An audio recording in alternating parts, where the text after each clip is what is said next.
Because I wanted this so bad, and it makes me mad that you're not the one tonight. Like bubbles in the skies above, somewhere in the clouds is my shining light.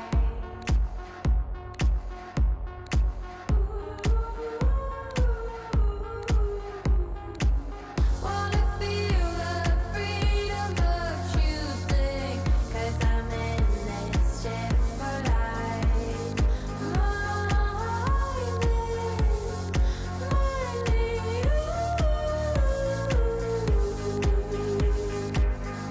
I let you fly. Please let me fly. I've come a long, long way without you by my side. I've done this all my life without you.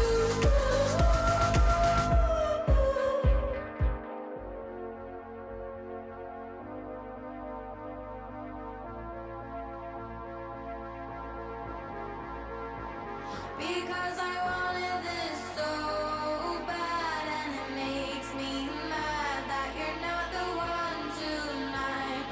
Like bubbles in the skies above, somewhere in the clouds is my shining light.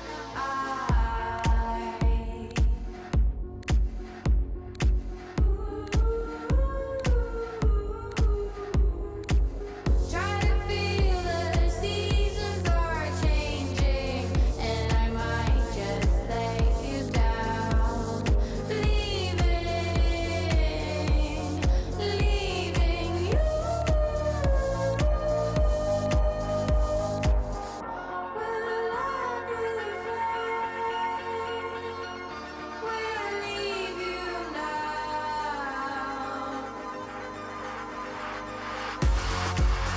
I've come a long, long way without you by my side.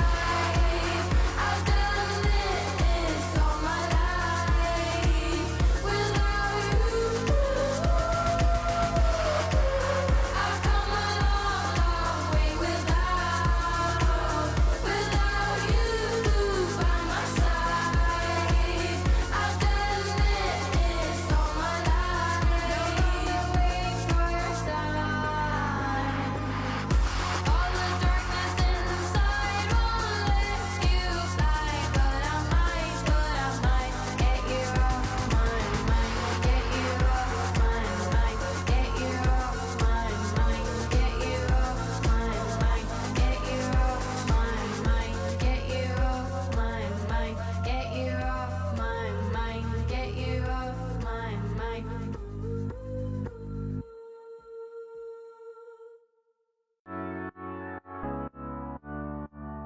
If I'm thinking about you, are you thinking about me too? A summer day, your sweet embrace is all that I want. The way it feels, it's something real and heading for us. I mean it from the heart. I wanna be your light when it gets dark. Right from the moonlight until the sunrise. Can't get you out my mind. Can't get you out my mind. I don't know what you done to me. If I'm thinking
If I'm thinking about you, are you thinking about me too? I keep falling for you, can't help wondering.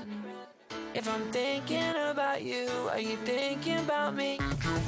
I don't know what you done to me. If I'm thinking about you, are you thinking about me too? I keep falling for you, can't help wondering. If I'm thinking about you, are you thinking about me?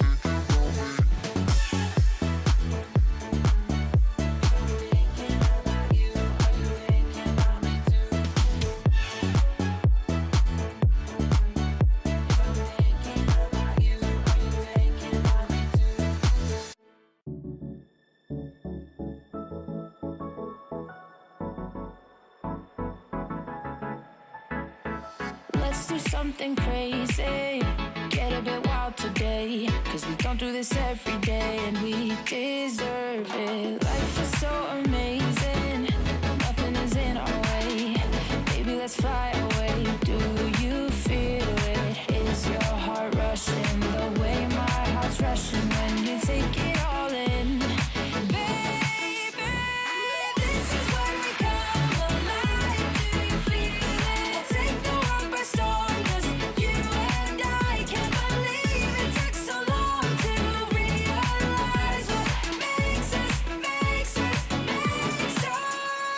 come alive. Oh, what makes us come alive? Let's break some rules. No, we don't always have to be good. Don't always have to do things that we should. We'll feed the fire. Let's see it through and let go of what's holding us back. Just light it up and we'll burn through the past and take it higher. Is your heart rushing the way my heart's rushing when you take it all in? Baby, this is where we come alive. Do you feel it? Take the world by storm, just you and I. You and I. Can't believe it took so long to realize. This is where we come alive. Do you feel it? Take the world by storm, just you and I. Can't believe it took so long to realize what makes us. This is where we come alive. Do you feel it? Take the world by storm, just you and I. Can't believe it took so long to realize what makes us come alive.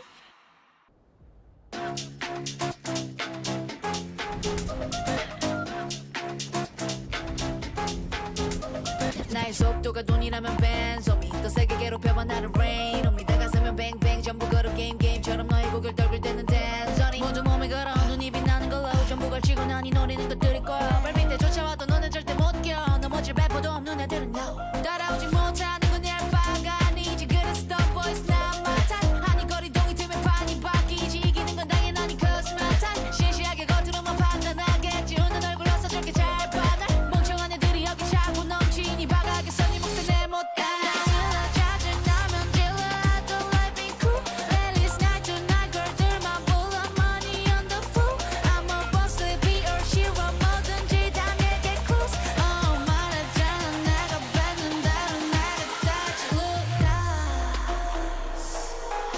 Told to myself I'm so bossy I'm so bad I told to myself I'm so bossy I'm so bad I told to myself I'm so bossy I'm so bad I told to myself told ya 느리게만 보여 눈이 핑 돌아가는 놈들은 한 곳으로 모여 Shall we ride 머리 위로 투 그래서 이거 누가 대신에 money dance on a private jet 여긴 닿을 수 없는 곳 올려놔 boss 하늘 위로 떨어지는 별을 느낄 like demons 자식 날고 기는 것들은 전부 천했지 왜처럼 증오들은 나의 밑거름 꽤나 좁아져도 눈의 시선은 어느새 풀려 숨죽여 Hey you better you turn when I pull up Can't slow me down 나 끝이 없는 ride 멈출 수가 없잖아 안돼 소리로 망설임 없이 주사 위로 여전히 예상 못한 곳으로 향하지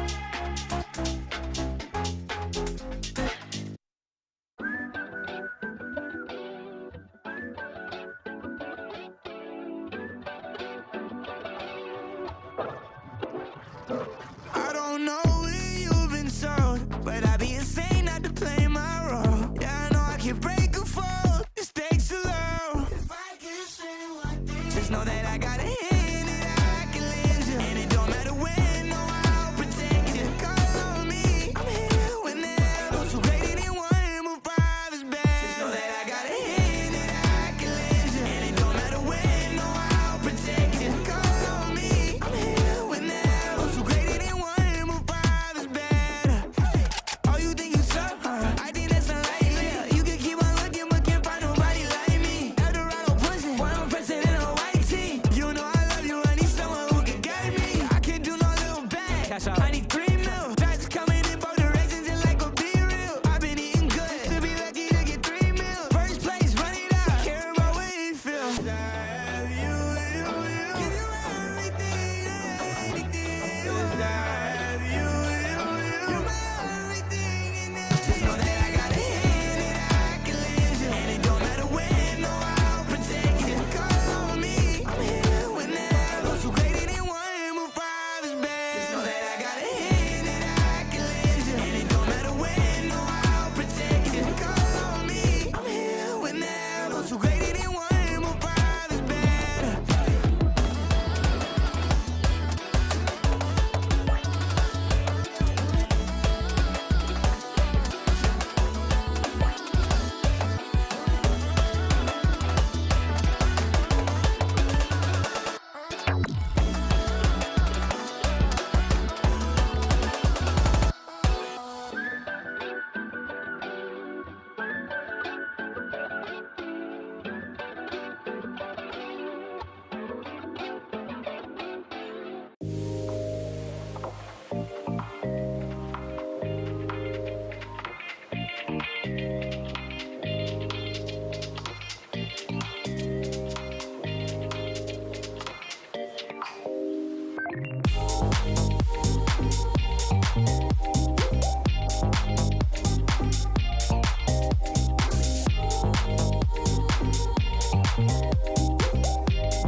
Anytime you clock a butterfly, I flip a switch, keep a secret, let you come inside. When I run the gamut, but I could never plan it. I keep on breathing when I land it.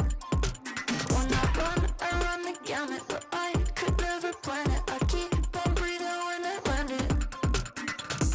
If you give me a piece of your heart, you keep easy when we are a part of two worlds. It could be nothing, maybe it's something. Keep your eyes on me. Keep your eyes on me. Keep your eyes on me. Me. Keep your eyes on me. Keep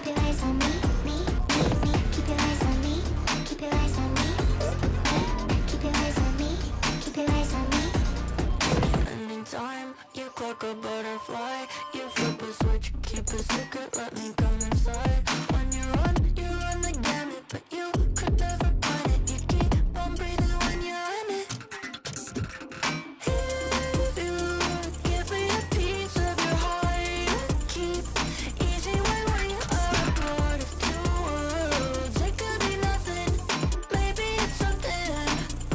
Keep your eyes on me.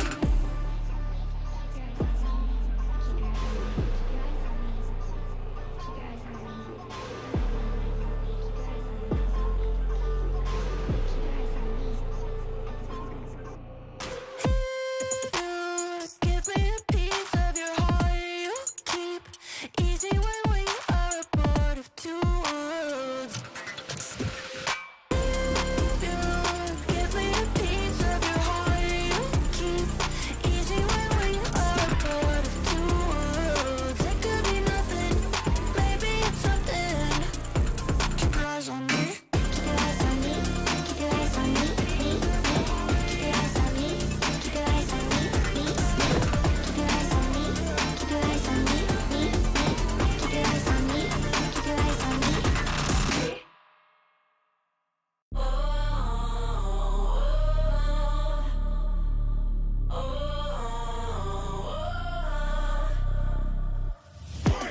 Oh, we shout nice, playing all night to the daylight, yeah.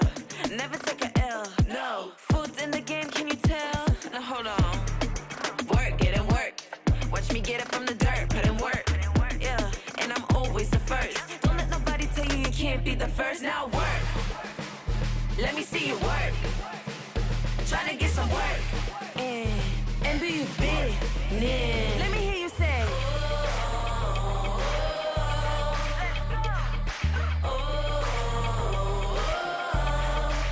Let me hear you say.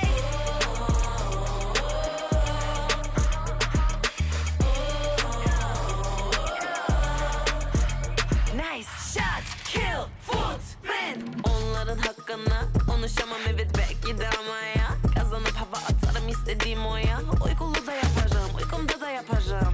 Rahatlıkla yeminle güven ben yaparım. Aces up my sleeve, everything I preach, breaking history. Know you came to see how I work. Let me see you work. Tryna get some work. And be big. Let me hear you say.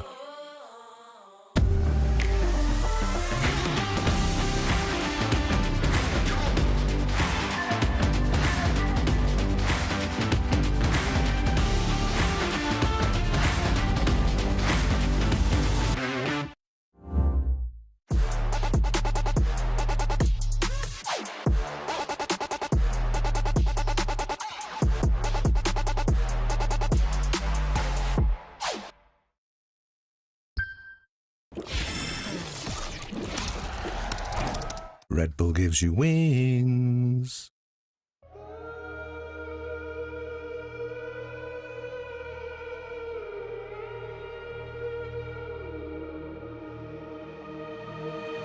I'm out here in the cold night, running till I barely feel my feet. Wanna see it through my own eyes.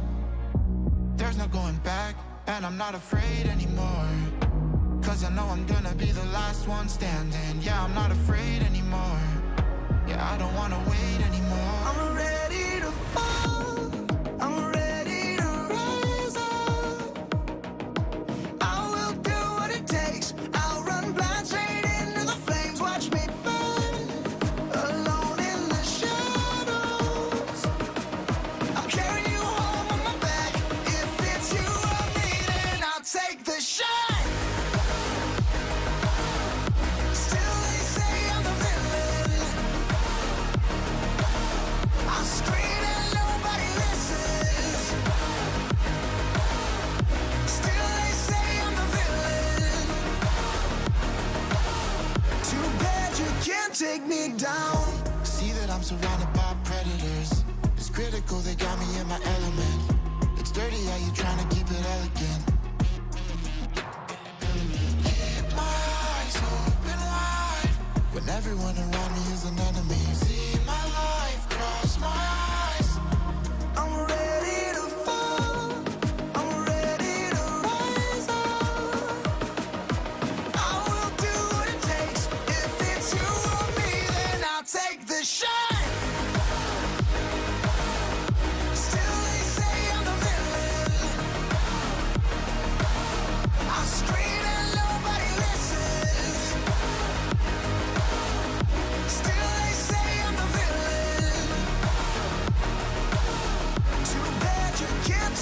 down.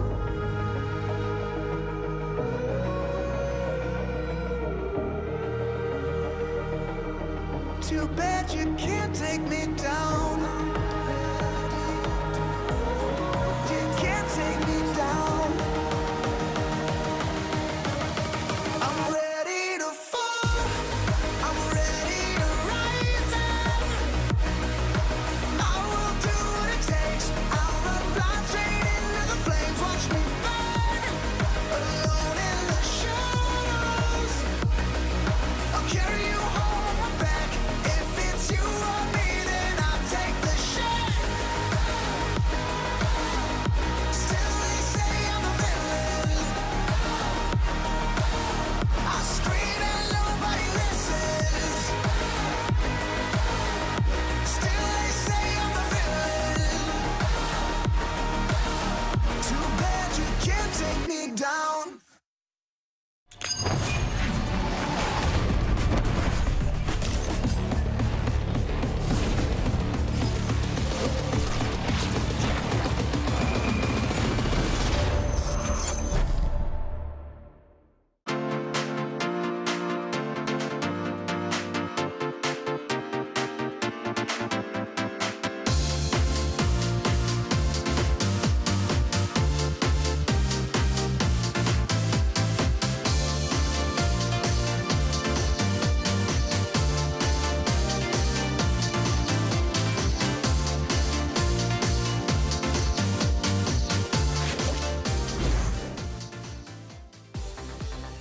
There's something about that cold, weird stare into the camera that just, fires me up. And what better way to start day 3 here in VCT EMEA as we see iconic, sped up footage of this beautiful city before inevitably the camera will come to us and you'll see our beautiful faces. I'm Dracos, joined by Kuka and the return of analyst Yinsu. We give you a day off to come back.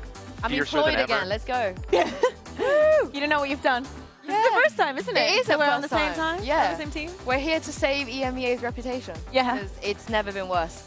Yeah. Yeah, it's pretty delicate. You guys, ooh, okay. Is this what we're doing today? Isn't it? It Yeah. is. I can't wait to see the end game. Yeah. Sorry. I know I have, guys, I'm choking under the pressure. I don't think I have one off the top of my head. Say red. Just say the okay, word red. I'm going to go back and focus on what I've read, and that is the prompter, talent, schedule. I'll do better in the next segment. I'm sorry, I've let you both down. No one else in the world understands what's happening, and that's fine. That's not true. Mitch and Tom had a lot of good feedback about them sneaking in lyrics into their content. Yep, Yeah. and that's what today is going to be about, is sneaking in lyrics and watching hopefully high-quality games. Again, if you missed yesterday, if you missed any of the previous days, Mates and Apex, it's a bit of a rough one. They're out, they're down. We'll see them in the future, perhaps. But GX now locking alongside Team Heretics, TL, and Fnatic. Anything else that we're super excited about? You guys are Time both to doomers. celebrate. You're both waiting for the worst possible timeline, right? Yes. I mean, it's not the worst, but it's definitely an entertaining one because, as you said, Mates is out, Giant X is locked in for playoffs. It's what happens, on that group on the right that could mean a lot, especially what happens next week already. Shenanigans. What I will say though, I've said a lot of definitive things I think so far on this side of the desk, but Durka has never missed playoffs. He's in his entire career, even Crow Crowd back in those days, he always makes playoffs. So He has a chance today. BBR are winning that. Yeah, by that logic. Yeah. Right. Well, I can't keep up because you missed it when you weren't here before, but last time Sue was here, she slammed a book. We still have the book, The Yep. Law of Foot, Yeah. and this time Yeah. it's so Foot have never missed playoffs. That's like a cosmic law. Durka's never missed playoffs. That's Yep. like it's okay. It's not doesn't mean anyone's gonna win. There's too much text. There's a lot of text in You that don't book. want to know what happens today. Yeah, You don't yeah. want to know. You just don't want to know. We I have the don't- script. You don't want to know. We're gonna have to see. Again, Vitality versus BBL, both teams tied at 1 and 2. It's pretty straightforward, right? When we look at it, winner locks a spot in playoff. Vitality, of course, the gatekeeper for champ points, but you can see the wonderful picture behind us. If that's an overwhelming amount of information for you, I think Don't know what's- what to say. Yeah, but I think what's really interesting about this is they're not locked out. Yep. So Yep. no, it doesn't matter what the result is, Vitality and BBL, they can afford to lose. I think it's crazy also because if Vitality are to lose, what they need to do now is cheer for because in the last match we have the Turkish Foot versus derby? the Turkish derby, Turkish exactly. derby, So yeah. they need Foot to win. So they are the biggest enemies for BBL. yeah, the other thing to note is that VIT are the gatekeepers for champ points qualification. So the more they win, the harder it kind of comes for any team below them to qualify for champs via points. something I guess we'll just generally keep an eye on as we go further. Yeah, especially because if BBL are to win today, they're also in 7 points, which means they would have the same as Vitality. And just because of positions, if BBL ends up making it to playoffs and Vitality doesn't, or just in the group, they will go over them. So Isn't it nice that we have a day that nobody is being relegated or locked out, you know? We don't It makes it easier to talk about the teams without feeling like we're, you know... There's just things to win today. It's kind of hard to be critical when you're at a funeral, Did you cry yourself to sleep the last couple of days? Because I did. No, I did hold back a little bit, you know? I didn't feel like when we got up there to make a eulogy for Gentlemates, like we were just like, all right, they were trash. Like, that's not how you start a eulogy, right? Like, that's rough. No, they could shoot. I'm not trying to take anything from Gentlemates. It's just, it's tricky. You know, you don't want to be disrespectful, but there's a body on the table. It's a little bit rough. Luckily for both these teams, they're not out if they lose. But that doesn't mean that they're above criticism. There have been certainly some very questionable moments coming out. I think from both these teams at moments, but most definitely from Vitality. So who's been trash? maybe change to who isn't. Yeah, I wanted to take a look at something that we spoke about last week, even though I wasn't here. I'm including myself in the conversation because I was streaming from Spain. In my mind, and it is about Vitality throwing a lot of advantages. So there was a couple of them that I saw while rewatching Haven that stuck out to me because is the 5v2s. Man, like we know that we expect Vitality to just have a little bit more synergy. And, you know, give some props to Heretics. Winning a 2v5 is not an easy one. Let's take a look at the first one, round 5. As you see, Boo is going to be peeking with this Stinger and getting the first kill. So this gets it into a 4v2. But let's see what happens from there. I'm actually going to go fast forward to it. What Vitality is going to decide is just play for the retake. They regroup everybody onto A after Boo gets that kill. Kicks stays in lane. I'm just going to keep speed forward because Heretics just gets a gun and decide to go on to C. There's a smoke here that does not allow them to see. But what they do see, and let me see, go back a little bit. What Les does see is both of the players, which is a very short bingo, going on to C. So, okay, guys, the camera is going to go down, but it doesn't really matter because look at all the utility that you have. You have the Paranoia, Smokes, the Drone, Arcade, you know, they even has ultimate if they need it. Unlosable, right? So how about we just use a couple of smokes here and we just float the side, right? That's definitely going to work. You know, these things happen. Let's just say these things happen. Let's take a look at the second clip. Because this one to me is even more painful. There is one thing that you cannot get away with in this game is isolating kills. Not you isolating, but you getting isolated in kills. Yeah. So again, same circumstances kind of it's a 5v2. Heretics are somehow Riant is always in these positions and he always wins. So probably something that we should keep an eye on. Okay. Les gets attacked here, okay? So he knows that at least there's one player going on to be out of the 2. Let's look at the positions for the rest of the team. We see that Derke has already put his TP here to go with kicks if needed. Okay, gets a little bit of attack.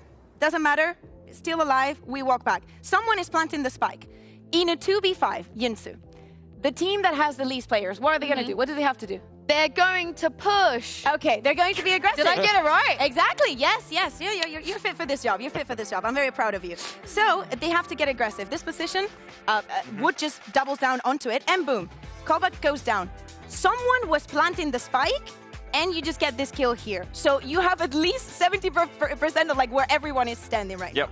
Okay, so what happens now? Let's go into the mini-map, and let's see this. Kovac is using the drone for someone, I guess, that we cannot see because they don't exist. Derke just pushed A long, but he's going to retrieve and just go back with the rest of his players. Oh, Kix has gone down because even though Les was coming and Derke was as well, he just kept that position and clean angle to get from there. And just to, you know, last bit after this, you see that there's 2 players from Vitality here. Les that is on very low HP, and Derke. Do you remember yesterday I was explaining to you what popping was? Yeah, I do remember. Yeah? What is it? You want to move out further. You kind of put it, they keep dragging their cursor, you're ready to stop whenever the second stuff firing. Absolutely, we're killing it. It doesn't happen. Words, repeating. It just doesn't happen. Derke goes first, gets the kill, and boop. There you go. From then on, the rest is history. Team Heretics goes on to win again. All of those isolated kills, all of those wins that Vitality give them, definitely got into their heads. Yeah, and here's the thing for me is the execs, the start of the map from Vitality, they had amazing ideas, great synergy, incredible util usage, and then you feel, you know, I can maybe take a break, go get a snack, go to the toilet, Vitality gonna 2-0 this easy, and then you come back and you miss all of this. On top of the 5v3s they were throwing as well. It wasn't just the 5v2s. So my advice is don't go to the toilet today, and also do not expect that it's going to be a clean game, because against BBL, if it was anyone that could maybe be a bit of a thorn in their side, I think it would be BBL. Yeah, BBL can be a big, but I'm also concerned just on the subject of Vitality. Like week 2, we were like, all right, the team play, maybe it's going to get better. We started to show signs of hope on Haven, and it was better on the attack side. I remember we were like, this looks good. Defense side looked pretty good, and now we're gone for a week. We come back. What have they done? It's back in the dumpster. We're talking about don't go to the toilet. Yeah. And it's scary because we talk about BBL on the opposite side, right? Like this is a team with some firepower, and I don't think I can bet on Vitality, which I'm no stranger to, right? Like they've been bad in League for like a million years. There's a lot that you can bet on for Vitality, though. You can bet on the fact that Durka has only ever lost to Foot when it comes to Turkish teams. Never lost to anyone but Foot. Never missed playoffs. Only ever lost to Magnum once out of the 4 times. So the historical stats are on their side. But, you know, historical was always the BBL made their Turkish squads. Now they've gone international. There's some faces and some people that we have to look up to, and that has to be Magnum and Yampi. You were mentioning him, and I think that they have to be brought into this conversation, because when we see Vitality making those kind of mistakes, you expect that it's the experience coming in from Les, coming in from Durka, to just kind of put things together. That is one of the things that they bring onto the team, despite Durka being one of the best players in the world. But for the side of BBL, is those names that we are looking at to have the same impact on today. Yeah, and for someone as whimsical as Magnum, and someone who quite literally gives himself concussions with a monitor once a year. It's the best clip. That was my first bookmark ever, and I'm never removing it. He's such a safe pair of hands, you know? When you are watching, when they're in moments where they need a miracle, somebody has to step up. It is not the players of Levin or Sociable or Profek. It is Yampi. It is Magnum that is out there. My goodness, him on a Fnatic jersey. We're really throwing it back here. Yeah, this is Iceland, but they have been so reliable. They have been such a delight to watch, and for me, I think it's gonna Oh my God! with hair. It's going to be whoever makes less mistakes, I think, for me. He has hair? Yeah. Is it a bald buff? Is he better when he's bald, like Super Saiyan? No, but he's always been good. For me, Durka doesn't matter what jersey he's wearing, doesn't matter what weapon he's holding, he has always been good, which is why I'm thinking whoever makes less mistakes out of the experienced players, yeah, I think could take this one. You know, yesterday we were speaking about how we might be missing emotional leaders, and this, that might be something that Vitality struggles with, because we were seeing it there, and we always see the same face of Yampi. He's always cheering everybody up, especially when you have young players, when you have rookies coming in. You need someone that is a little bit of the uncle, is a little bit guiding you through the process of getting into the 24-year-old uncle, let's go. Or guiding your 29-year-old rookie to be comfortable on stage. But that kind of experience cannot be bought, it can only be earned.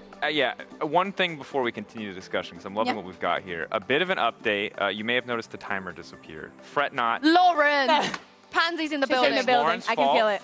Entirely, we can confirm. Lauren is I'm kidding. One of the players is experiencing an issue with their keyboard settings on stage, so league officials are currently working to solve that as quickly as they can while we'll speak. And of course, once we have a more concrete update, we'll give it to you, and hopefully we'll be into map select and agent select very quickly.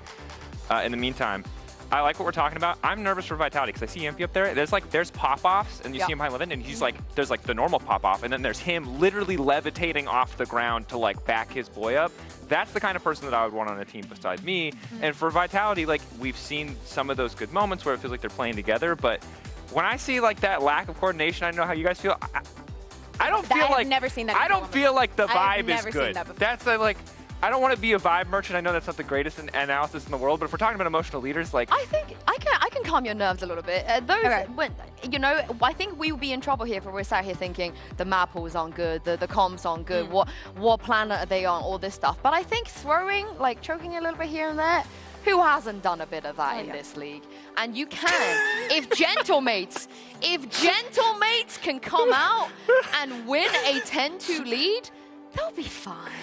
They'll be all right. So- Don't be nervous just yet. We'll be fine. Just chill, relax. I really appreciate that you like tried to back them up, but you did just say like everybody kind of sucks, so it's okay to suck a little bit. No, everybody has sucked at some point and they've recovered. Okay, I'll You double didn't down say with you. I believe in them. They're gonna clutch it out. There's no doubt in my mind. Let me double down with her. I think that Okay. it is normal that if we think about the progression of this team, how they started the year being like this huge injection of money put into this team, just making it the best roster in EMEA. If you were to just look at it, you'd be like, yeah, this is a champs winning team. Yeah.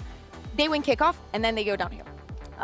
Many changes here and there. I know that we say and we know that they are very good players in the ones that we've mentioned, but it's like Kix moving now onto the controller. A problem that they had since the beginning of the year. Who is playing smokes? Now Kix is in that position. How much can we expect? Like ask from him more so on that. If they're going to fail, if they need this kind of mistakes to actually come back stronger. Learn from it. Exactly. Yes, learn from it.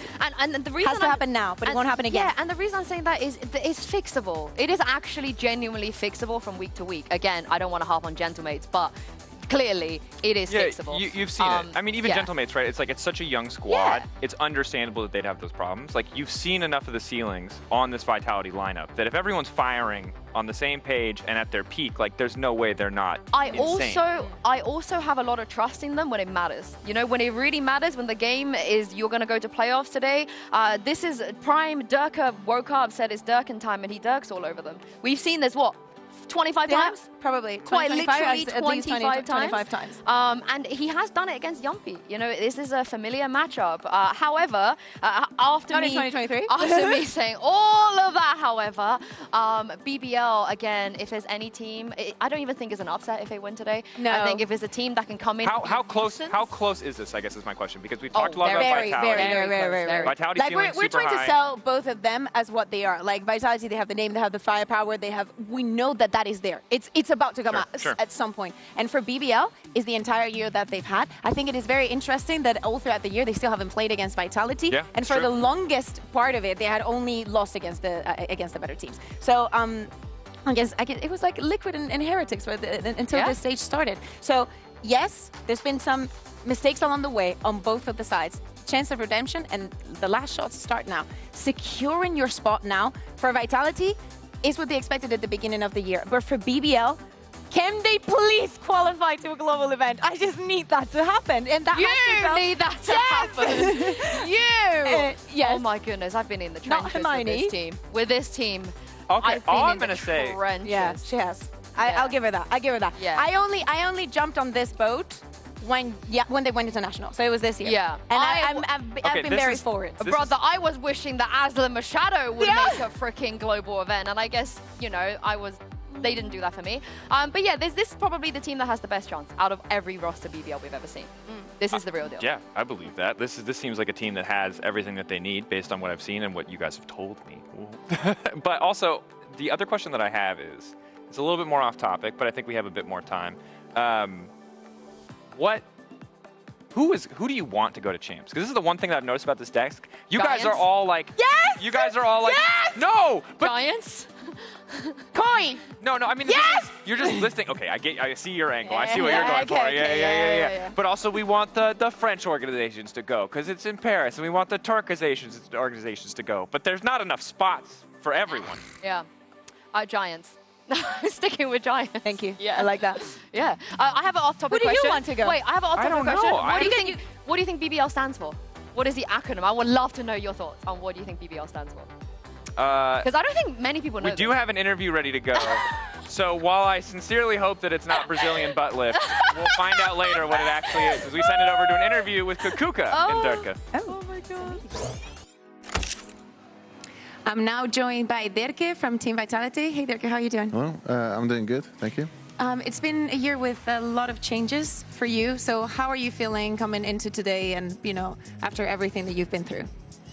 I mean, yeah, there were some changes, but it's like, how to keep going forward. We will still have like decent amount of points to get the champs. So it's like we just need to keep fighting, win some games, get into playoffs, and then finish it out in playoffs. And I think we get into champs like that way. So speaking about those changes, Kovac, Unfake, I wanted to ask you personally, how is it working with a different IGL? Do you think it's changed the identity of the team, or have you like merged both of the things? What are the changes that you think we can see? Yeah, I think it changed a little bit. I think Onfeg is just a calm person overall, and he likes to call things kind of like calmly and just like. I think it's just easy to work with him, and I think he found a good like middle ground with me and Les to kind of like change some things up and stuff. And Kobe like doing his job, I think, yeah, doing his job really well, like shoots well and stuff. And like me and Les especially trying to help him a lot to like on some kind of like just the micro stuff, kind of like with the agents playing and stuff. It's cool that you say that, because my next question was going to be about you and Les, of course, are the ones that have the most experience. So how have you guys been helping then? What have you been focusing on that you think it's more important when you join a team in these circumstances? Yeah, I mean, with Onfeg and Koa, it's like we just share them experience, like, oh, what can happen and stuff, what doesn't work in this like kind of like tier 1 VCT, like because a lot of things doesn't work here, what worked for them, kind of, and we kind of like need to kindly explain them, like, just don't do this, or kind of like, oh, this is actually good if we keep doing that, or just like minor adjustments. I think they're still doing a really good job by themselves too. Last week we saw you throw in some advantages. That is definitely something that was on your mind, that you reviewed. There was a debrief, I'm sure. Coming into today, what is going to be the change that we're going to see in that regard? I mean, I personally think we're going to play the advantages a little bit better. I'm not going to guarantee that we're going to win every single one, because that just doesn't happen in Valorant. I think also just something, I think we're just going to try to be calmer. Like, we're playing against BBL, they're probably going to be like in our faces and stuff. So just like, as long as we don't get overwhelmed by it, it should be all good. Do you think that's the key? Because, you know, there's some faces, there's some players that you know on the other side on BBL. Do you think that that is going to be the key to winning today? Is there something that scares you about BBL? Nothing really. For me, just we need to play our game and don't get overwhelmed by them. I think we're doing like right now really good in practice. We're showing good results against other teams too, like even Heretics. Like some maps were close too, so it's just like we need to finish those out, and I think we're good. Okay, well, thank you very much. Best of luck in your game. And as they're saying, a spot in playoffs is up for grabs, and only one of these teams will get it today. So let's throw this over to the stage and welcome our teams, Team Vitality and BBL.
And here we are.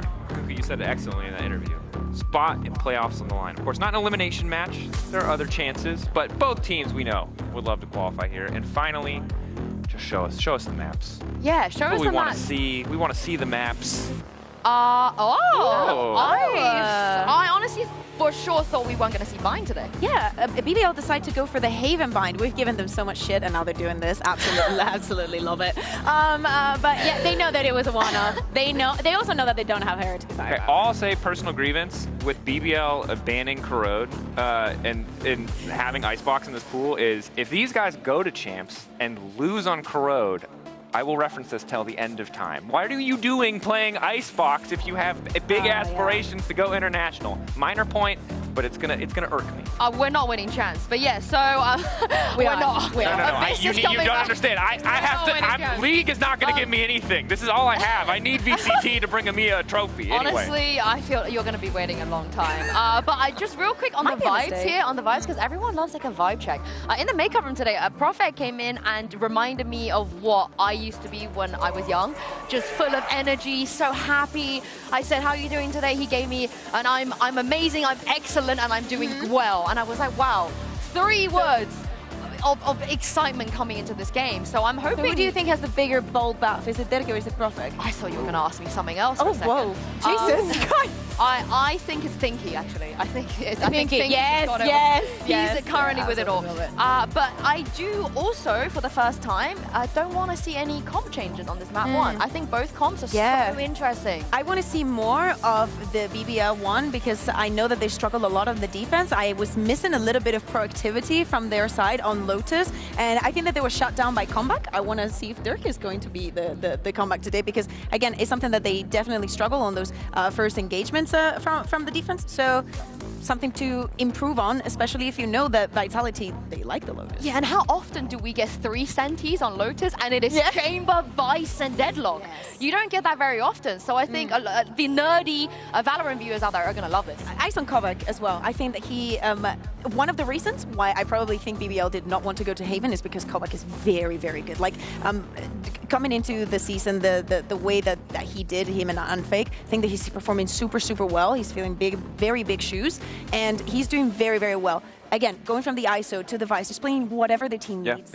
What do you make of the comments that Vut and Rian said that when they played against him, they didn't really feel Kovac at all on the server? They didn't feel like he was a threat. I was so surprised. I think that for the side of Team Heretics, they were probably thinking about how many ults they made him, Minibu made him waste. 3 out of 3. That's 3 out crazy. of 3. That's insane. It's a very good note, especially with the amount of ISO that we're getting on Haven, that all of the teams get onto that strat. Minibu going first and just waiting and baiting until it happens and just using the clone. That's very, very well thought through. So props to Neil and Weber and whoever came up with that. Yeah, and also this is going to be a bit of a deep cut. So you already feel like you're over him. Okay. Yeah, extreme deep cut what I'm about to say here, but the chamber, if they do stick with it, like I'm asking you with, you know, not as good as memory as me, but you all remember this. He gives me like Hoodie vibes.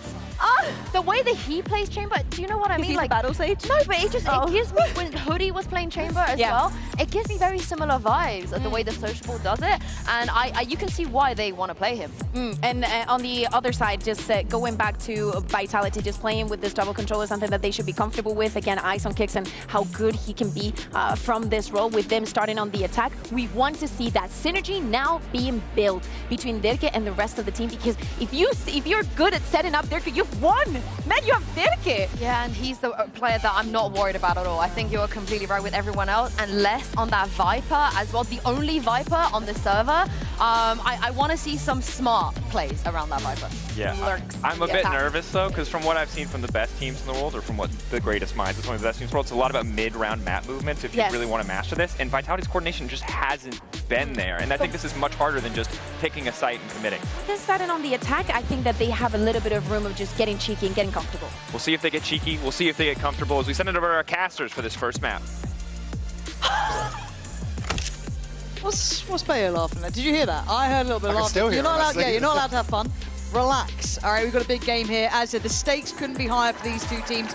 Very different expectations starting out this run into this stage, but still very, very close on those standings. Yeah, I think so. The veto is an interesting topic. I think we're probably starting at the top here. Yep.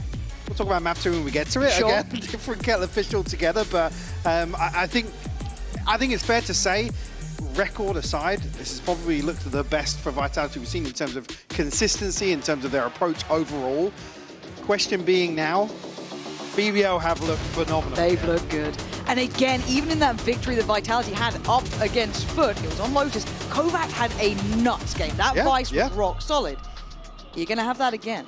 Is he going to be that factor once again? Or you can go down that star-studded list and pick out one of the other players. But we've been kind of asking for that several times now on the other side. As said, with BBL, 2 times already noting it, Gentlemates and Giant X. And just to remind, the winner of this will lock playoffs, so all to play for. And we know how much that will mean to both of these teams for very different reasons.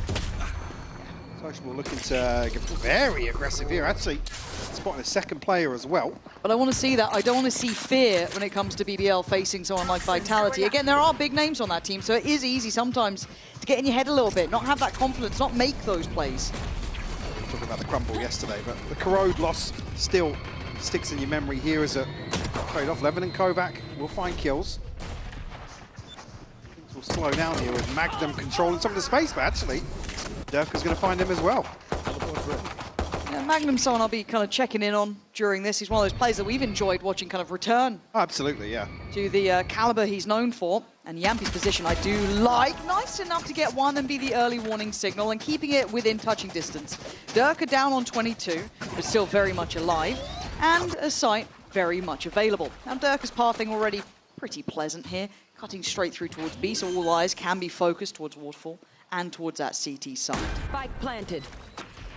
Wide open plant as well, so plenty of options here.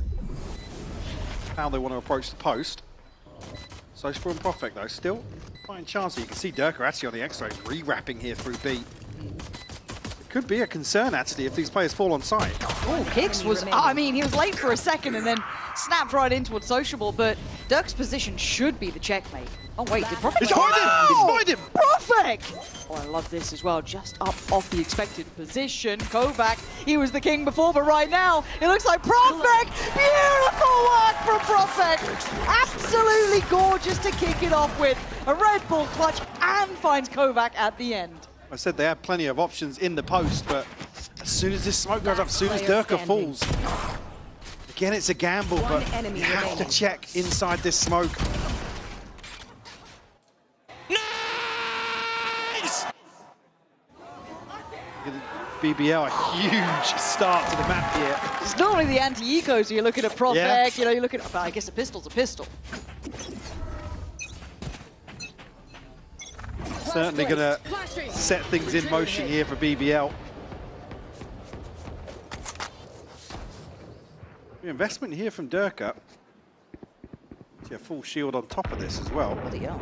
Actually comes from Kovac, but is he looking to do some damage here to the light shields? But look at BBL.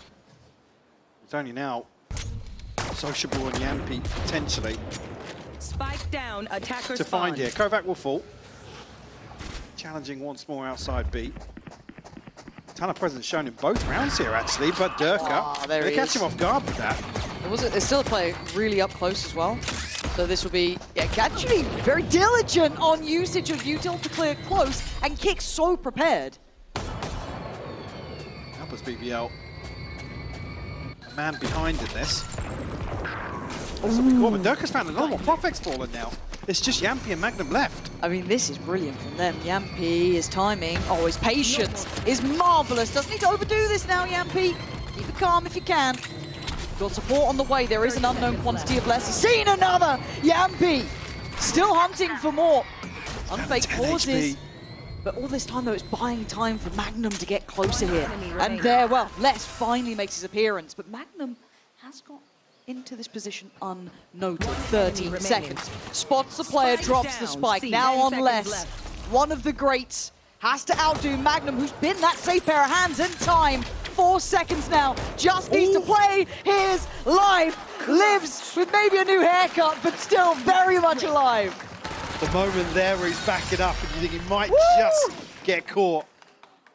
But somehow, some way, BBL come out of that with a second. And Durka coming out of that with 2,000 kills, Lauren. Yeah, nicely done there. Overall as well, what a threatening second round. Again, kind of caused by Durka's start, some really big impact here, kind of spotting us on the get-go. Again, knife's edge stuff. Yampi luckily quick behind them to catch them going through the door, but still a really threatening round two. And you can see what's now left in the bonus. Basically nothing. Just the Guardian actually carried across. I mean, Sociable's got a back pocket Guardian himself. Burnt up here dealing with the dog. Kovac elsewhere. We'll find Yampi. Les will double down on that. Magnum taking a ton of damage there. We forced a little deeper very early on. If it's clean from Vitality, they can bounce back. Oh yeah. Considering the purchase here and the damage done in the previous. A fairly even situation come round 4. Quite slow and steady by Vitality, but they've done all the kind of harder work. I feel kind of this above a minute mark. We're about the 53-second mark here. So we'll start have to build towards a site, and you can kind of see where the spike's heading, so it won't be just this direct A approach. And Pop through reality, yeah. this isn't a bad idea though, because BBL already have themselves not a million miles away, an opportunity for a bit of a biff. But there you go, angle already taken, and that's going to mean the plant's in. Nothing to pressure this now. We do have two players moving out past Mound. Go right the way behind this, actually. Again, with this in mind, probably looking like it might just be damage, but again, eyes towards Util here that will identify their position. Players known. Magnum very low. And actually both spotted. That's nice. Oh, Les has gone down. This could get costly. Again, you're looking at the finances here. Nice from Kovac. Going to secure that. And then for the rest of BBL, it will be looking to give it up to the Spike. Really in this situation, only unfake the one you don't want to see fall here. Oh, well. Fell anyway. Still 3 rifles, I mean, one being a Bulldog, maintained across. Purchase will be fairly comfortable. See less a big name coming into this roster. You know, I was even talking to Tom about before we kind of started today. Yeah. Les is one that still, you put him on an island and individually, he has still looked fantastic, but the question being of how well they can integrate him into their system. I know obviously there's been various issues, but has still looked like Les of old, more often than what we saw at the start. No, I'm very much with you. You started to see him have those moments individually, but you're right. It is that how does he then filter into the system down the line against more competitive opponents. Now, as it stands, it looked like BBL there went for a further investigation down towards Rubble, deeper commitment behind it, but it has rightfully herded Vitality towards the other side, over towards Mound here. So there is a fight to be had on this. Ooh. Well, fight maybe, but lack of commitment behind it, Lauren. Evan's going to place that nade perfectly, but only catches a little chip damage onto kicks. Very cautious here in round 4. Some damage conceded on Les already. The other player's looking very healthy. This is really selling them on this A approach, but we know where they're heading. Levin's going to be on this corner. Dell with Durka, clean as ever. I mean, it is still Durka, right? I think it's very easy sometimes to get lost in the results and everything else, and that's fair. But this man is one of the greats. And he's already given that opening, and that's probably the site now under the Vitality banner. Magnum's got to be careful here, mate. Magnum. Oh, you're a lucky boy, Magnum. Very lucky. Oh my god, and speaking of luck, fortuitous on the timing to walk that. And Vitality in the meantime, you've got to look at Les catching Yampy there as well. A critical kill to give them such a key advantage. Profek and Sociable. Try and find something again. Got away with a cheeky plant here, but very different situation with 4 rifles on the other side of this smoke. Yeah, I don't know if Profek's going to be able to do the same thing. Draws out at least the paint shell. That's the first step, but it's a very long road if you wanted to have a pop at this one, and I think they've realised it ain't happening. A real way to crack into this post plant for them, so it will be 2, and this time around 4 rifles maintained for Vitality. So in terms of that start to this half, BBL on the back foot now. Check in with ultimates, obviously Showstopper invested here. Kovac just 2 away. That's for the BBL side. Yeah, good progress across I'm sorry, the board. but welcome to BBL. Welcome to BBL. Not sure what that's in reference to, actually. No. Probably walking a smoke at. Yeah, Magnum probably. walking the Yeah, smoke. I guess. That would actually probably make sense. Yeah. I wouldn't say that about BBL. I would. They do love walk. Look, okay, we'll count it. I'm on smoke watch. I got this. Don't you stop. But using a Yampy. No, yeah, no. Yampy doesn't count. All right. No. He did let us know something today, actually. That he heard us requesting more bark. Correct. He's back. We'll see. Well, he's been quiet so far. Not many opportunities for barking. But the second half it's on. Now, into this one, BBL only have those 2 rifles remaining. That going to be on actually Sociable and Profek. Beyond that, it is Sheriff Sander goes for Yampy. And Durka's position looks pretty solid to catch anyone trying to get over. Profex, right place, right time, and didn't need to walk the smoke, just managed to find it. But speaking of timing on the other side, Durka catching Magnum, trying to be that support system, but pouring through the door now. That was that awkward position you were talking about, Levin. Not expecting the roll through B here, but has actually found Durka with the paint shell. I don't know about Yampi. There's still a bit of threat to this one, right? You've still got Sociable Rifle there. Profec has got that Phantom too. They're taking the tour. They didn't like that B side. They didn't fancy it in the end. And a quick TP.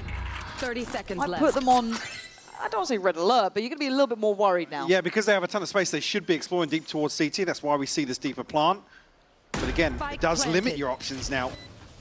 Conversely to what we've seen previously on C site in these posts. At least it is planted for it. At least it's all built towards this, but it's going to feel indicative of that the closer they get to it. Now, 2 smokes back on. Unfake does have util here as well, so if he does feel that pressure, he should be able to help out here. Steps now heard. Yampi willing to sacrifice if he needs to. Unfake does handle Yampi. Trade is there. Profec now opening up the chance here. They're going to know it's on that CT stack. The 2 players who have the rifles now, it's going to be hard. A very good planter. Come back! What are we up to? Sociable! Stunning in the work! BBL out of nowhere pulling that off. The paranoia from the first fumble in the smoke sets Sociable up. A beautiful bait and switch here. The second headshot. Absolutely crispy. It's rough here, Unfake. I mean, you... Even he looks surprised. Yes! Yes! I don't... Yeah, nice shot. Very nice shot. The The first, second, yeah. I give as a nice shot. The second, do you think he meant it? That spray control, if he's coming in on that, that is... I mean, you take it when you get it. That was absolutely wild. On the back of 2 rifles, by the way, Yeah. so the pendulum swings. And that's a frustrating loss as well. If you're going to... Hang on. Let's spot the spike as well. He's going to know it's a spread default here, and he's picked out Kovac. And they're getting proactive. I mean, it was a lovely idea. Unfake does fight back, though. Hold up a second. I like the concept. I like the idea. The problem is, Vitality can still shoot. And that they did. Let's all get the plant here, Magnum. We'll find Durka, though. 1v1. He's got the pit available, but opts not to use it. Magnum wide on the angle already. Finds his third and the defuse. The fact he was so pacey to get there kind of removed that threat of let's maybe going towards tree. See, Durka's just completely Not unexpected. a clue. Yeah? Not a clue. That was very well handled from Magnum. We might be seeing some of the higher end play coming out from the BBL players too. There it is. Again, it was Unfake who kind of got them back into this round after that very aggressive start. Yeah. And I love a little bit of that. Less. Oh, we've I love got the little hide behind the he's monitor. like, By there was just don't like, look at me, don't look at me, no eye contact. But that's a tilter. We've had 2 tilting rounds, right? You've got the 2 rifles coming in, big clutch. Red Bull clutches coming out left and right from these guys. Cool. And then the follow-up, aggression, doubling down. The famous words of Durka, welcome to BBL. It's just rounds like this. There was no smokes to be walked. Every so often, something like that happens. Beautifully executed, again on the back of the aggression. 11 here, a check-in with him. Yeah, #1 Z player in Turkey. And I thought, what, you mean like the Z skin line? Not. Dracos somewhere is punching a desk. I've always been a league hater, let's be real. It's not even subtle, Team man. main, so... I mean, it makes sense, right? Like, you still won't let me buy you the hat, though? No, because I'm in my 30s, and it'd be weird. Well. Only if you make it weird. Yeah, so 4-2. There have been some BBL rounds, right? But again, I don't think Vitality get to command respect anymore in the same way they used to. It's not just a given. It's going to be earned here. And there have been these reminders here and there, right? We've had Durka being pretty nasty. Unfake catching those 2 in that previous round made it competitive. But overall, BBL, I mean, they're the ones kind of looking a bit more competitive in my eyes overall. It's been getting that final hurdle. How many times have we seen them lose out in series at 11-13? How many times? Yeah. So again, that in mind, we wait and see. 4-2. Let's see if that timeout has done what Vitality need. Further aggression here. Almost headhunting towards Les or Kovac. see all 4 members here pressuring in towards spawn. Less just completely overwhelmed, but a ton of information sets things in motion here for the side. Magnum, the one disconnected from the play, will be found. That's huge. They needed somewhere to be able to hold this post plant from, right? Well, weird plant position as well, set up towards Waterfall, really. And again, Dirk is clearing all of this space at the same time. So it is very one-dimensional on the way back through. There's going to be ults galore, both sides. That's brilliant timing on that. And Dirk is on the back side of this to catch just the edge. Oh, his positioning is just perfect. Can't make a mistake, though. This is 2 key kills. This could be the way to secure the round. His patience works for one, but he's still going to have the other. Knows that Sociable's nearby. Then Kovac swings. Now back towards the side. Yampi starts this off, though, towards Unfake. Paranoia slows them down a 2v3, and time is ticking. You can hear it fast as hell. Kicks looking clean. Takes away 11, and there. Secured Vitality. Stamped their authority on this one. Playing very unorthodox in that post plant. It's the sort of decision you need to be able to make on the fly. And still question marks from, I guess, what Les is seeing and the pressure that he's under, but it's a crucial kill to find onto Magnum. So he was almost the contingency towards C site, and again, I mean, a thankless task to be able to make his way all the way there to even challenge towards kicks, but falls. It open for Vitality to capitalize. Big investment though. Look at the ultimates now. When we come out of that round, I mean, Dirk is one away from the showstopper, but it took a lot to get that across the line for Vitality. It did. This feels like BBL are trying to herd Vitality towards that A side, but on the other side, it is just kind of Sheriffs and I think a Shorty with Magnum. So they get the green light. It's not a bad shout. I was going to say the only real hero this round could be Sociable. Yeah. 2 rifles previously, I believe on the back of Profek and Sociable actually, so. Yampi's put in such a hard position to play though as well. Just has to sit here at this point, right? He's just got the classic. And they may feel this is too obvious. It feels too much like they're trying to herd them into a stack here, showing that presence from Sociable, swinging the door. Yampi, oh my god, you 20 HP. Close. There'd been some bark in there. Classics this week, man. They've been hitting hard. And you can see that paranoia of, well, C's open, I have to react now. And the stack towards A feels less and less threatening. But kicks. 30 seconds. He's caught in a trap. Nice shot on one. A bounding Magnum still does the job, but it's going to be Sociable. Good shot on one, quick way out. Durka does get on towards the site, though. Paint Shell going to force Sociable forward, trying to watch those lines here. Yeah, he's a little lost in the sauce. Took a gamble. Couldn't quite deny it. Really rocking a hard place. 10 seconds left. Sociable. Spike planted. Durka. Last player standing. The aggression continues in the post here, and it's Magnum solo once more in a 1v3 now. Damage will be good here, considering. It's less than Unfake at least. Down to 60 HP himself. Gonna probably a time swing off of Les's contact here, but doesn't actually come through. The net preventing that, but Fake will find it eventually. Purchase not going to be too much of a concern. Still got the pit, now got the showstopper online for Durka as well, and all tied up 4 apiece. 30 seconds left. 10 seconds left. Such a ratty trap play towards it really as well. Is. It absolutely is. Unfake, I don't like your movements backwards. Come on, give it to him. Can't be losing out to classics. Come on. That was dangerously close. Yeah. Was it like 10 HP left, something like that, 20? But I think knowing that it's Yampi on the other side. You don't want to let it happen, do you? Don't ever want to You'll hear give him about an inch. I mean, look what he's doing with the classic in the previous round. This pressure towards the backline is so persistent. Oh, hello. Katia will find, actually, his kicks to be kidnapped, but saved behind the orb. Showstopper in response, just in case anybody takes that space even further. Again, BBL able to get the hell out of dodge. Little switch up on the util though. Bit of support here towards that kind of blue room. Mini door, whatever you want to call it. Hobbit. Bridge should sell on one. Yampi going to take away kicks here. Paranoia then going to be sent into it. Smoke to reinforce that and maybe deny it, but it's Sociable? This is really... back up now. What is that shot? What are these shots? This man's hitting. give me the slow-mo on that, because that looked ridiculous. Kovac still breathing, does have Spike, but they're being corralled, they're being herded. You got 11 on the way, right? And the Kovac, this is audacious. Yeah, I he's like heard the it. I steps. really like it. Prospect gets caught on the retreat. Well, they pass each other. Stop it. Oh. Dips back in.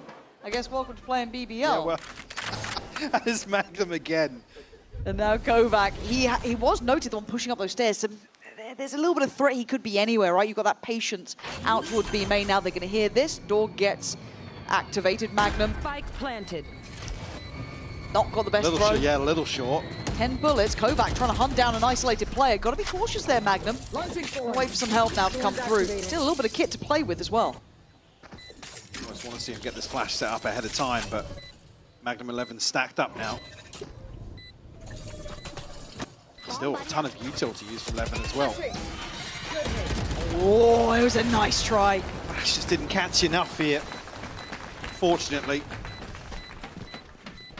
What was this BBL, round? well, an insane timing though from Magnum. So this was Yampi at the start. That again, sociable's just been getting some I mean, yeah, this ones. you can see here as well. It's just when the TP comes back up, so he times this to perfection. The fact he gets to the second, I mean, there's a chance even still to get away in that scenario. Okay, no barking yet. No barking yet. 5-4. Keeping it in.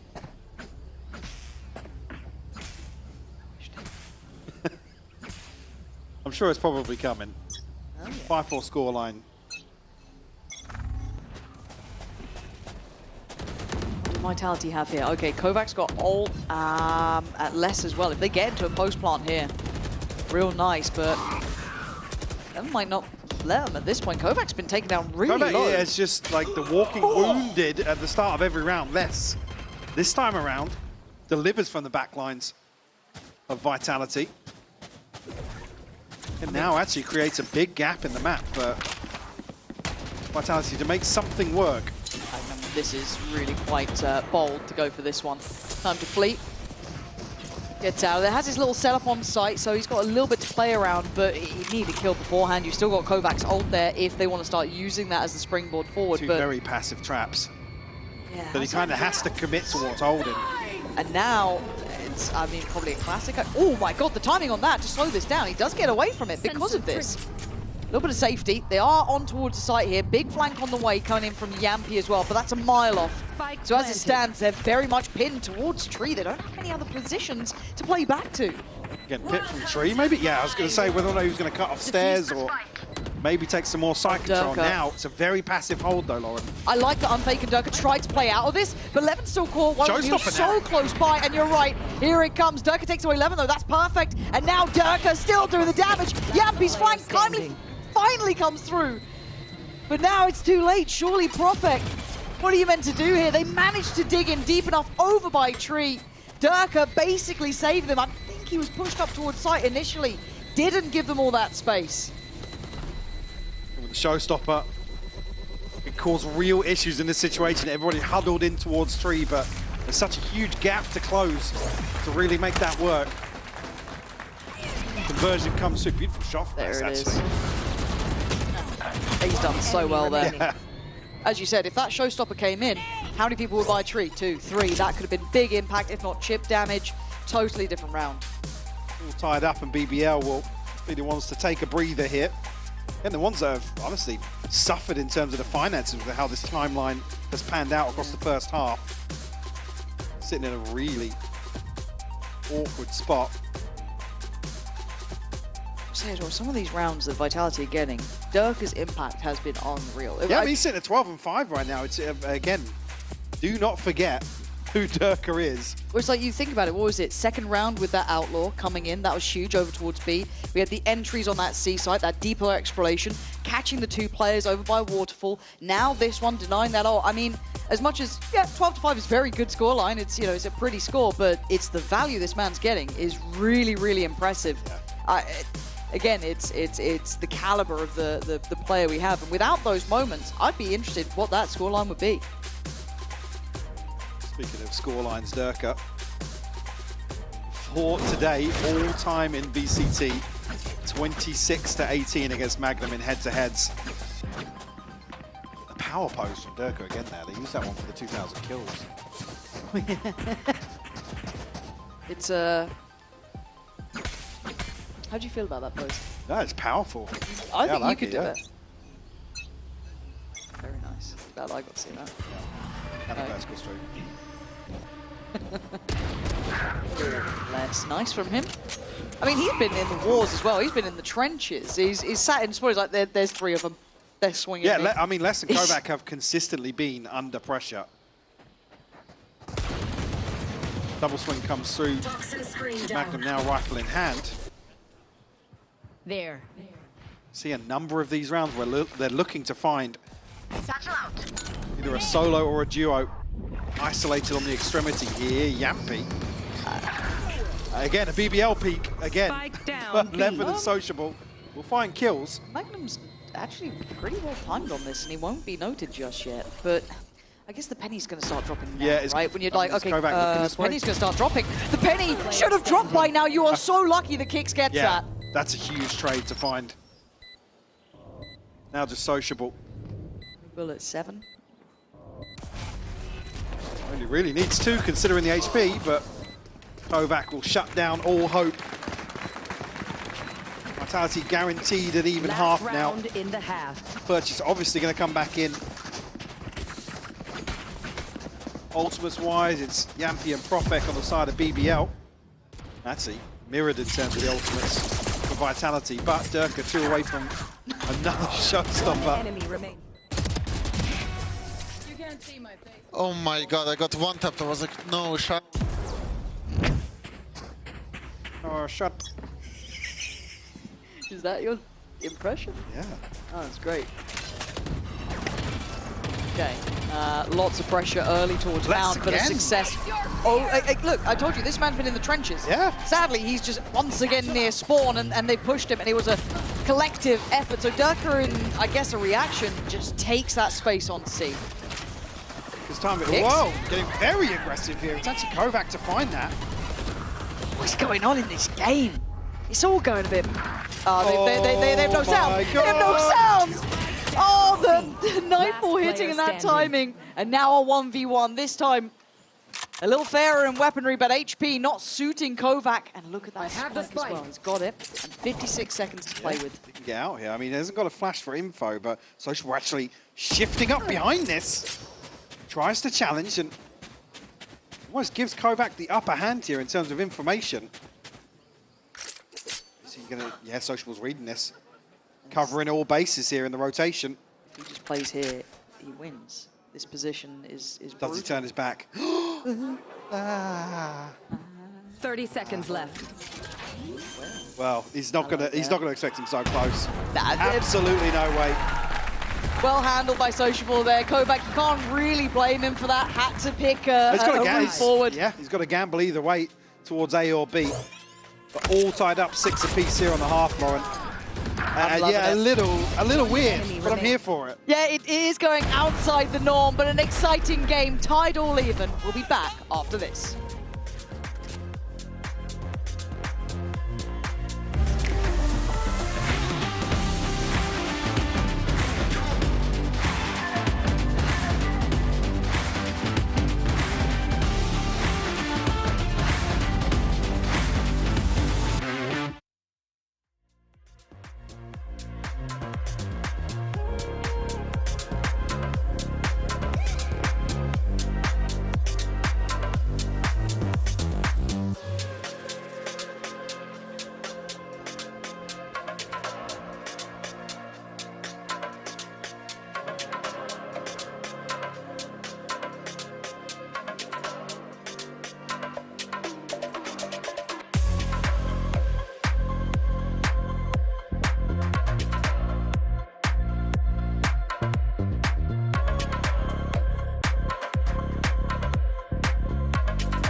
6-6 on the half, and a pretty volatile game. It felt like swings and roundabouts the whole way through, and never quite knowing who was coming out on top of that.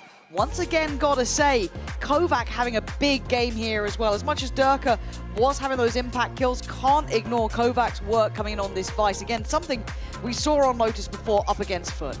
And obviously the head-to-head here, Durka and Yampy, if you didn't know, went to the same school. Must be producing absolute legends out there. What else is there to do? Well, yeah, actually. It's snowy and cold. Yes. Got to focus one direction. Yeah. However, we look at this half here, and it feels like nothing is quite safe at this point. Even that second round, any smoke, it's second by second, really. And of course, it'll be BBL now on that attacking side and Vitality on the defense. A little more tempered here on the side of BBL than what we saw on the defense. Same for Vitality, though. Set up with a paranoia, looks like, on contact outside B, but not going to get a bite here. Only really Yampy, if anyone. Very passive hold as well. If you look for Kovac's utility elsewhere, the flash actually pulled back, and like I said, it'll be Yampy, if anybody, goes 1-for-1, but big info on further players. Okay, Kovac is going to be considered now towards CT, but Spike is down. Let's look at the post plant. Didn't use the paranoia, though. And that's crucial here for the retake. Paint shell and boom bot for Durka. Catch two potentially here. Up high, yeah, they want to get 11 gone. Durka does do it almost before the paranoia that forced him forward. Paint shell comes in, nice delay there. Still, they need to land these kills. Sociable swept aside by Kicks as Vitality now continuing this pathing. Less's timing could not be better, leaving just Magnum with 5 HP. Goes for the spam, doesn't connect, and now stared down, finds a second, but the numbers just too much. Vitality will find themselves a pistol in the second half with a beautiful retake here. Very nice. Toxins going up. It definitely didn't look as if it was that deep on the wall, but I mean, lucky really, because Yampy's in a position to Magnum really 3 times, 3 headshots. Feels good. What's the buy looking like? Okay. Outlawed, 3 Bulldogs, and just a Ghost. So, don't want to be losing many of these. That's, and we've seen what Classics has been doing this week. Yeah. Naughty.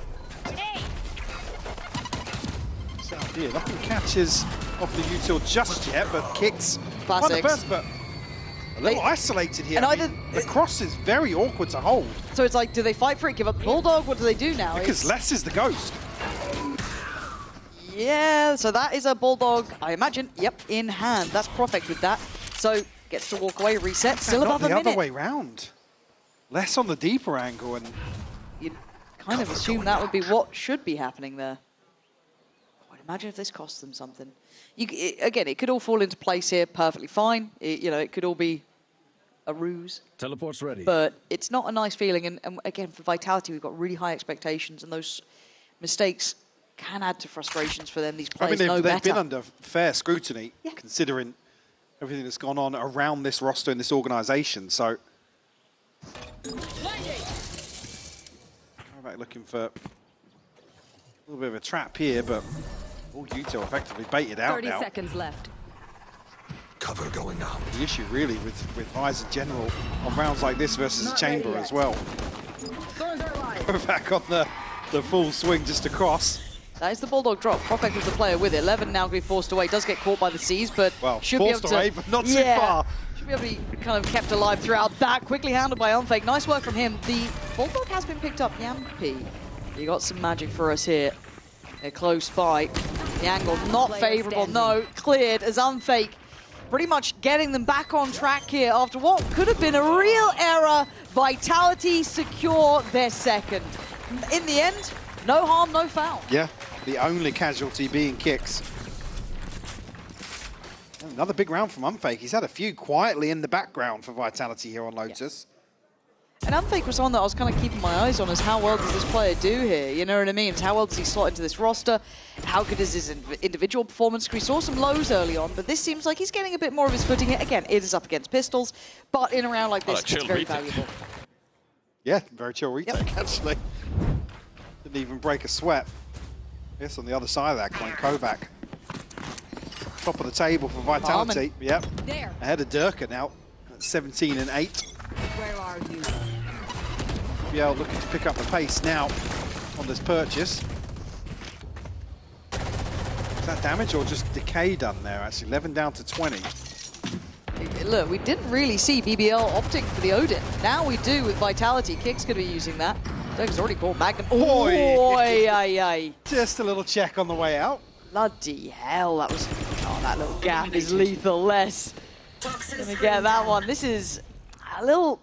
I don't want to say sloppy from BBL, but it feels like it was. And a quick reminder of what that Odin can do, how frustrating that can be. So at this point, they need to kind of add that to that checklist. They still have rounds to play with, but still, as their first real go of things in the gun round, you'd have hoped it had gone better for them here. They're going to try and dip on in. 20 HP. They do have some sight control. Certainly do, but still decent util to work with in the retake for Vitality, and also a massive numbers advantage. Levin looking for something here, but feels like a one and done at 20 HP. 30 seconds left. Spike planted. Vitality a fair old time to regroup though ahead of this. Maybe just conscious of a lurk somewhere across the map, and probably Yampy the person you're looking for in this scenario. I'd see a bit more from Yampy as well. He's been around, his positioning's been good. Kovac just powers in, but Yampy swept aside in a second. Kovac again, this guy on this map playing Vice is something to watch. Lovely work, and Vitality looking unfazed. And it should be a quick wake-up call for BBL here. That Odin's going to be in play. They can't approach this the same way. They need to get that in their heads as an in-zone flawless to remind them. Don't forget, it was Kovac and Les feeling the pinch the most in the first half in terms of pressure. Certainly delivering here for Vitality. I don't know either.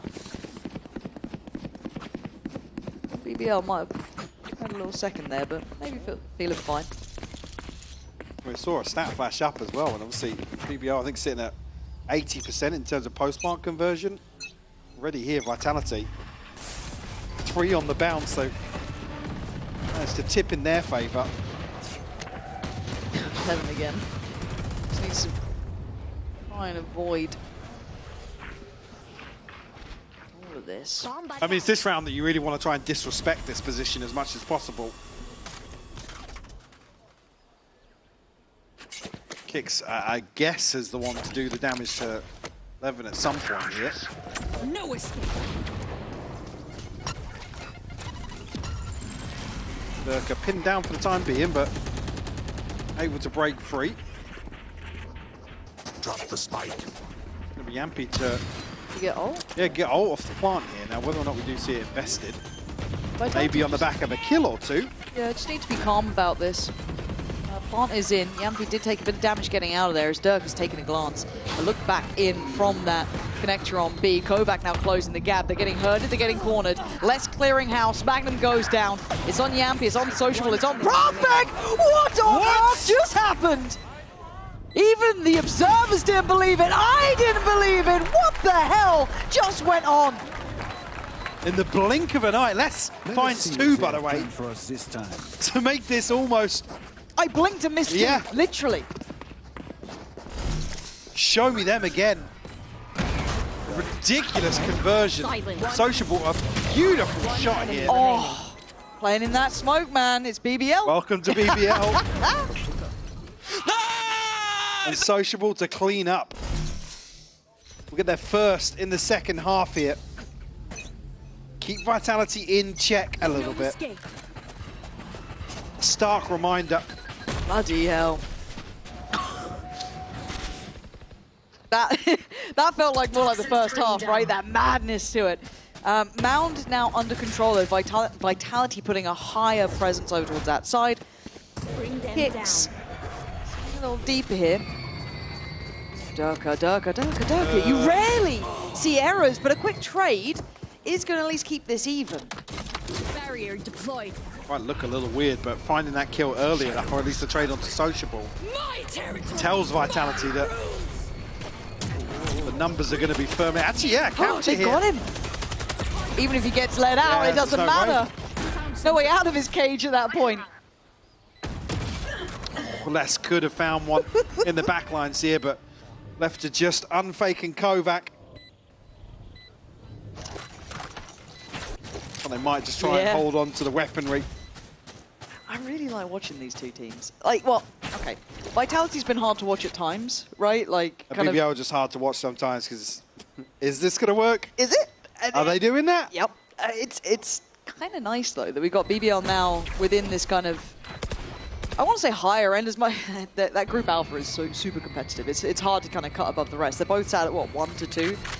Very competitive series. Obviously, Vitality, we talked about their road to this point. I mean, the roster changes, everything else has been brutally hard. But other than that, I've actually enjoyed BBL's run so far. I think a lot of us have been kind of enjoying this, kind of being on board, seeing them progress as they go. But 8 to 9. 2 back-to-back now. Money looking a bit better. Certainly is, and Levin, at times, the star player. Not standout here, though, in this map yet. Not necessarily, no. Again, it's it has been scrappy, and you've got to say he's probably going to be the victim of that sort of gameplay in general. But certainly, I think the question longer term is consistency for Levin. Ton of pressure here. Operator will be noted very early on. This time around, no focus applied towards Mound, but a flash will note presence at least. And away we go. Commitment, Levin. Gonna be the first man in. Second layer to that is Profect TPing over. Oh! Durka, that looked heat-seeking. That came right towards the feet of Profect. And that's gonna really be a hindrance here. They don't want to commit to this any further. They're looking to pivot. You're going to leave one player in position, but unfake now. Catch a glimpse of Magnum.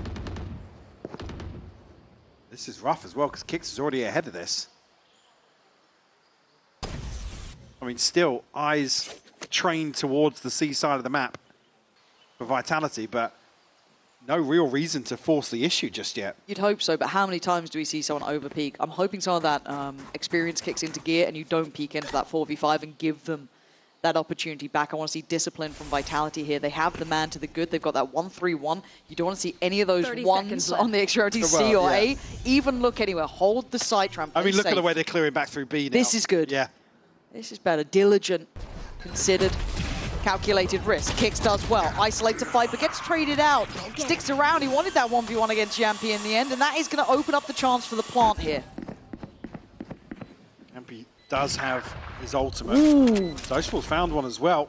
And now it's all from one side here. This is the pack that went hunting through B. This is the one, if Sociable can identify this early enough, that's pretty imperative. 10 HP, that's fine.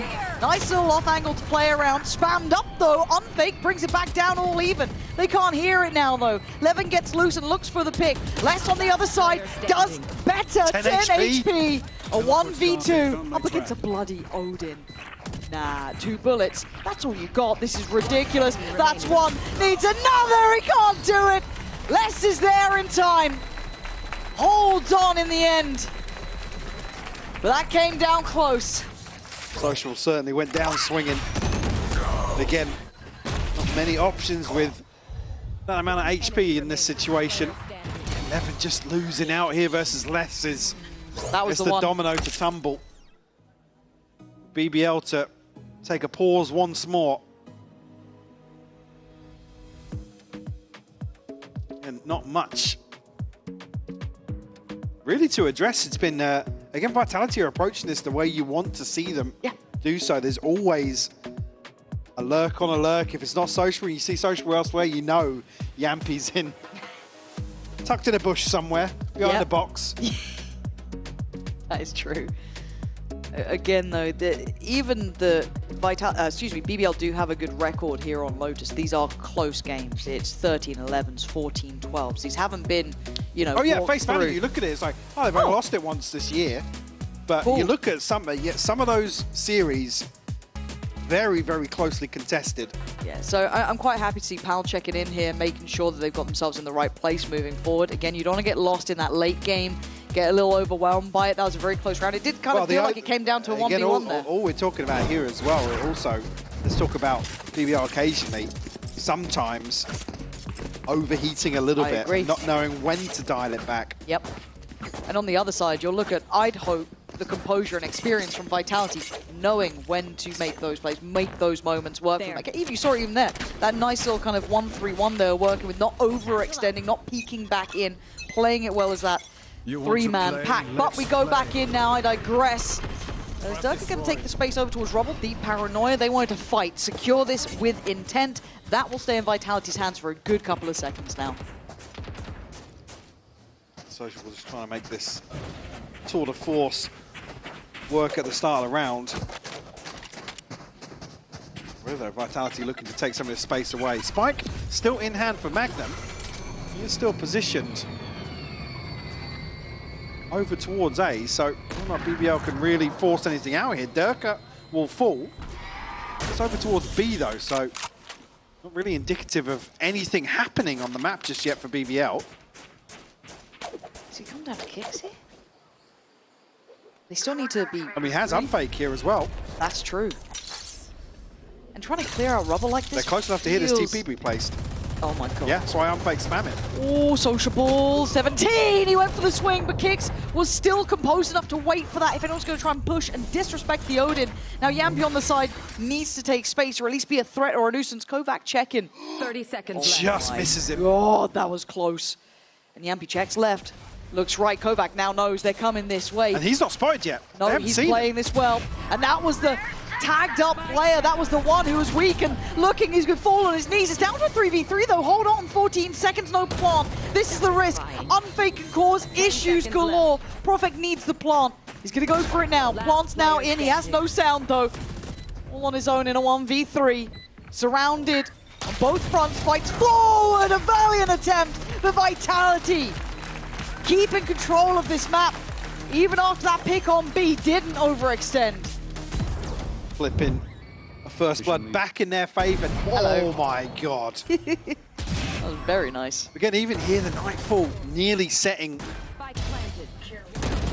things in motion here after the first kill. It's a beautiful retake here from Vitality once more. Look at that timeline. Like I said, BBL have been clinical in terms of conversions. Credit to Vitality, as some of these retakes have been really, really nice. Starting to see a little bit more of that discipline, that, you know, late that on work. in the half now as well, and look at the tools that Vitality still have. Kovac won away. Yep. Got the pit in hand. Still with a decent cushion in terms of the funds. Whereas BBL going to be struggling for a purchase coming out of this. That's too risky. Very audacious. Nobody on the deeper angle. No. Unconfirmed damage on the other side as well here. You hear that Odin going. You now can note 2 players on this side. So this might actually spur you on towards B, if anything, reading the map a little bit here. Sociable does find Unfake. I'm a little surprised at these. I need to see them stay locked in, stay focused. Magnum just got 2. No. There's not. And they know Kicks is here. Yeah, really complacent. After these brilliantly diligent retakes, to see this seems really surprising. What just went on? Kicks obviously just going to hold on to this. I mean, we can get a chance to maybe look at the early round once more, but don't expect there to be any further kills. I mean, on the side of BBL, very fragile in terms of the economy. Don't necessarily want to see them give too many away. Obviously conscious they want to remove the weapon from Kicks' hands, but I think that's all you want to invest, right? I mean, look at what's left here. I mean, Yampy's down at 300, Sociable at 450. You certainly don't want to give any more away. Is very close. Well, okay, that's fine. Thank God for that. Yeah, I got a little worried after that one. There we go. Okay, so 3 remain from BBL. And Vitality lose everyone. Now they have a couple of ults and they can still fashion a weird purchase. It'll be very, very messy, very patchwork in places. But again, this round, it feels like they kept trying to make up for mistakes and just kept digging that hole deeper. Didn't like it. I mean... I'd be barking on that one. I would definitely be barking after that round, yeah. Yeah. Because this could be 10-11. Could be. Look, I've seen too much go awry in the last couple of days rounds, so let's see. For Vitality. Ooh. Hold on, Durka. Gonna get sociable. Prophet quick on the trade out here. Les has found Prophet. This feels like it's all blind as well. That Viper wall has been here. Yeah, swing and a miss from Magnum. Now you don't want to give up this space. If you're BBL, you have to follow through here, police these weapons. You can already see the threat developing elsewhere on the map. I like to see members this. of Vitality now looking to get their hands on those prized possessions. This is really smart. Please don't overdo this. Well, just stay here. is it smart? No, you didn't have to push too far. You didn't have to go too far. Could have paused, could have waited. 11 now. Showstopper. There's bodies Do there. He you doesn't let it know rip? it. He doesn't Well, know it. because there's 3. Nobody's showing presence elsewhere. BBL going to give up the space though. Unfake, again, down to 20 HP. Don't expect him to be the one to make moves for Vitality here. Also 11. Tagged up. 30 seconds left. Aid in hand, still one satchel. And they're Petrified. so cautious here. But again, for Vitality, they're going to sit and wait for this plant so they know they can get these weapons. There it is. Tap on it, and you can see him moving up now. Slow and steady. I just wish Yampy didn't go so far. He was fine holding that. I mean, Kovac's got ult, Lester's got ult. This is... If Kovac lets it rip here, though, the showstopper's coming out. It's got to, right? Yeah, that has to be the answer. Otherwise... They can't stack up. Nope. They cannot stack up. Here we go. Actually, he's got a corner. They both got corners. And they're going to catch at least Unfake. That's a lovely angle. There goes the showstopper. Gets down less. And maybe the miracle stops now. Vitality scrapping for this one. Kovac on 20. 11 low. Magnum fine. BBL stabilize at the end. A sigh of relief, I'm sure. Jesus. They almost had the odds stacked against them in this scenario. I mean, Vitality making a weird purchase really work for them. Let's go, guys! Come on, Borgia! Look, this is the time. This is when you start reminding them, get in their heads, work that mental warfare. Again, that sort of round, though, was knife's edge. That was nearly a mistake that we had. Look, Vitality had him on the ropes there, and that could have been a tilter. You lose a couple weapons, you know, at the start. Okay, there's some shots through the wall, but yeah, Durka then catches the wall bang to start things off here. Yep. Certainly lots to consider. Obviously, the investment, the ultimate from Kovac, but do still have the pit. Kick still with a TP on the side of BBL. Prophet with a TP of his own. Unlikely to see anything else. Maybe Yampy. But we've seen late game crumbles from BBL. This has been where they've fumbled, Mike. It certainly has. Don't think this is safe yet. You know, they've had these issues very late game when that pressure mounts. And they like make I said, the a couple overheat mistakes. factor. Yep. Unfortunately, today I feel like Vitality have looked a little more composed out of these two teams. Now we win. Yes, I actually agree. Especially in those retakes, those sort of moments, they've been really, really on it. Once they get started, they just don't stop. Really, really good to see from Vitality. No escape. There we go. Looks like a set piece here. Clear through, catches nothing, so they know they're either playing a little bit deeper or maybe the connectors. And the spray's worked out. Lovely synergy for Vitality. And the simplistic approach just doesn't look so solid anymore. As Durka makes light work of Prophet, leaving just 11 and Sociable, and that HP is a disaster. Well, that spike's still a B.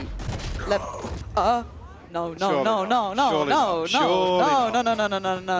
Ooh, the timing's just right to slip away at least. There's no way they make anything of this. They have no right to. He's got the paint shell back too. Less on the flank. Feels like maybe. What does Sociable do here? Oh my god, is he? I mean, he's moving back through B. There's no way they're going to expect this. But is the plant even close for that though? I don't think it is. So if No, you're 11 has to find something on site here. He's got a boombot and a paint shell, but at this point you're just locked in on this, right? Oh my god, this is so high risk. Oh, the timing! Levin looks around, and now it's on the unpredictable positioning of Sociable. Less's position should be noted. They now also know where Kovac is. They should be able to work this out. For Sociable, this is a big, tall ask from him up against someone like Less. You don't get those chances. And Vitality push up to 12 and keep BBL on 10. There's a chance here, but again, show me that from Levin, because he's staring towards drop for so long. And the second he turns his back here, Kovac capitalizes. Nice! Let's go! Huge round. Let's go! The ults now coming through for Vitality as well. You've got 3 ults ready to go. Yep. Purchase still available here for BBL.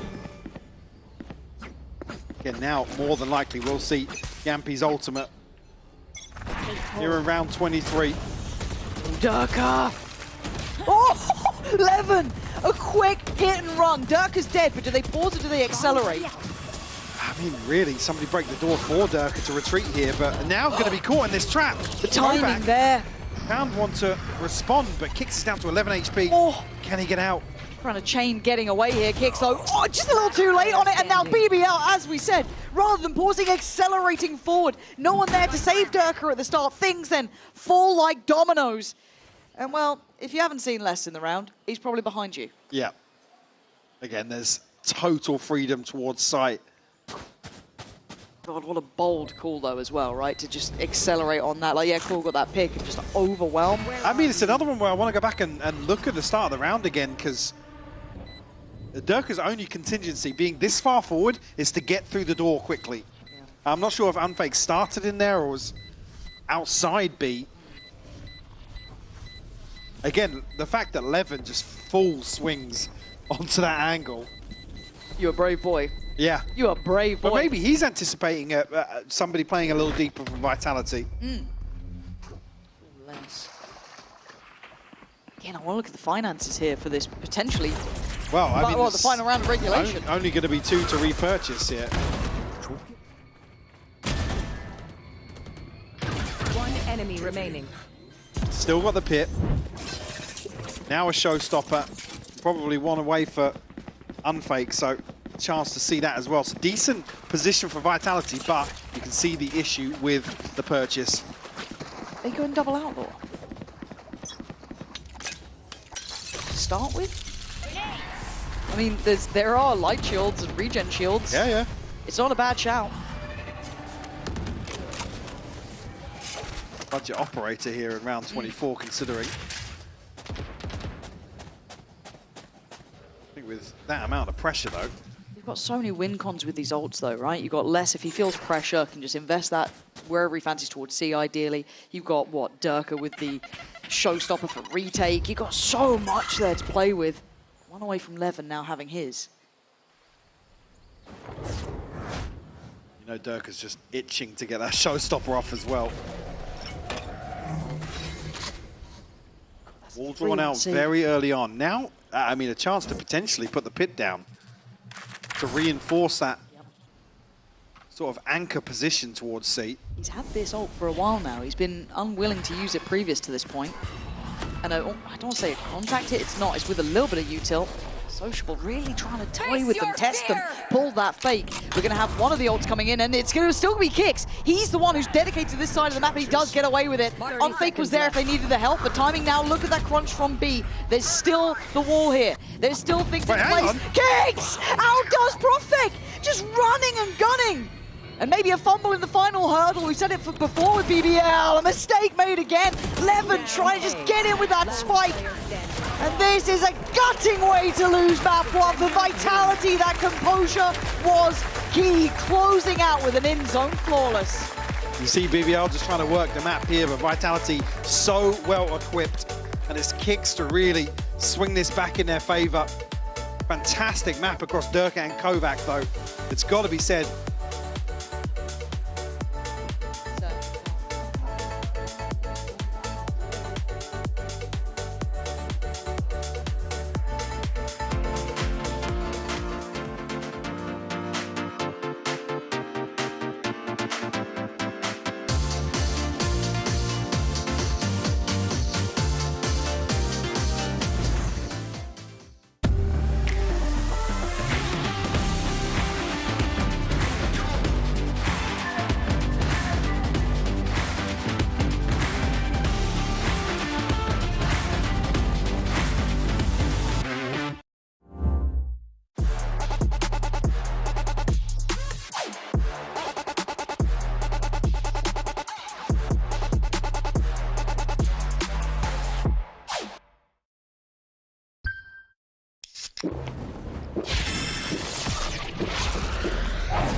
Red Bull gives you wings.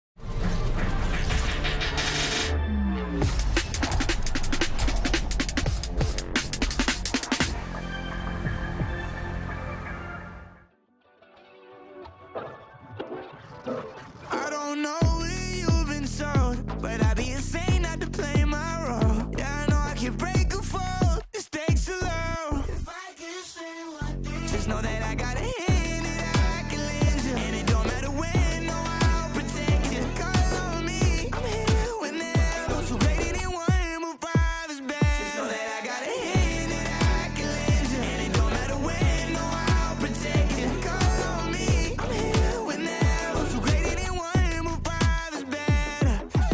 Oh, you think you tough, huh? I think that's unlikely. You can keep on looking, but can't find nobody like me. Eldorado pushing, why I'm president in a white tee. You know I love you, I need someone who can guide me. I can't do no little bag. I need 3 mil. Tries coming in both directions and like a be real. I've been eating good to be lucky to get 3 mil. First place, run it up. Care about what you feel. I have you. Give you everything, anything. I have you.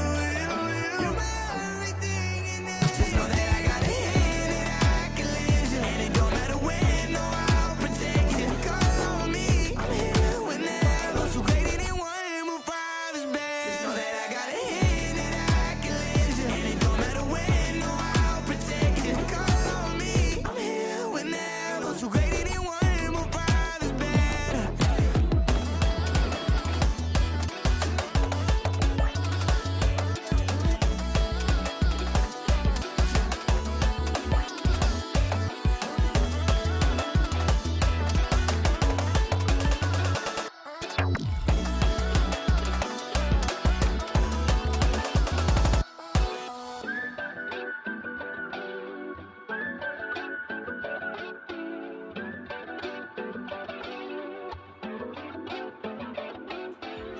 Yeah, Kimmy, I'm sorry, but welcome to BBL.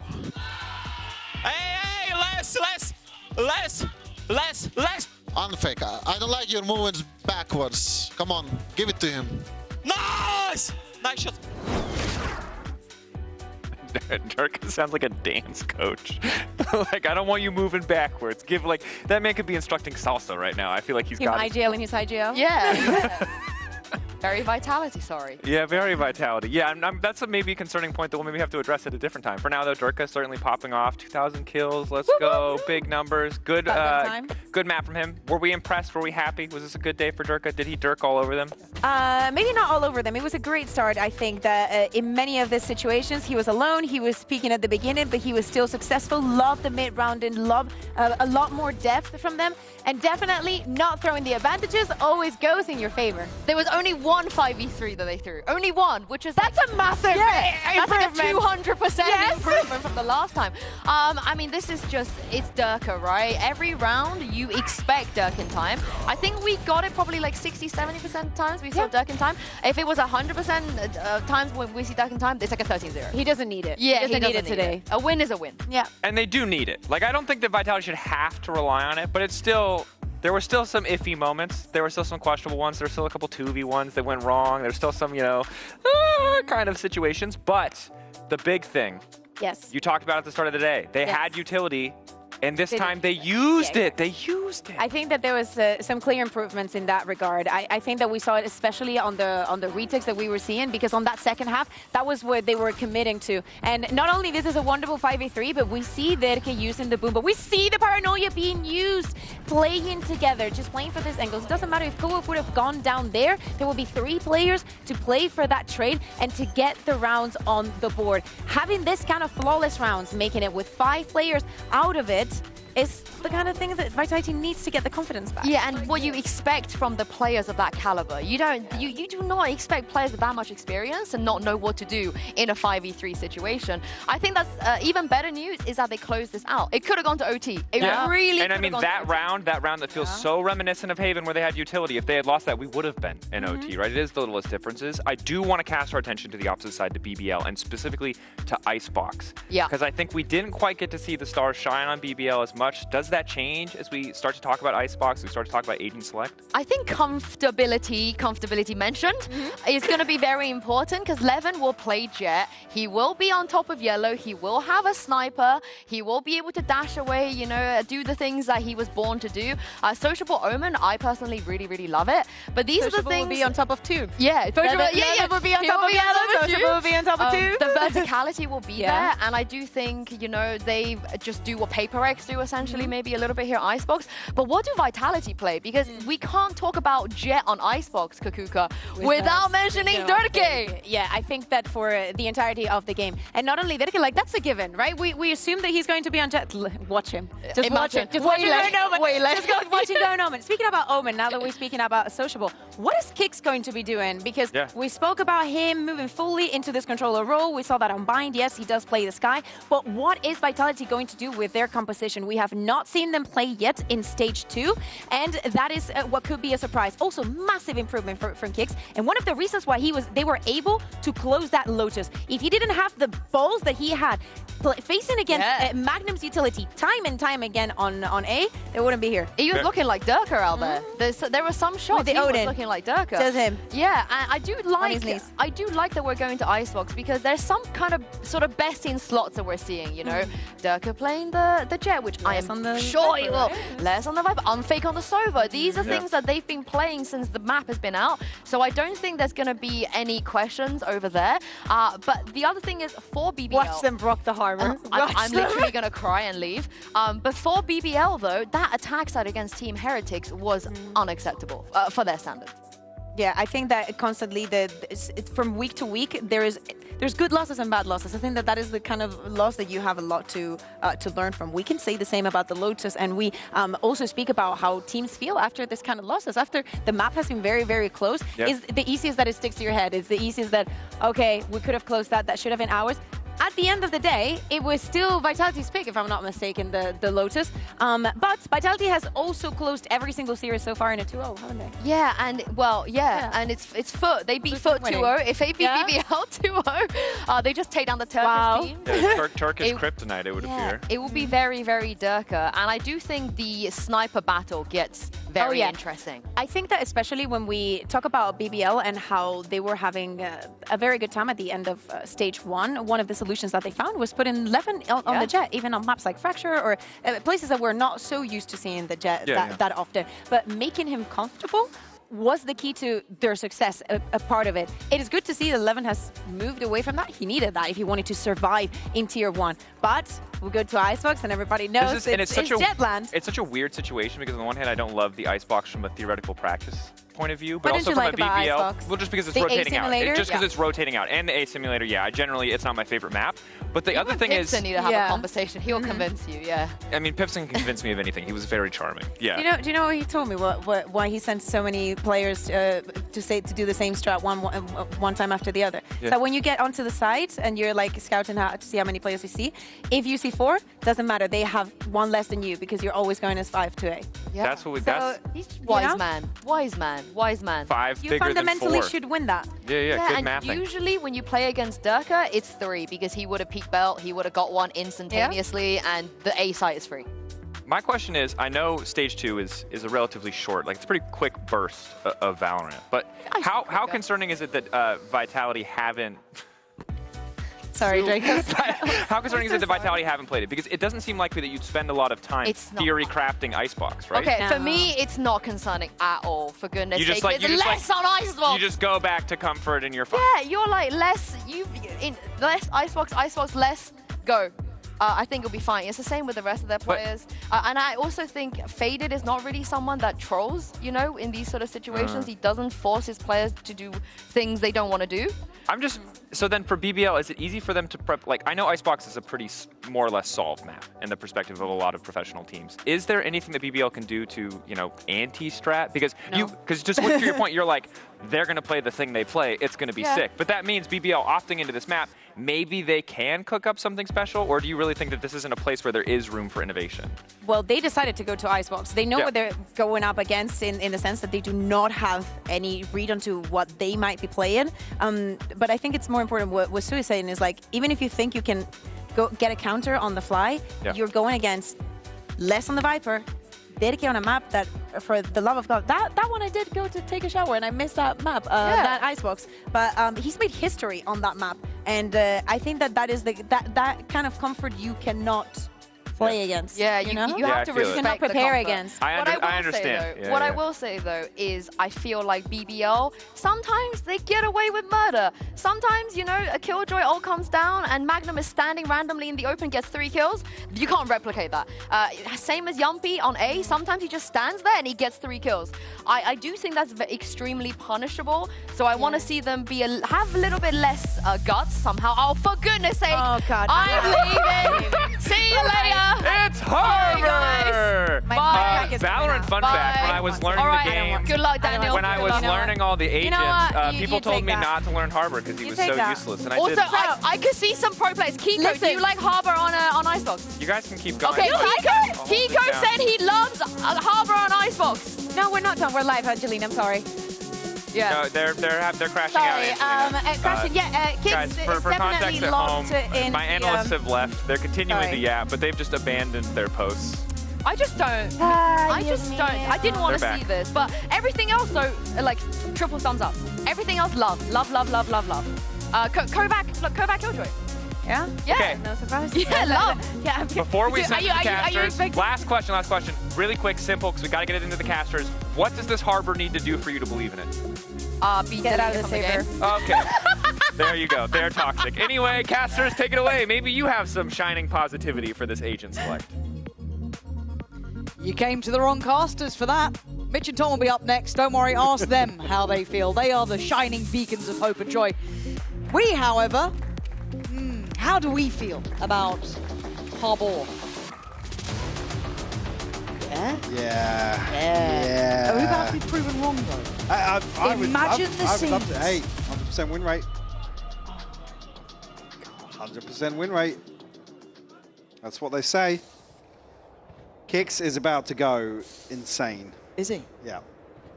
Yeah. Strong first map. Yeah. Locks in the harbour. Big Feeling game. himself. Yeah. Saw him flicking back and forth on the agent select. But committed. Yeah. Pulled the trigger. Here we go.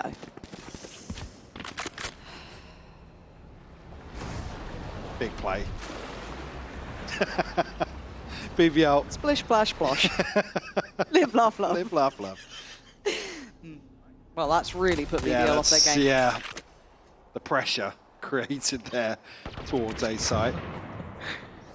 So you have to look at the other side of the map, right? Who's this going to go down to? Profect. Now, pistol-wise, this guy's pretty damn solid, but there's a lot of players. I mean, he's not caught the cross here, so Oh, train this is towards brutal. Garage. Yeah, Oh, he's going to this- be heard on the jump spot. Oh, yeah. How is he You see the alive? Oh, is he jump scare alive? on the player cam, but he's not caught. He escapes with just 25 HP. Now able to steal this. Actually gets a He's still kill. gone. Nah, he's having a go for this. Kicks up on top, though, making Harbor look viable, and that's the worst part of all of this. A 3v3 now, post-plant scenario, they can sit back a little. Reset's going to be very comfortable for Vitality. Full 3v3. 11, Sheriff in hand, probably going to be the one to try and make a move first here. First tap, actually, let's go find Yampi way ahead of that. 11 does find one, but Durka on the cleanup here.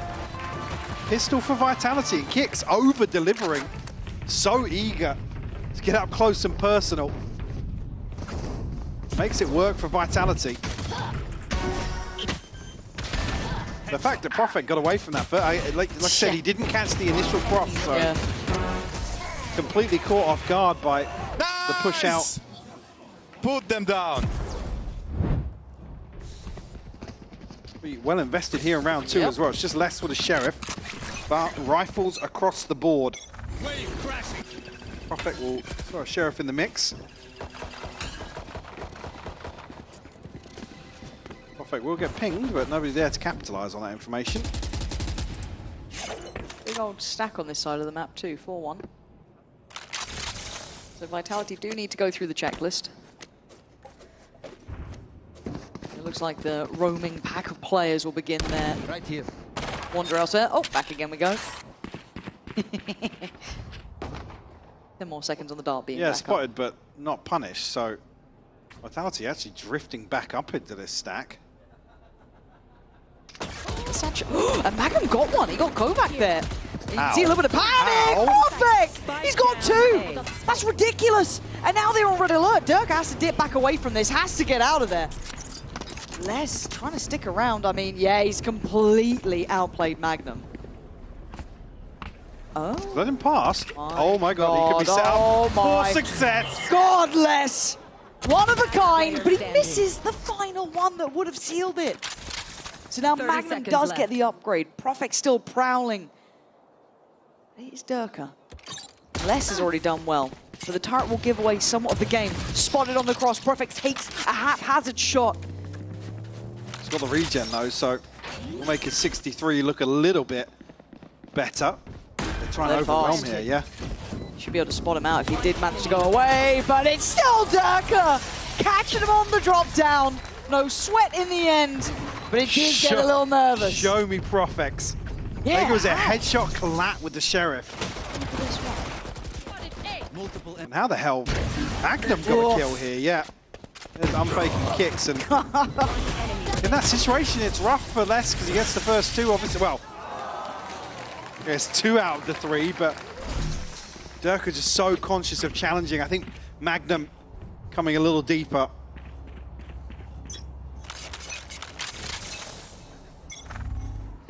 Certainly did. But that, bear in mind, that was 4 rifles. It was. Expensive round. The bonus now looks a little less than ideal, but look, we kind of look at the big boys here. You got Durka and Les being the ones to really secure that.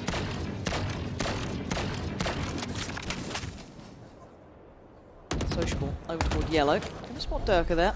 Just be careful. Could have already lost that kind of short side push up. Double checks. Sees no one's progressed. Keep that paranoia a further second. Vitality eager to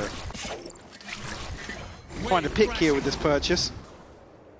Have drawn 3 members of BBL though towards B. See, it's Levin just holding a deeper angle from sight. You see there as well, the YouTube being caught by the shock dart. I have seen Yampi, which, I mean, he has been posted up on A more often than not, so maybe a bit of a goer towards that A site, seeing him over towards middle. The Sociable still outdone here. Kill. That's huge. That adds a little bit of worry in the back of their minds, but they're still heavily focused towards the A site, and rightly so. The entire time. Oh my God, Magnum, he's going to hear. Oh no, no! It's a fumble in the end. Messi not being given a chance. Yampi wants to make up for it, but he can't then double down. Les punishes 13 seconds. Profec with the pick takes away Les and puts it back to the 3v2. Still an opportunity and time being low, but still the cove there to provide some security. 11 wants to gap close. He wants to get there fast, but plant's now in and they're in the post plant. Yeah, the ability to reset here behind the cove should give them an advantage in this situation. Durka's going to find Profec as well. Just Levin now, 1v3. Going to get done. He finds the first. 17 bullets and still an opportunity here. Got to know there's at least one by yellow. Maybe not noting Durka on top here. Tough shot, but a fantastic one. Oh! Levin, this would be unreal. Has he lost track of Durka? Because that time is adding pressure to this. He's got to make the move. He's the one who has to get that defuse started. And Durka knows how to do this job. Brilliant work. Playing the time, and the swing is there. Durka, the safe pair of hands. Make sure Vitality secures their third. I mean, still have plenty of time with those 2 kills coming through early enough, but a second delivered from the hands of Durka. You're on home ground for him. For his stomping ground, I should say. Oh, yeah, Scott, that you have experience.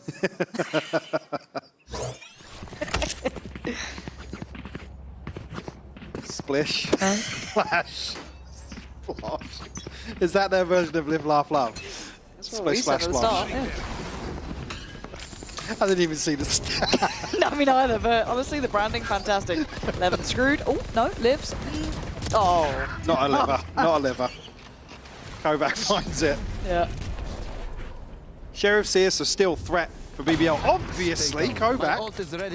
Oh, no. Oh, that's not a good spot thrown from, but Sociable found one.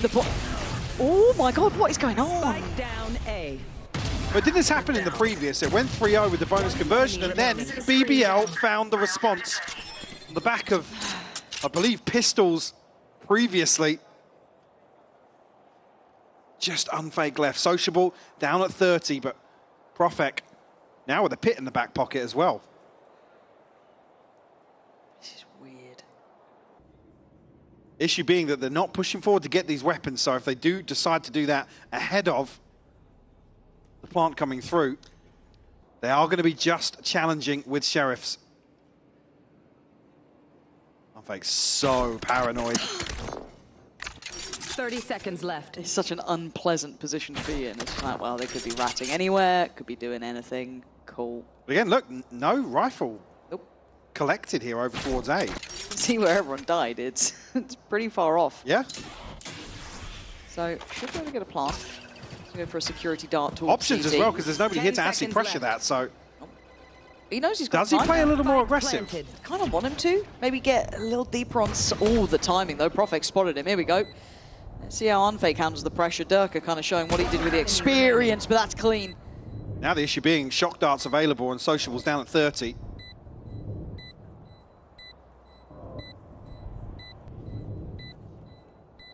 Unfake just needs to play to that. He's got a win con here. And he plays it very well. Credit where it's due there. Held his nerve for the Red Bull clutch and keeping Vitality on unscathed record. I mean, Unfake gives one now. Durka gave it previously on a weird round like this. It's Unfake to find success. And the fourth for Vitality. So lethal in some of these eco rounds though, BBL.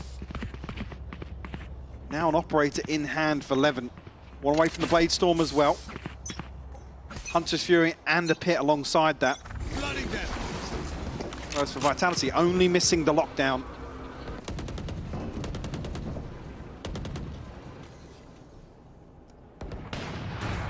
There's that operator heard.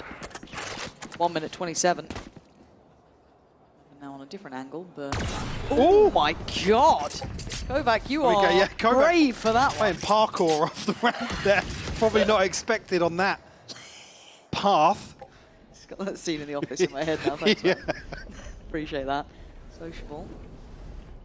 Ratting about the place. But there's been a couple of deaths coming in from the kind of pipes position, so should start keeping that in mind. But again, slow and steadily working towards B here. Don't think the Aldron's going to note too much, but still. Yeah, Kovac's so scared to go inside the bomb of this one way. Also reading this, Sociable's holding the jump up. Hello. Pit actually invested on the back of that contact. They will find the kill, but look towards the minimap. Pushes elsewhere, it's just Yampy. Does have the Hunter's Fury, does have shock darts. 30 seconds left. He's got to give this up. Oh, big tag as well. I mean, kind of doing well here. Does need to backpedal away slightly. But the plant's going to come in, so... Yeah, because there's nobody really to complement that pressure at all. Magnum caught one on the way, though. He's going to take away Unfake from post plant. That's pretty valuable. Les has found one, though. That will give him a pit of his own. Doesn't have a snake bite, but control of the spike inside this pit. Well, I like the scaling up from kicks here, but maybe a couple of stray bullets coming through. Sociable up on top here, but it's Levin's from pretty much fine kicks instantly. So now down to two, Durka and Les, the two big boys. What you got for us now? Quickly cleared, but Les still going to find a fair few. Has to get towards his spike now. And look at the HP on Yampy, just one. That is the value of a vintage player. Les keeps control and gets the ace. Beautiful cleanup. Durka putting his life on the line to set this in motion. Oh, ridiculous shot from Les actually onto Magnum. And what are you Decay doing? What are you doing? doing all the legwork for Les.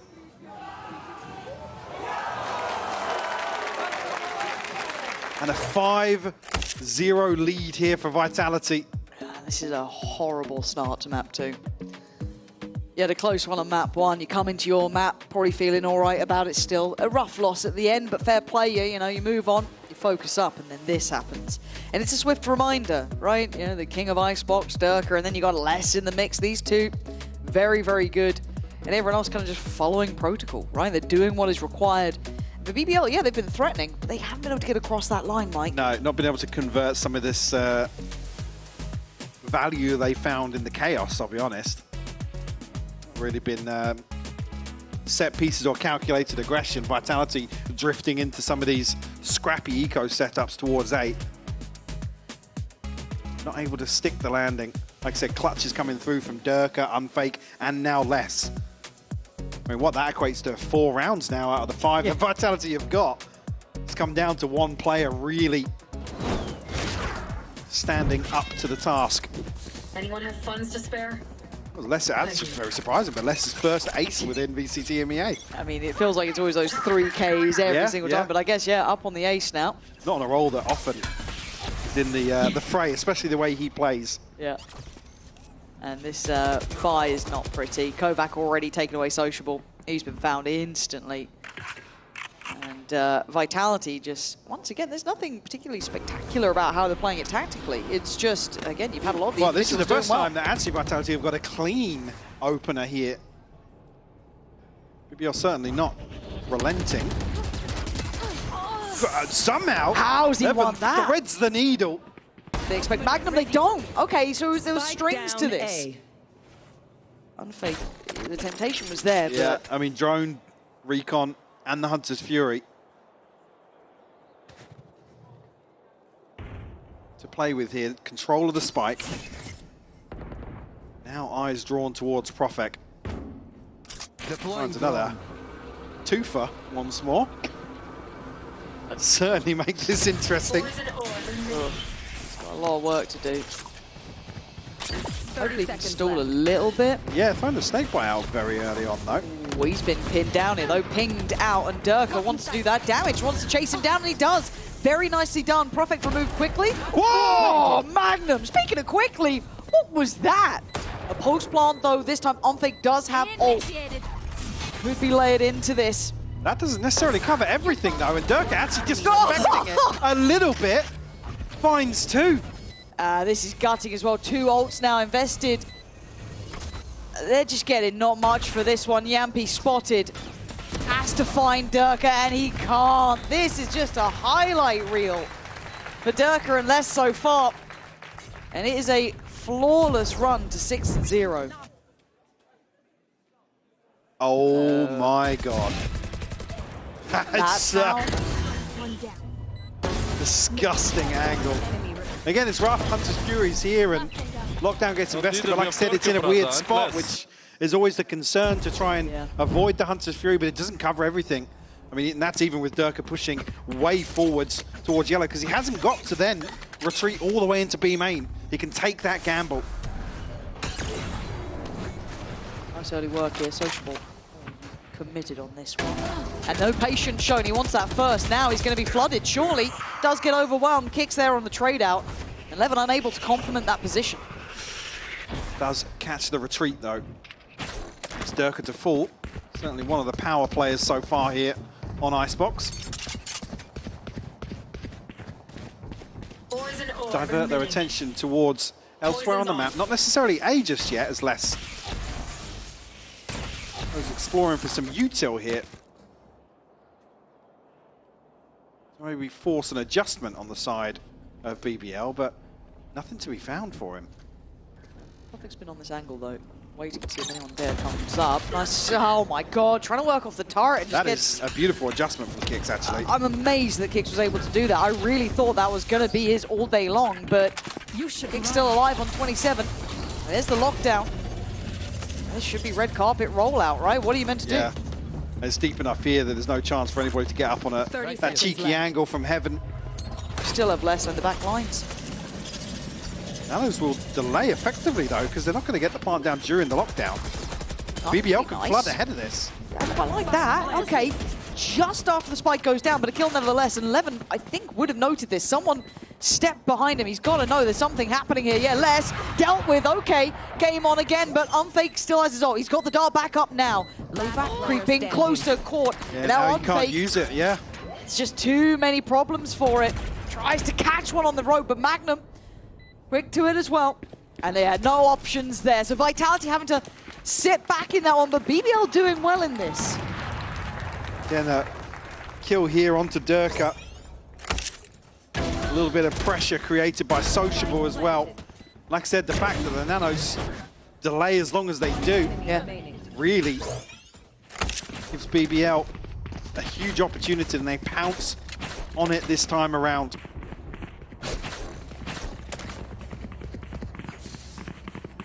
Still ultimates in play here for Vitality. Inside of BBL, nothing on the cards just yet. But an operator in hand for Levin once more. An investment from very far back here. Yeah, it's... Oh my god, he got does actually kill. connect, yeah. I thought Profek was almost out of range on it. Yampy, this has to be monstrous from you. Levin's done his job. Yampy, can you do yours? He wants it. He wants to catch the cross, and Durka haphazard in that. Maybe not expecting him to re-swing, but it puts once again Unfake in a really rough position. Yampy's opted on his route. He's made his choice, and Unfake hasn't seen it. Yeah. Yampy has. And Durka, what went on there? Just completely disrespecting the tag here from the drone. I think that's what Yampy's on his feet saying. I mean, sure, a chance here for Unfake to get ahead of that and maybe be the one that's unexpected on that angle, but absolute freebie for Yampy. Rare mistake as well. That's the thing, you really don't expect to see it from someone like Durka. I can't recall the time, so I'm not sure what he thought was happening there, or just simply a safe passage. Wasn't the case at all. There it was. Don't know how low time was. I thought he had enough time. I don't know. Again, very, very strange. Vitality with the timeout. Here we go. Come on now, guys. So good it had to be muted. Yeah, I guess we'll never know. That will be timeout called here for Vitality. 6-2 scoreline. 2 successful retakes now. Yeah, getting starting into this now, for me, it was that lesson Durka showed. Can they build as a collective, though? Is there more than just those two? And to be fair, those two have got them 6. To an extent, it feels like, right? Fair play, fair play. Can't actually knock you on that one. But I need to see a collective approach. But then there is always that worry in my mind. That BBL attacking side, up against Heretics, got held on 7 on the half and didn't get one since. Still in there. That marble rolling around. Gathering lint. It's got to be on their minds as well. You're really looking to, I guess, damage control in the first half. Yeah. But has that ship already sailed? Vitality now already guaranteed Bot's coming back. an even half. Placing sentry.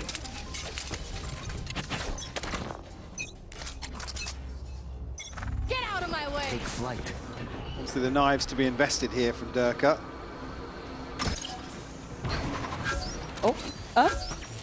Levin gonna get out of that.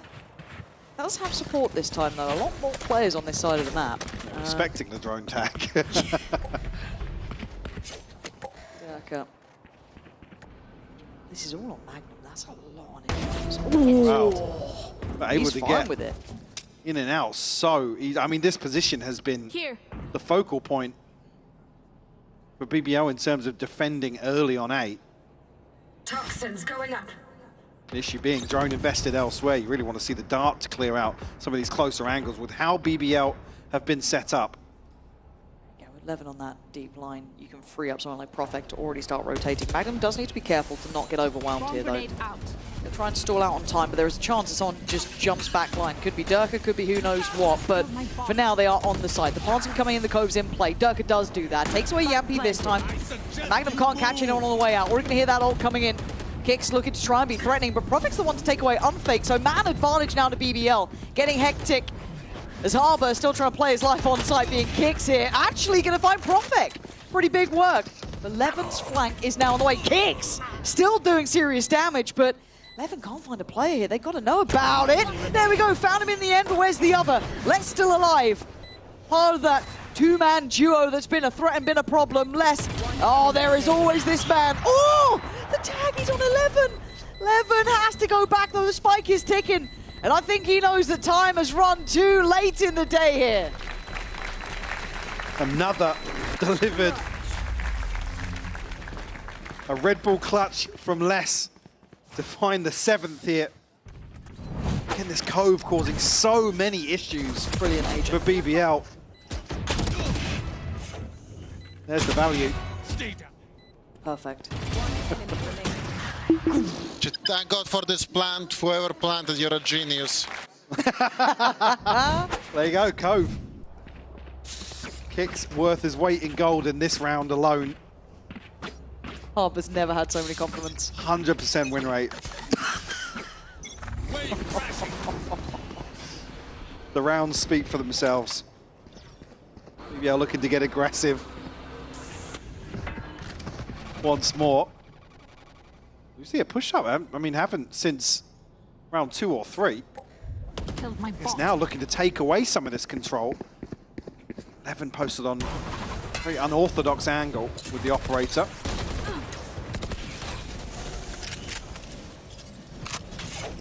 Now, still plenty of time here, and drawing the rotation, drawing out some util. But Kovac hasn't made moves. He was obviously previously punished by Magnum. It's really clear. Could be the death of them, Durka. Oh, actually gets spotted on yellow. And Magnum, it was laboured, but he's won the fight. And they spot the follow-up here, so... Oh, he just saw him, yeah. Oh, do they rotate on this? Well, I mean, that could be the... Now you don't. I was going to say the fake to sell, but... 30 seconds left. Lockdown invested now could cause a lot of problems for Vitality. They have to make a pretty difficult decision. Yeah, they got to fight for this, but Magnum's only 30 HP, so... Oh my god, he's clean with it on this one, though. Laboured against Durka, but sharp against Kicks. Les wins out towards middle, and the lockdown. That was the final full stop to the sentence there. Very, very valuable. BBL do convert here. I think maybe, yeah, considering what happens with Unfake, but Profek just has a ton of space to swing into. He knows that there's nothing else happening. One enemy remaining. Let's go! See, unfortunately, not able to create enough pressure here.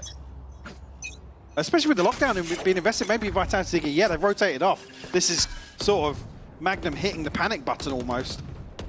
Right here. It's broken the buy. Yep. Able to get the Vandal out. We do have a stinger with Kicks and the rest on the Sheriffs. Oh my word. Hello, Levin. Still alive. Got a little bit unnerved at that one, but all good in the end. And Unfake now has to take the rather unsavory job of having to walk back in. Much else to do, really. And it's an NT. Profek there. Take another step here. BBL starting to have a respectable scoreline after a disastrous start. Yeah, all things considered, a 7-5 would be absolutely fantastic for BBL. Said it was an opening stretch of 6 unanswered in favour of Vitality.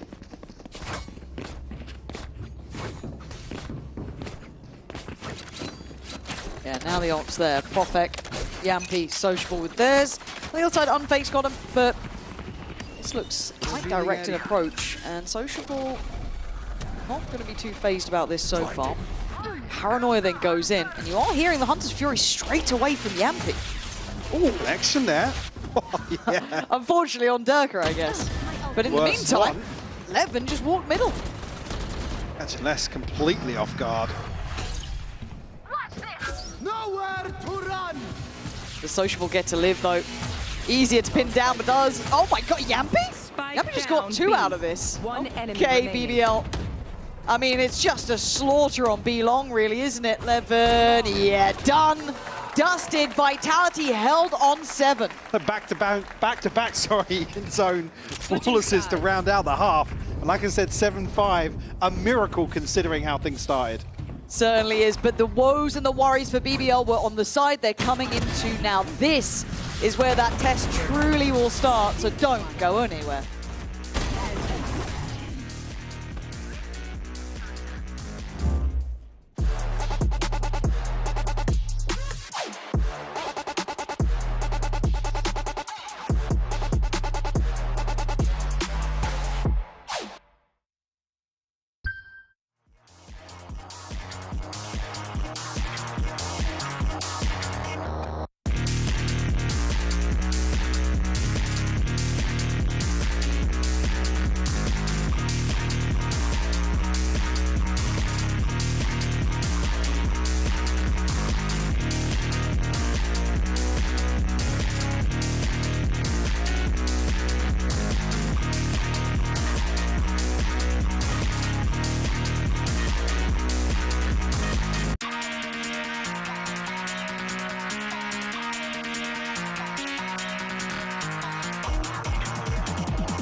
Well, BBL have got themselves 5. Mike, is that enough? Again, I fear what happened against Giant X. I think it was in that eventual loss, having that good half and then getting a little lost. Certainly a concern. But the fact they're able to recover certainly gives you a little bit of hope. And we all need a little bit of hope these days, don't we? Right, so Sheriff's out and about, Profek and 11 on the other side, Durka. Beyond that, kind of your standard affair. But BBL's attack, we have to keep our eyes on this. They look to be opting towards that A site to begin with. The much deeper point of contact here. Be a wide open site actually for the taking. Unfake pinged off the recon, but no damage. You can see down the side, 11's just hunting that position. He wants that space. And again, Les couldn't help out. There was nothing he could do to even spot that. So 11's could be isolated here though with the wall. Yeah, he could, but again, Harbour not all that threatening, sadly. So he gets to and gets away. 11 loving it. And now Unfake and Les, what are you meant to do? Much of a recovery to find here, if anything, but a couple of kills could make things interesting early on. Yeah, we are just not giving anything away on the way in. Got to keep this clean. They should have been doing their work on this one, and it looks like they have. Clean on the pistol, and losing out 11, who got 2 anyway. Opportunity to tie things up. I mean, we've had some scrappy round 2s, but unfortunately they've tipped in favour of BBL. And Vitality find themselves... Nice! Let's go! Something in an eco. Not going to see anything invested here from Vitality, actually. Don't let Harbour slow you down. Don't let Harbour slow you down. Go. They're learning. Okay, they need to be careful here. Looking for the shock dart at the start does always allow for the threat to build up slightly, so they do need to be diligent, trying to clear close over towards A. And, well, okay, that's one way to do it. 11 just walks in, just has a go, finds Durka for free. He's sitting at 17 and 8. He's having a game. Yeah. Talked about, obviously, the first half, a little bit feast and famine. Sometimes. Here, feasting.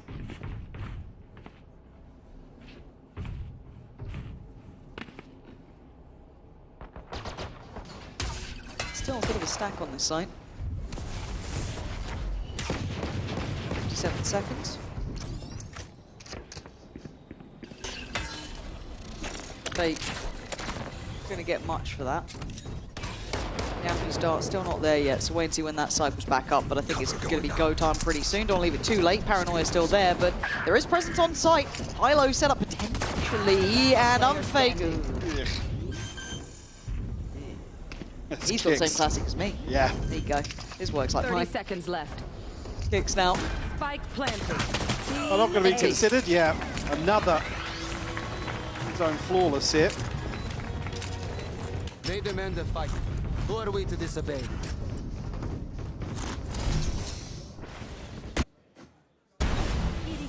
Very, very well handled. Obviously, Vitality going to be back on the purchase now. No real progress considering how these first 2 rounds have gone. But it has been a little quiet for Vitality. They do need to break back in. You can see the streak of rounds that BBL have gone on pretty much. So let's see if Vitality have some fight left in them here. Still tied all even. Fake actually manages to dodge most of that, so all good in the end, but it's Profek to draw blood. Les gets punished on B, and look, he's left there to anchor and he's going down. Could be an issue. And they've also spotted Kovac, so noting him pretty early on here. Expected positioning, 11's position, checkmates kicks. Vitality made to look silly on the layering then. Yep, going to find a bonus conversion of their own here after falling victim previously. Durka, does he expect this reposition here? No real reason to push any further here if you're 11. Got control of the rotation. One enemy remaining. Finds the kill regardless. BBL running away with the first few rounds of this second half. I think we'll find a response. I mean, damage is great, but... You don't lose much more. Again, you've got the 2 Vandals there for Profek and Levin. Yampi, I think he's going to be left with the Outlaw, really, and I think Unfake trying to keep his head down. Levin, you're going to just hit like a dirty little vac shot, just like 1 bullet. But... Sorry. Really annoying of us, I know. Yeah! There it is. Oh, man. Few more than one. Yeah, we'll take it. It's all good. It's all good. But yeah, what a blistering start there for BBL. Look, it feels like they've been doing their homework though, right? It's like, look, you clearly had an issue before on this side of the map. Let's put the work in. They've come out swinging. Way more comfortable in terms of pace here as well. That's what we saw with Vitality in the first half. I mean, across the series in general as well. This time around, Sheriffs across the board. Full Shiko for Vitality. See what they can get done here. Les is going to have to backpedal that. Can't really stick around much longer. How quickly on the site as well. Oh, that's a shot. That's a disgusting shot. Spike planted. Unfortunately, That went Kovac. Yeah. Could have been recoverable almost, but I think it slipped away. Now with that reposition on CT, that's going to make it really tough here. Yeah, it's an awkward position if you get that complementary angle. It's Durka, slow, steady progress. Might get outdone by the angle. Yeah. No, and yeah, it feels like they've been put through their paces, Mike. You know what I mean? You're looking at these post-palm positions. You're looking at how they're approaching this.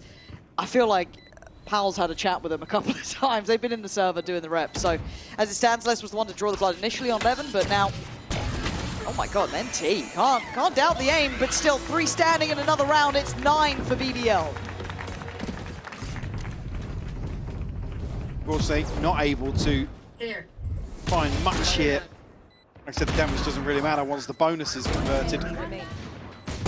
BBL up to 9 rounds now.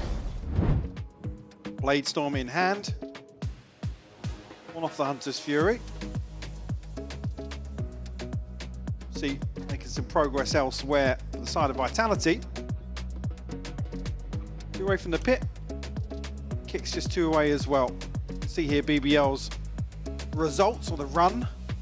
Getting a little little blip. Obviously Liquid Heretics and Giant X, all 2-1 losses, and we talked about the overheat factor, maybe things slipping through their fingers a little bit, the composure, kind of getting everybody singing from the same hymn sheet, because I think the improvements overall for BBL have looked fantastic, but it's those final pieces of the puzzle. As you said, because you look at the losses under a lens here, it was what?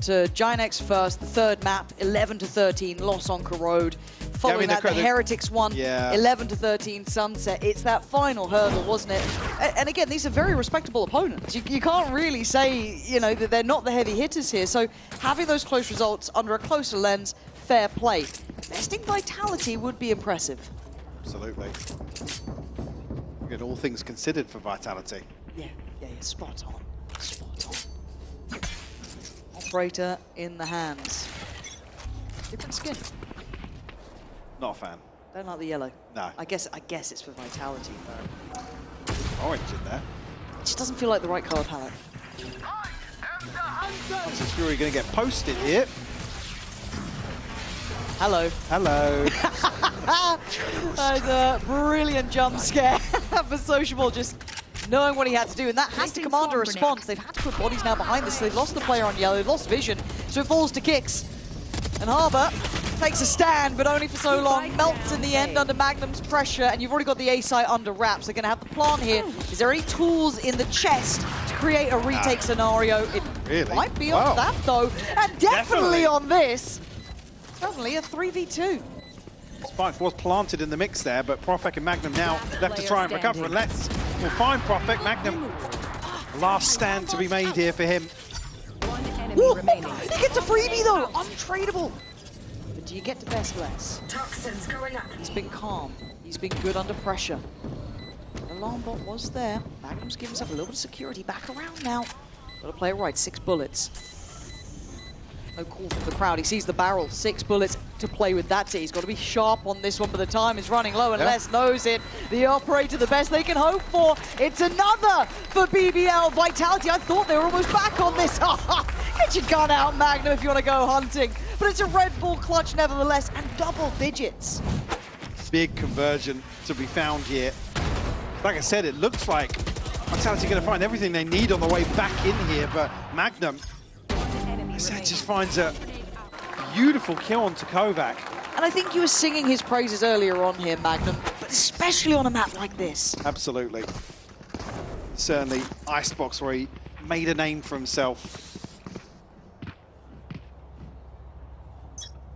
The operator was maintained. Another chance to use it here. First, they're feeling it on that one. 45 HP. He's going to be able to get out of there, but Levin finds Unfake at the same time. Kicks back in that same spot, going to get overwhelmed once again by Magnum. We've seen this before. Rinse and repeat, and Profec's lurk is naughty.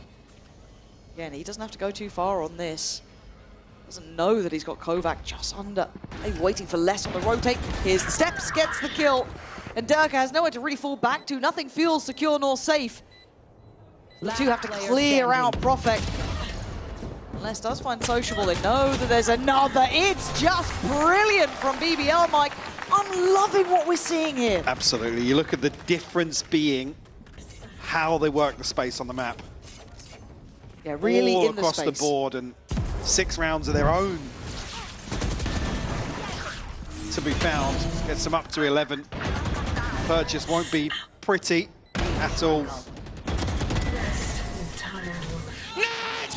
But a pit and kicks his ultimate to work with potentially.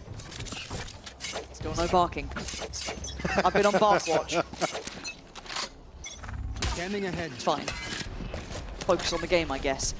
We do have a buy. It's not brilliant. Durka's going to be lacking in some areas. A buy. Kovac. Struggling more so here on map 2 than he did on map 1 for sure. Ooh, 11. How'd it go? Audacious. I'll have a look. 4v3 now, not out of the woods just yet. Durka trying to re-clear that space towards middle. But the problem is, you look at where Sociable is, you know where Profec is, they're already so deep on that B site. So these are the sort of things I'm talking about in terms of space across the map and how BBL are really capitalizing and then looking to crunch elsewhere. Has Unfake changed his crosshair, or did I just not notice that? No, he's definitely changed it. It's not a good game. I hate version 2. Yeah, V1 I think was white, I think. He's gone to the yellow. With the outline, yeah. Yeah. It's not necessarily a good sign when that's happening, as Profec has pinned him to the ground. Les, just trying to survive, would like to live around. Held on 7. I mean, speaking of, we were kind of noting that about BBL up against Giant X in those earlier games, and yeah, seeing this here.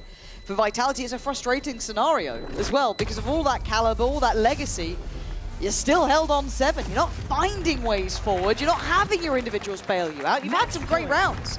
It was Les, it was Durka doing wonderfully. Les still impactful, but not enough to get rounds now. It's even worse from the other way round for Levin versus Kovac there. Enemy remaining. Byproduct of a weird purchase in the previous now. 12 on the ball for BBL. Look at that run around. Let's go. Gorgeous. One away from knives for Durka. Got a pit, one away from the lockdown as well, actually. So good position to be in, but certainly not considering the scoreline. And the walkout actually is going to be punished. Profec It's to pretty. shut it down. Oh, that is pretty, isn't it? Finding 2 there. That could be the keys to pretty much just closing this map out, getting out of the woods. You get your back from the wall. Bind becomes a reality. 3 left, though. Les, Unfake, and Kovac still alive here. Less patience dipping. As we can see, awkward timing of this rotation. Just an alarm bot to notify. Kovac trying to find some space of his own. Just steps out though. Say the sound cue is there, but the giant didn't spot the alarm.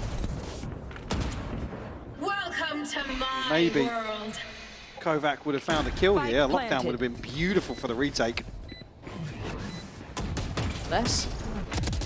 forced up by the paranoia. Kovac, he's not had a map here. He's struggled, really has. And he was heroic on map 1. And this looks like it is done for unless Les can get another ace.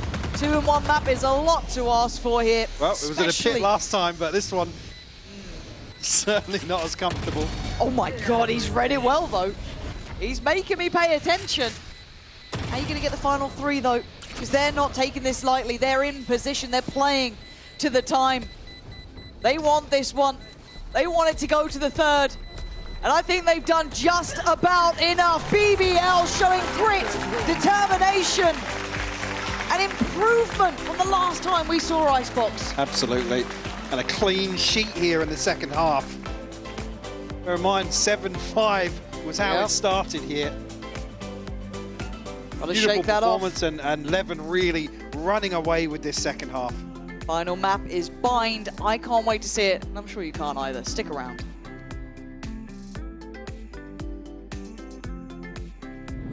Ah! Hey, don't scream. What? I'm gonna scream so much, Volkan, today. Please, no. Bro, they gonna get scared. Did you watch Vitality's voice comes, bro? Yes, I watched. That's why I'm telling you that they gonna get scared, bro. They are the only, I think, one team which didn't play against us, and I think they are not ready for you barking, twerking. What?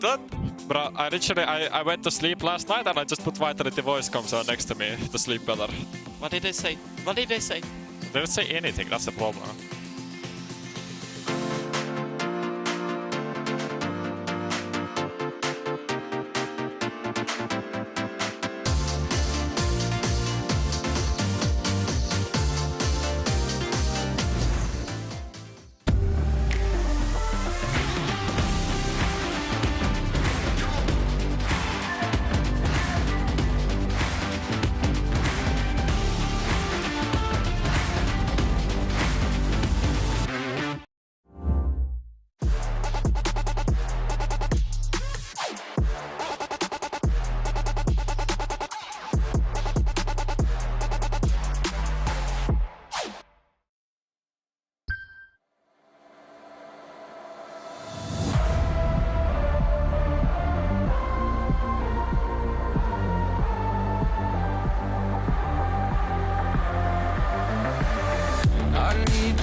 Either way I'm there. Got an attitude, I'm off the roof, up in the air. This run I make it count, yeah, I'm talking right now. Feel like the comeback kid, got no time to spare. Double up score, 22-2-4. You know I win a lot, gotta win one more. On a hot street, never gets old. Sorta with the ace and my team went gold.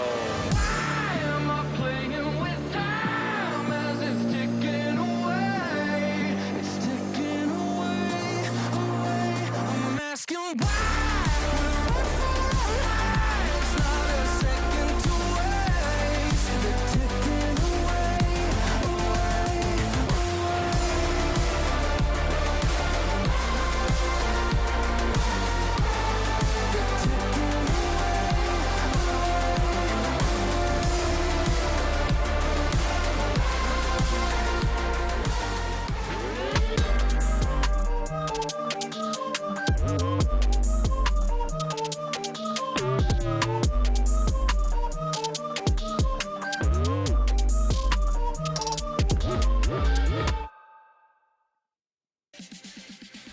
Welcome back to VCT EMEA after a pretty damn dominant icebox from the side of BBL, and I think it's safe to say you were right to walk off set when you saw the Harbor. Oh, really? What did you learn about the Harvard this game? Well, Tell me, Dracos. it seems like when you're on defense, if you're at least on the Vitality side, you just don't use any of his utility, which I guess it was just trying to convince us even further that it wasn't very useful. But that second half, I don't think a different agent would have saved them. It was pretty diabolical, but the Harbor definitely did actually nothing. Yeah, and if we take a look at the bottom here, we can see that in the first rounds, it was all about Vitality, getting up to a very, very high score. And then just BBL decided that they were not going to lose a single round, and they won 11 rounds in a row. Yeah, so I didn't listen to my own advice. I went to get some air when it was 6-1. Yeah. You know, I said in the top of today, Yeah, if yeah, it's yeah. Vitality's leading 6-1, don't do that. I did that, and then I came back and suffered the consequences. Yep. Yeah, that was my bad. So did Vitality. Yeah, that was on me. Deserved. I'll take the responsibility. You can blame me. Look, I think that it's safe to say that Vitality sent back to the drawing board. Also, some absolutely savage comms that we had on broadcast right before Yep. we went to break there. That's how we do it, Jason. Listening to the sound of Vitality comms to put me to sleep. Have you ever listened to the Vitality comms? No, would it be Generally? relaxing? I mean, I think you should try. I would love for you to listen to all of the comms of our teams here and just give us like a tier list. I Give would us- love Like, that. probably he can do That'd it be a- blind because he doesn't know the voices. That's true. I'll do the blind That's tier fun list. content, no? That's a good segment. That's For a the good next time that you're back. For the next time that I'm back. Take that Maybe note. someday. Levin, the guy that I think we have to talk about. Because as much as Vitality did fumble the bag, as much as they looked a little bit sloppy on that second half, okay, they looked terrible in the second half, this is a man who was looking good throughout the entire map. Yeah, one of the concerns for Team Vitality is definitely not allowing Levin to get on the operator when they are on the defense, and he was an absolute menace. Some of the rounds, you know, didn't go their way, but after they found their footing, after they were able to turn around a disadvantage, everything was on the way. We actually did get to hold The it. Jets, that's why I was laughing. I'm so upset. I hate it when other people are funnier than I am. And in this instinct, that is an incredible lower third. But he's a Turkish Jet. He remembered me, Turkish Jet, me, Sniper, me, Icebox, me good. And sometimes that's just life. Yeah. I think that also, not only him, but to me most surprising was Profik and the level that he keeps putting up every single week. Doesn't matter if they win, if they lose, or who the opponent is. Same goes for Sociable. That round where Unfake is ulting and he just TPs onto him on yellow and gets the kill, like they were playing with such confidence. Yeah, it was definitely a good look overall. Profik, the Omen, or map 1. This map obviously looking fantastic as well. Now it's Bind. An old classic, so a new classic. excited. It just returned to the pool. I'm so You excited. don't understand, Dracos. Like, I love this question. First of all, in EMEA, we love Bind. I love Bind, so I say in EMEA, we love Bind. Yeah. For Vitality, this is a map where Kicks is not going to be put on the controller, so we look forward to that. Maybe the Sky, a little bit outdated. But for the side of BBL, man, Vak was on the team the last time they played this map. I feel Do like you see Vak in the server now? It's very full circle, a very, very full circle moment. I think when we started to believe that Vitality was a super team is when they were so sick on Bind. They were so good on Bind back at kickoff, you know, going to Bangkok and so on. That felt like so long ago. But, you know, they kind of established themselves as a great team from what they did on Bind. But for BBL, I did not see this coming. Absolutely not, because they've been banning it for the past 3 weeks. That was the first map that they would ban. For today, they decide to float it. And even on the second round of bans, where they have the chance of banning it, they decide, no, this is where we're gonna go. Will we see Sky, you think? Sky? Sky, Mirror Sky? Yeah, they bring the Sky in, you reckon? Who? Magnum? I mean, I don't know, but we're really rolling back the years. But I think I expect some Chamber. Would you like to see some Chamber? I would love to see some Chamber. Sociable Yumpy, though. Yeah. Reminder is you Yumpy. guys try to. I really like how deep we're digging into the agent. Yeah. The fans at home were voting. It was pretty close. It was still BBL favored, which again, if you lost that or watched that last half, you can really understand why. And reminder, really quickly for the stakes before we get into the very high stakes agent select here. This is win and in situation for both sides. Lose, you are not out, but winning, being in before you enter that final week would be a huge weight off of, I think, either of these teams' shoulders. So, you know, when you asked us about Icebox, you know, we haven't seen Vitality's Icebox. Is it an issue? Yeah. Is it going to be comfortable? We said no. This is where I'm a little bit... No, Wait, no, It's a Sky? It's a hover. It's a hover. Thank God it's a hover, not a hover. This is where I get a little bit scared for BBL, though. Why? Like, that we haven't seen their bind yet. Like, I do get a Do little bit you not think it works in their favor? Oh my God, they're going for Omen. Okay, so let's assume that Profik is going to be on the Viper, so Sociable and... Yumpy Cypher? Yumpy Cypher? Are we living in Yumpy, that? Cypher, operator. And then Magnum fade? Like, I mean, why? Surely that's not what they're going to do. On the other side, God, I wish they just run the 100 Thieves comp. I just wish they do the fade. The fade, I think that's... That could definitely be a difference maker. And Kix is actually staying on the Brimstone, my so he's not even going to be on the Sky duty anymore. Oh my goodness. Okay, it's the Yumpy Gecko. It's the Yumpy Gecko. It's the Yumpy Gecko. That's very exciting. Oh, sorry. Yeah, absolutely. See 11 here with the Euro. Like, there's so many possibilities to be done here. I love the flashes. I think that Yumpy is going to be an absolute menace. Gecko Operator is something that Something does. Do you know who Something is? Something? You will learn. He was a bit of a spy in his game this morning, though. You know, there were some moments, but how exciting! Yeah, we're gonna go to Bind. Look, there's too much going on in this Agent Select. There's too many things to be excited for. Casters, you can tell us what your favorite is as we get ready for the final match, as we get ready for Bind. I don't know what I'm most excited about. What about you? You got anything on front of your mind? Seeing BBL's Bind. I guess, yeah. Just in general, to be honest, it's always nice to see Yampy back on the Gecko. Again, with the Omen, that you can make the argument, the fades here, so again, it's not necessarily a concern, but it being on Sociable. So the shift around certainly caught my eye. It has mine too. And again, just seeing this map, as you said, a surprise for a lot of us here. But if they cooked something up, you can't walk into this blind. We talk about vintage capability. I mean, Les and Dirk are no slouches here either. Absolutely not. And a reminder, the winner of this match will secure the third slot in playoffs. So lots to play for, down to a decider here. But do those old woes for BBL kick back in? Do those third map problems rear their head again? And does Vitality take that spot? A pacey beginning straight through showers, no holding back here. Potential to be pinched actually from the TP crunch. 3 frenzies, one of them's already drawn blood. Oh, what is that range? Unfake can take away 11, but the backline fights back. Magnum and Yampy going to take away 2, but the plant's in and the time is still ticking. Tucked inside the smoke here, Durka and Kix. Well, it's got to be the one to try and find something.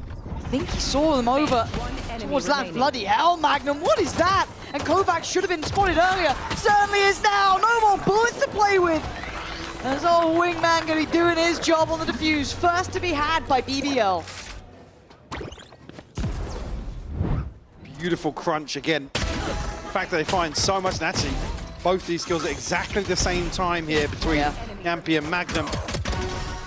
Kind of goes unchecked a little bit. Like I said, 2 players tucked in the smoke. There's just too many question marks about how much pressure is coming from behind. Look, I'd love to see more of a punish on this. Again, you're not going to be coming in with that Sentinel role traditionally, I guess, in any sense. So why not get those flanks building, be that pressuring factor? See if they can keep going on this. Look, we saw Durka do wonders with this Outlaw just on map 1 again. That was something that completely changed how the game unfolded. But beyond that, it is just the Sheriff with kicks. So Durka does need to be played in a little bit. Corner, there it is. That's rattled off 1 shot, so they now know it's in play. We'll stop with the paranoia though. Yampy chomping at the bit, trying to get something done here. But I like confidence being shown, aggression being shown. It's risky, sure. I still think it's valuable. Durka's got on the sideline behind Magnum though. This could certainly be a concern for him, but the aim punch throws Durka off just enough. Oh, Magnum. I mean, if he's going to have a game, because he's normally like that quiet, does his role, does it really well, he's not your kind of headline star. If he has a series on this, I can't remember the last time I saw him on Fade. Am I just ignoring that factor? Prophet. Nice work from them, only losing Yampy there. That's a good round. Yeah, another clean round 2 from BBL. Certainly winning out on that front across the series. You know, Vitality have had a couple of scrappy anti-ecos, and they have taken the pistol. I think back to Icebox, the early clutches in the first half between Durka, Les, and 1 from Unfake as well. 2 light shields here for Kix and Durka, so Sociable 11 can certainly do some damage here. Just on the default to begin with. Slower tempo into this buy round. Double stack towards B long. Blow him up, much. Nice. Nobody saw. Don't worry. Good.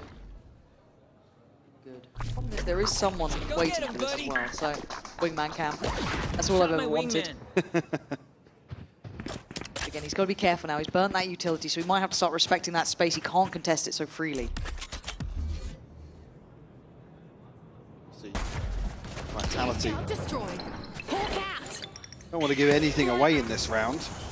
They concede the bonus in the second half of Icebox, so certainly want to right their wrongs here to kick off the decider. Prophet. Feeling a little bit of pressure from Les on the other side, but he doesn't look too phased by it yet. Now he might be. He's caught in no man's land. He's a lucky boy to live.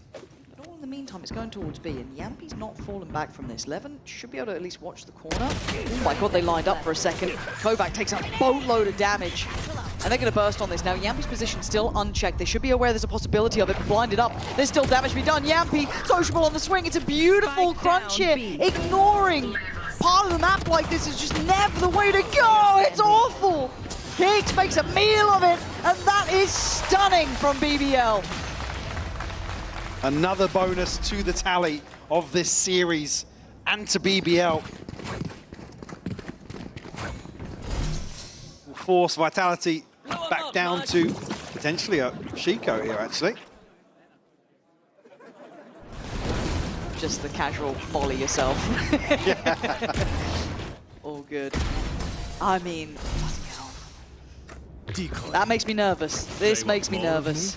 Fine. Can't let Yampi get away with that sort of positioning. Like, he's got to be on the checklist. They noted him earlier. Maybe just hoping he'd fallen away from it. Not the case at all, and BBL's confidence isn't really slowing down. Feeling they want to be proactive, set the tone. Now, do I like that against Sheriffs? Not necessarily. That does always put me on a little bit of a worry, but that off angle is just unreal from Profek. Durka, there's not much to be done. BBL certainly looks better in terms of handling the anti-ecos. Oh, well. Why'd you say that? Slight overstep. Why'd you say it? Damage done at least. I mean, difficult to recover. Rifle in hand. I have the spike. Unfortunately, Kovac couldn't get much done over towards Shower either. 5 HP, I didn't even realise Magnum's HP here. Timing. Don't know if they're going to hear any of these steps. There was a couple there. It might have been actually on long Kovac, so they might be okay. The awareness has to be here. 30 seconds left. With everybody funneling up long. Lots of space taken as well from Yampi on the other side of the map, so they should know it. Now, Yampi got away from basically all the pressure, playing from a position just like this. Do they deny the plant? They do. They've opted for that. With 15 seconds, actually gets a little bit dangerous here. Sociable going to take the TP to site, and Les now strikes. A keen opportunity found by Magnum, though, with 5 HP. Still doing what he needs. Time now running too low. Les, I think he's out of time on this and out of options. Magnum flies in. It got close, but 4-0 is the scoreline. Maybe even an early timeout to consider here for Vitality, because it's 4 on the bounce once more. We do see that just flash up in the background, but really well handled once again by BBL. And look, if we think about how Icebox went, right? They were held on 7 for a very long time. They've come into map 3, and they haven't even got the ball rolling. That's got to feel awful at this point, right? It's that frustration that you can't get around.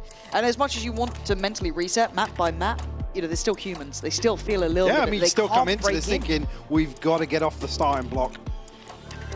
Unable to do that so far. Yeah. Good progress towards ultimates, but nothing to invest off rip here. It's Magnum again on this fade. When was the last time we saw Magnum on fade? I need to go have a look. I should have prepped, but... 8-0 as well. He's doing really well. He's doing bits for sure. They're British. Will be an operator in hand for Levin to make things potentially even worse for Vitality. Really looking towards Unfake and Kovac to do their due diligence.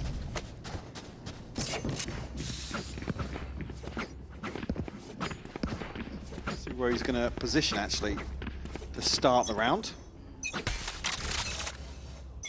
Have a safe TP back in towards elbow, so expect him to post up for at least the first 15-20 seconds here. And noted very early on though.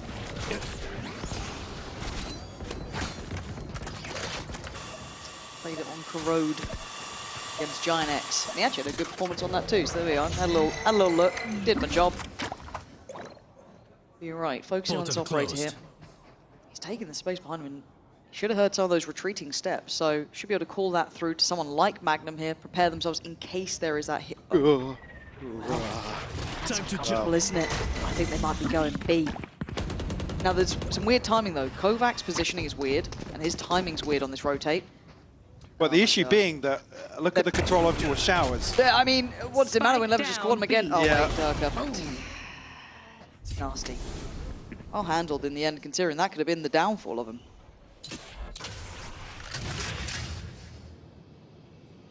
Talking about the control of Showers now, even further confirmation. So a chance now for Yampi to do some work behind this A site execute, and actually all eyes have to be trained his direction. Got someone watching him though, Kovac a little close, and he's delivered. Nice trade from Prophet, just playing through the smoke, and now with 13 seconds, they're gonna be feeling the strain on this. Kicks, oh, he's been denied. Prophet spotting him like there was full vision. It's wild, and left to die. An absence of rounds now starting to weigh heavy on the mind, and they're letting him know. I mean, one player postured 5-0, up. you're not wrong. One player postured forwards and a freebie to trade, but it's the smoke position here makes it so awkward to play around for Vitality. Again, I understand you don't have Showers control, sure, but it creates an angle for Prophet to come so far forwards towards bench and be isolated from the players on default and towards lamps as well. Thank you. Unfakes. Yeah. Unfakes in trouble. Oh. Kicks is there to save him, basically. But Levin just kept going.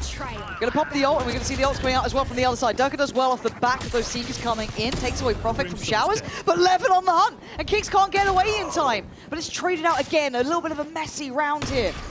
Les gonna be tested on the back lines with the spike down deep with Levin here.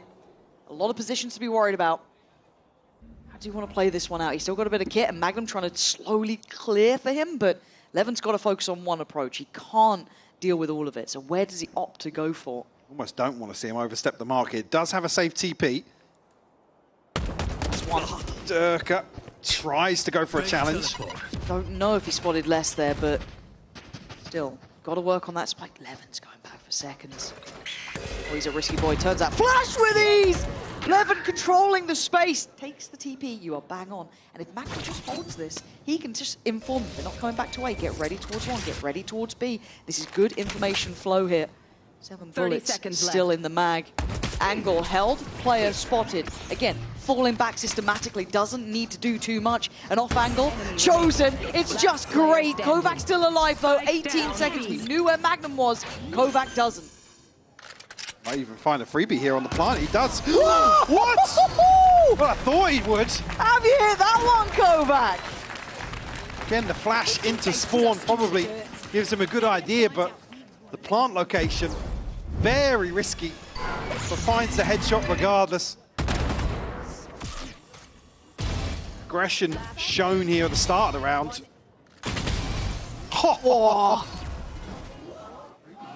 I think the only issue being there, yeah, the little reset from the jump to steady the aim ever so slightly, because Magnum's been on fire so far. He has been. Ults galore as well for Vitality, but having to do it in a round where you don't have the perfect economy. Durka going to use his to take a lot of that space off the bat. The flash actually fully catches onto him. Oh no, and now the re-hit is just magnificent. BBL capitalizing on the mistakes made from Vitality. Kovac calls one again. How much can one man do? Not enough. Is there a second flash I'm not seeing there? But the The bird didn't make it past Struck, and I think Durka's just Fully eats blind, it. I think. And it may have been Yampy using his blind as well that came through eventually, but it feels like the first one caught at minimum Durka. Let's have a watch of this again. Yeah, you can see a lot of them blind. And I think the paranoia came in too. I mean, they were dead to rights, One but enemy remaining. so it didn't help matters on that front line. Looks like one of my flashes.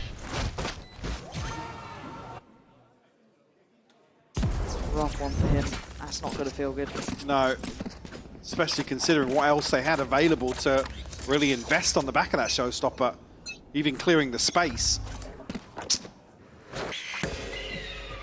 That's tough for him after having the round that got them one on the board to that. It's not the be-all and end-all, but it certainly didn't help. Now, ult going to be used here. Thrash going to go through and clear the space. Durka working behind it. Still need that plant, and they don't have showers control, Mike. Yeah. Maybe able to slow things down as well. If you have the Seekers, Yampy going to throw out his ultimate as well. Bloody hell, it's a bit of everything, isn't it? And they're all pinned. They're all in here. How many is that? Sociable has done something silly, and it's nearly worked. Yampy's there to seal it, but still, it is a 3v4. Plant going to come in. They're living and dying basically in this. Nice from Yampy, denies the plant. This is good, keeps them under pressure. Levin going to take a look. And Yampy, I like this, but it's got to be careful. There's stingers, there's bits and pieces that can work in these environments. And does Levin commit on this? He's got Yampy with him. He's trying to bait them out, yeah. I like the idea, and it is rewarded for two there. Yampy having a lovely round as Durka takes the run, but he can't get away in time. Prospect shuts him down, and look at this scoreline, Mike. This might be BBL's dreams coming true. Love that lineup. Yep. Take that one. It's just such an awkward position to be in, because again, maybe Vitality thinking they're going to find, you know, a 4v2, a 5v2 on, but again, no control of showers. It all rides on finding lamps and backside with stingers. 7-1. God. There's paying attention, but look at that buy. All over the shop. Oh, nicely done. Go back. I mean, look, I know he made that mistake before, but still, he's been probably one of the only players really hitting so far. Map 2 as well.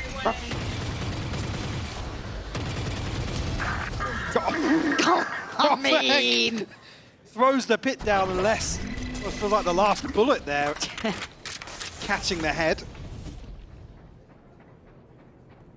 So advantage here for Vitality. Haven't said it often. Can they convert now? Magnum has his ult. Not much else in terms of utility, but a paranoia to maybe make things work here. Yampy's found one, but traded out by less. Best chance yet. You can't lose this one. You simply cannot. Molly, ultimate for kicks as well. There is no reason to lose this, and as it stands, it looks like they are going to be holding on to it now. Sociable's options become near on 0, and I mean, this is a lifeline round for Vitality. They kind of need the rest in my mind too. It can't just be one or maybe 2 now, and then just fade away. It is Sociable just going to be probably saving at this point. No real worries beyond that, but Vitality, I don't know what the overall solution is still. I mean, this default needs to shift and continually address showers. If it's going to be a late round option or the first port of call for Vitality, they need to take it away from BBL. So good to see, at least here, I mean, the investment behind Kovac and his utility. That's actually so unlucky for Prospect.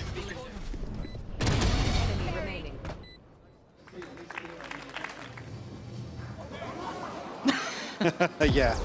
One of those. Certainly a tilter. Operator in hand for Levin once more. A judge for Magnum. Most of the ults spent now from Vitality, but an orbital strike. He's still mad to me as well that Durka's on 2. It's rare you don't see him towards the top of the board. He's one of those players who's just always consistently good. He's still doing his job. He's still trying to take the space, still trying to be on entry. You know, he's not stopping doing that, but he's struggling to stick the landing on it. Kovac does go down on the trade, but he did manage to take away Sociable. But there it is. You can see the layers to this. Durka does do what we were waiting for. Lemon's position again punished here. Getting a little too proactive. Yeah, Vitality maybe reading the map a little better now. There's repetition to it too. Now Profek and Yampi left to try and recover. Profek's been pretty clean though. That's a tough adjustment. Drifting out to maybe catch a lurk or something, but Vitality stacked up here. Yampi will have to show his hand. He's away his position. Now he's looking for a lurk once more, but they've still got time to even take the TP here if they wanted to. Yeah. I want to make absolutely sure. I don't want to take any risks at a 7-2 scoreline. Yeah, it's one of those where you, again, Dora saying this round, Durka did get 2 kills, 2 big kills as well. So for him, let's see him activate a little bit after what's been a really hard game. For Yampi though, well, he's got the first step and a 1v2, but again, it's Durka and it's less, and they're in really nice post-plant positions. Should be a very complimentary crossfire. It's a very hard play back in for him here. I'm starting to tick fast here too. Try and force their hand with Wingman. It should at least draw less attention. It has. Now has to look for Durka as well. He's not had it there. Durka with a good round. And a good chance for Vitality to try and get a bit of life back in them. Talked about obviously coming back to a 7-5 on Icebox. Now you're asking the same of Vitality. Similar sentiment, really. Would feel like a miracle with how this half has gone. 7-5 would be a big scoreline, though. That's certainly manageable. And look, I don't want to keep repeating myself, but this wouldn't be the first time that we've seen BBL get close and it just falls short. They can't allow that to happen again, Mike. And for someone like Vitality to start feeling confident, start getting into the game, it opens up that realm of possibility. Don't think it's over till it's over. 7-3, 7-5, who knows? BBL going to be pumping the brakes here, though. I don't think there's much of an adjustment required on their part. Wouldn't necessarily say, again, always the concern to Z overheating. I don't think that's a factor here on the decider. Working the space really effectively once more.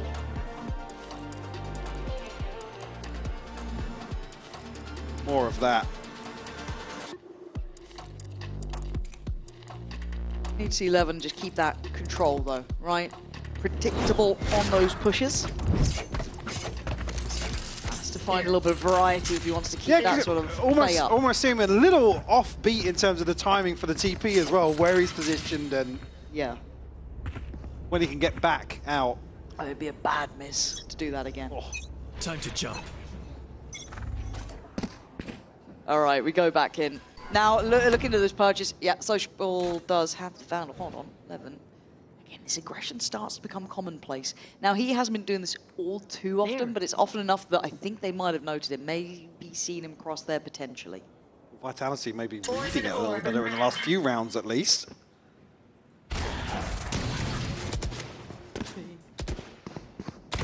Toxin screen down.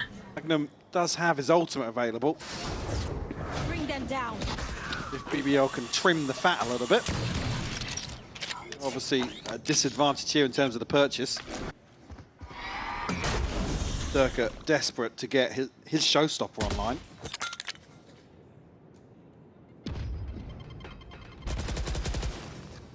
Got showstopper now. Kicks gonna have his as well. Social taking the space over towards B. Do they decide that's enough to pull a rotate on? Oh, I thought he was good on that corner there, but Kovac outdoes. Kovac's been the saving grace for this side. Nah, okay, gets one. Quick trade, Profek. Shot in the dark and it works out. Takes away Durka. Yeah, it is. And Profek has got a 1v1 potentially. Oh, does he get away? No, he gets caught in the heels by Kicks. Investment of the ult because of that. The forward position from Les could be the checkmate. Should be the checkmate, it is. Calm under pressure, Les finds it. Scoreline closing in now. Last round in the Durka's gonna have a showstopper here available in the final round. Yampi and Magnum on the other side. And navigated really well this time around. Again, you can give away a kill or two, but you can find trades like this on an anti-eco, but it's been the concern for Vitality. BBL are just so slippery. Some of these situations are making Sheriff's work, and think back to the Prophet Collat and stuff like that on Icebox. This fifth could be huge, and it's aggression again. Yeah, look at the set piece, actually. Big investment. Space taken once more, but no reward on the back of it. Magnum's in such a scary spot, though. He does have help now coming his way. Obviously, we can see where they're shifting towards, but they didn't know. Magnum did get a bite, I think, on that Prowler, so as it stands, Profek trying to play on the site almost as that turret. But a tough position to play into, but again, for Vitality, they're worried about the backline. We've got to be with how deep BBL push here. Sliding in now, Profek does eat the flash. It might be a blind send from Durka here. Does he do it? He certainly does. Yeah, job done. Vitality opening up the site very well. Hear that ult coming in, but it's from pretty far away. Going to try and set up Lev, and it does! Nice synergy between the two. TP should get taken now as well, so Yampi comes on over. Sociable gets cleared. Vitality fighting back for space on CT. A smart plan in a post-plant like this. Walking that smoke might be a death sentence for Yampi now. I think he knows it too. Resilience being shown here from Vitality in the final hours of this third map. But BBL's taking a claim to 7 is still very, very solid. Don't know how much more you're meant to be seeing here. I think it might have just gone away from them. Levin with a nice attempt, but Vitality determined to close this scoreline back up to a respectable affair. Course correct here. Have to see if they can carry that momentum across to the second half. One enemy remains.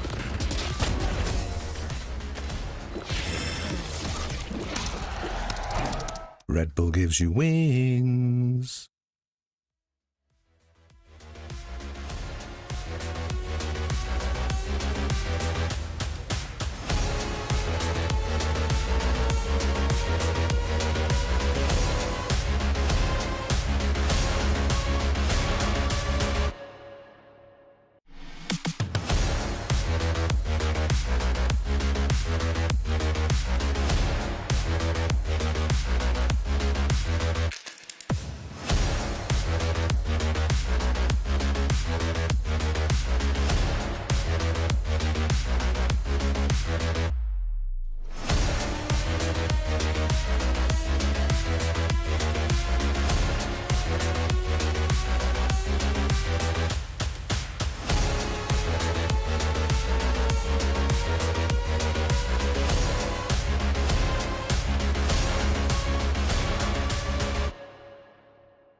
(7-5) is the scoreline on the half. A fantastic early start from BBL gave them so much room to work, but Vitality never down and never out. Claw back 5.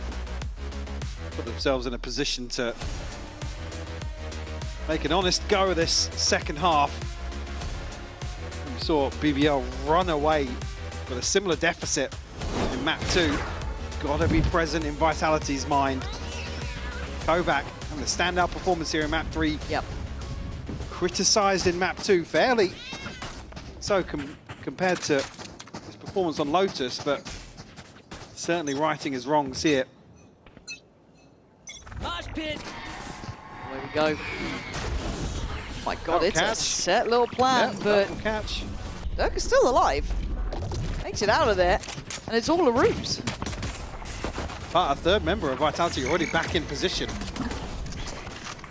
This is all a bit bizarre now, but Sociable, ooh! Oh, he's hitting that. Unfake gets away with his life on 22 in a frenzy. What is this pistol round? I mean, it's just making it so difficult for Vitality to get a grasp on what BBL's final intentions are. But Magnum goes drifting out with the spike. Levin will equalize once more. Planted. It does take some damage, down to 40 HP and less. Now in the back lines. Threat. Well, there you go. Finds Levin. Unless solo endeavor though gives Yampi What? so much of a chance here, and Unfake was never meant to be the one to save this round. He was damaged so early, and with a frenzy, you're not gonna find it. What just happened? Maybe some question marks? Gotta be. But less just in a position to challenge solo here on short. Very bizarre. Yampi just picks them apart. Like you said, Unfake tagged up so low. You really want to see the other members of Vitality to make it work there. See, Ryan was like that with a Sharpie. His handwriting's huge. Al, do you need glasses? Bloody hell. Poor guy. All right. Hello. That's one. Hello. That's two. Oh, perhaps a third. No, Sociable will have that. I think it's a let's get this round done. Yeah, get out of the way, rip the band-aid off if you're Vitality. Kicks will catch a headshot, but nothing else to do for him. Levin's going to get pretty close to his ultimate, actually.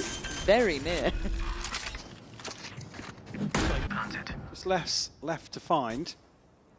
Yeah, winning a pistol seems quite surprising to me, rolling my mind back, because I feel like they haven't won too many. I'd like to see the statistics on that one and how this has gone, but as it stands here, this is big for them. And they can build off it. Levin's going to have that ult pretty much knocking at the door. Yeah, I think Les as well, just conscious not to give it to him. Just to run the clock down, maybe some time for discussion as well. Ahead of the next. Position already noted now, but I mean, he can just go forward and die if he wants to. Really necessarily Doesn't matter either way. Yeah. Hello! And hello to my ult as well. Big tool to have into the bonus potentially if they want to bring that in. Another bonus potentially on the cards here for BBL. Really impressed. I mean, once more,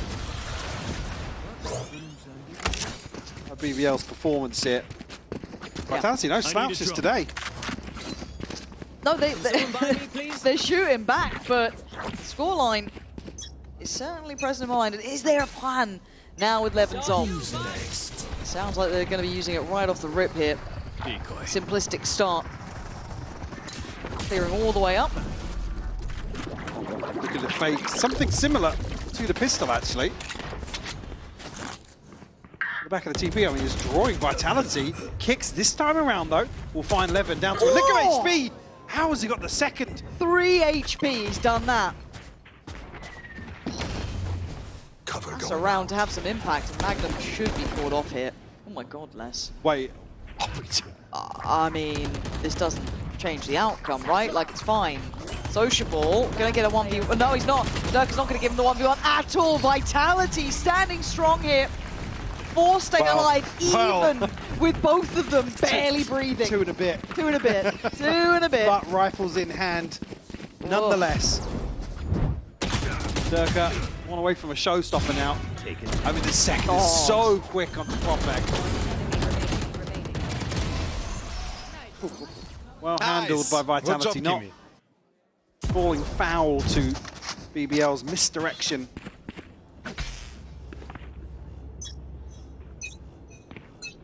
A little bit of an adjustment really on the pistol round, as I said, but hello, Durka could be a ton of well, a ton of trouble, but that was 74 HP. At the cost of what? Blast pack? Pretty good. Does have the option to be healed as well, whether or not they'll invest it at the start here.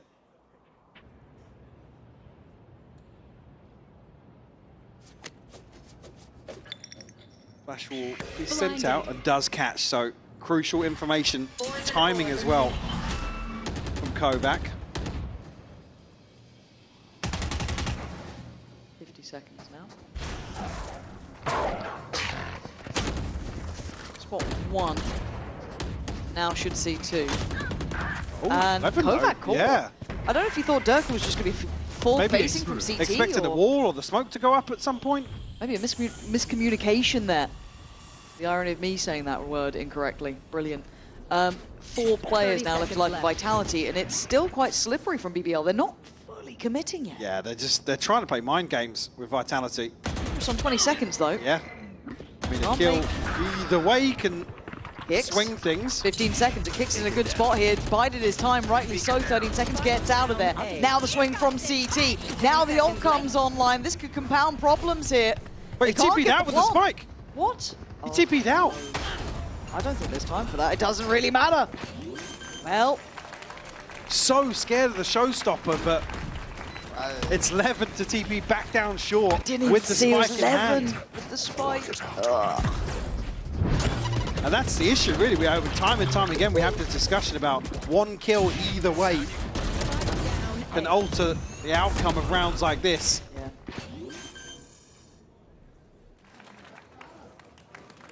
Maybe expected him to invest on the first, that's why he's TP'd out. I mean, it would have been tight regardless to get back onto default.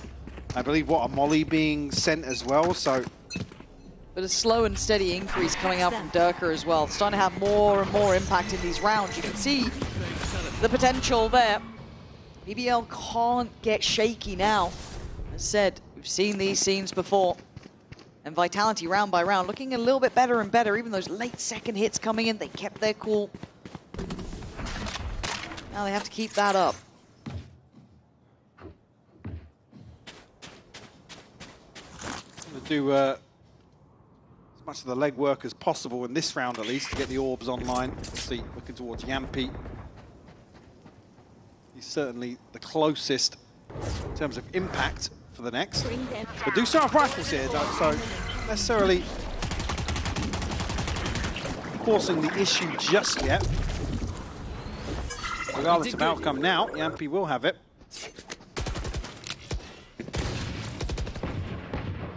This is all going over towards A, but the safe pair of hands has been Kix, really, as well. I guess an unsung hero to an extent. Levin takes away Unfake and gets on towards side, but Kix has been good. That molly was part of the equation before. You've seen what he's been able to achieve, but the plant's in play. Hold on. Oh, and the flash is exceptional. Levin makes the most of it. Kix couldn't do enough that round. And now Vitality having to fight back in. Sociable still has that paranoia. Any chance to play off it, though? It's all right. Vitality swinging it. He's giving it a crack. It's not worked out. Vitality back in effect. They had a massive advantage in that situation on the back of just 2 rifles, but Vitality able to cling to life. Scoreline's getting close, Mike. Yeah, very close. Yeah, and I think BBL feeling that as well. Certainly feeling the heat. Stay a bit, I didn't catch that, was it? Stay a bit calmer in afterplant, maybe? Maybe a little overzealous in certain scenarios. But 3 unanswered now for Vitality, puts them right back in this decider. Yeah, spot on. Money's going to be looking good. Very, very healthy. Ults will be cycling back up pretty soon. Kix is only 1 away from his, 2 away from Unfakes, and then, of course, the rest still building up. But on the other side, plenty of ults coming through as well, so there's opportunities here for BBL. 11 almost back on his second. We talk about Yampi doing the legwork previously. Check in with Pau. But again, this is when experience comes in. We talk about pedigree. We talk about that ability to stay calm under pressure. BBL need to show that capability here. Vitality are probably one of the biggest teams for that. You know, as much as even in their losses, I know they've been struggling. We know they have been. It's not been the start of the stage they would have wanted by any means. But the capability is there. So we need to see if BBL can overcome those issues they've had before here, because Vitality, you give them an inch, they will be taking that mile. As it stands, 3 back-to-back certainly characterizes it. Just compare the other side of the coin as well. Kix just 1 away, Unfake, and Less just missing 2. So Salt Cycle pretty comfortable for Vitality as well. Poison orb and toxins going up. BBL going through the motions once more. Certainly a little more tempered from BBL. don't see much aggression or all-out aggression. I mean, commitment behind it, as we have previously. Like I said, leaning more into misdirection here on the decider. And Levin sniff out. Point out Durka. Takes TD into the smoke, sends out the clone. Nice flash as well, and a great swing. Got to know where Durka went, surely. Actually doesn't get back in time. Unfake on the counter swing, gonna make that work. Little look towards CT, trying to synergize together. Work on these swings. Magnum with an outrageous push to CT. But they've got the plant and two-player advantage. There's that aggression I was talking about. This time the commitment is there. And the value found. Player standing.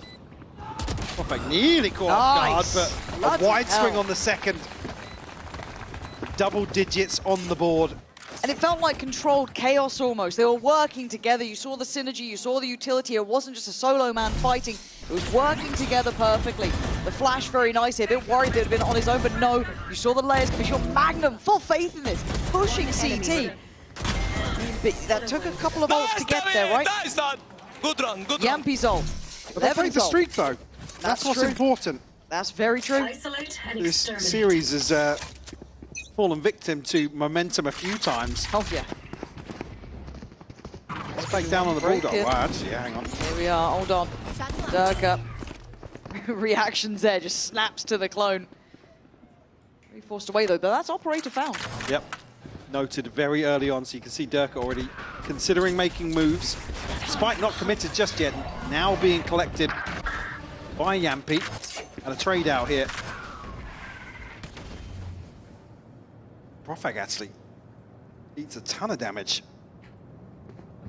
Yeah, he's on what, 10 HP? Kind of. Yeah, I mean, it makes the pit really kind of, well, you don't want to be investing there. You just be spammed out so easily. And if this catches a paint shot, could go in and that's him dead. Ooh! Profag is an aimer, man.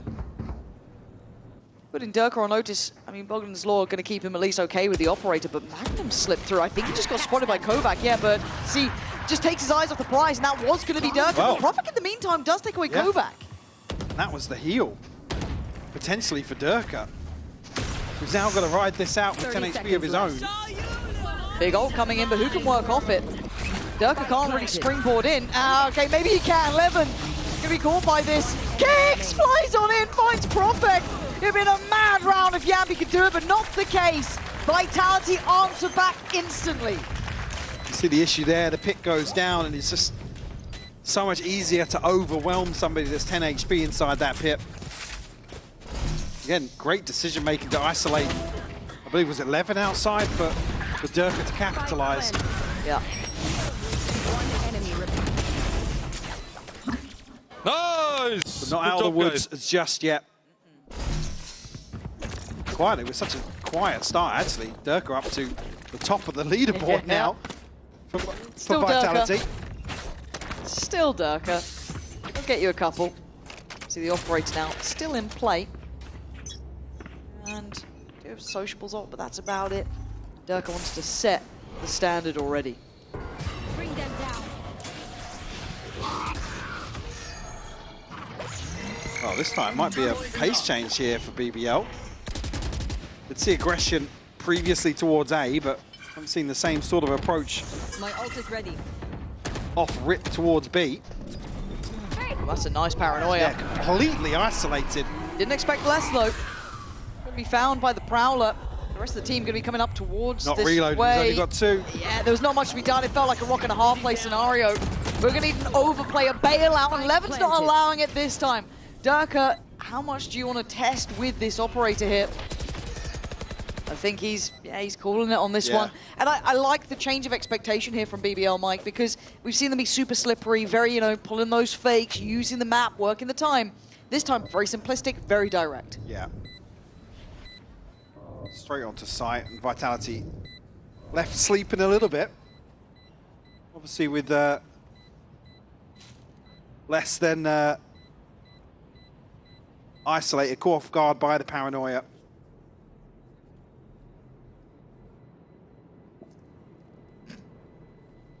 I think as well in terms of tempo, Vitality probably still scratching their heads a little bit. Yeah. Again, BBL do have a little bit of round lead on this. They can kind of shift gear a bit. They get a little bit more freedom on that factor.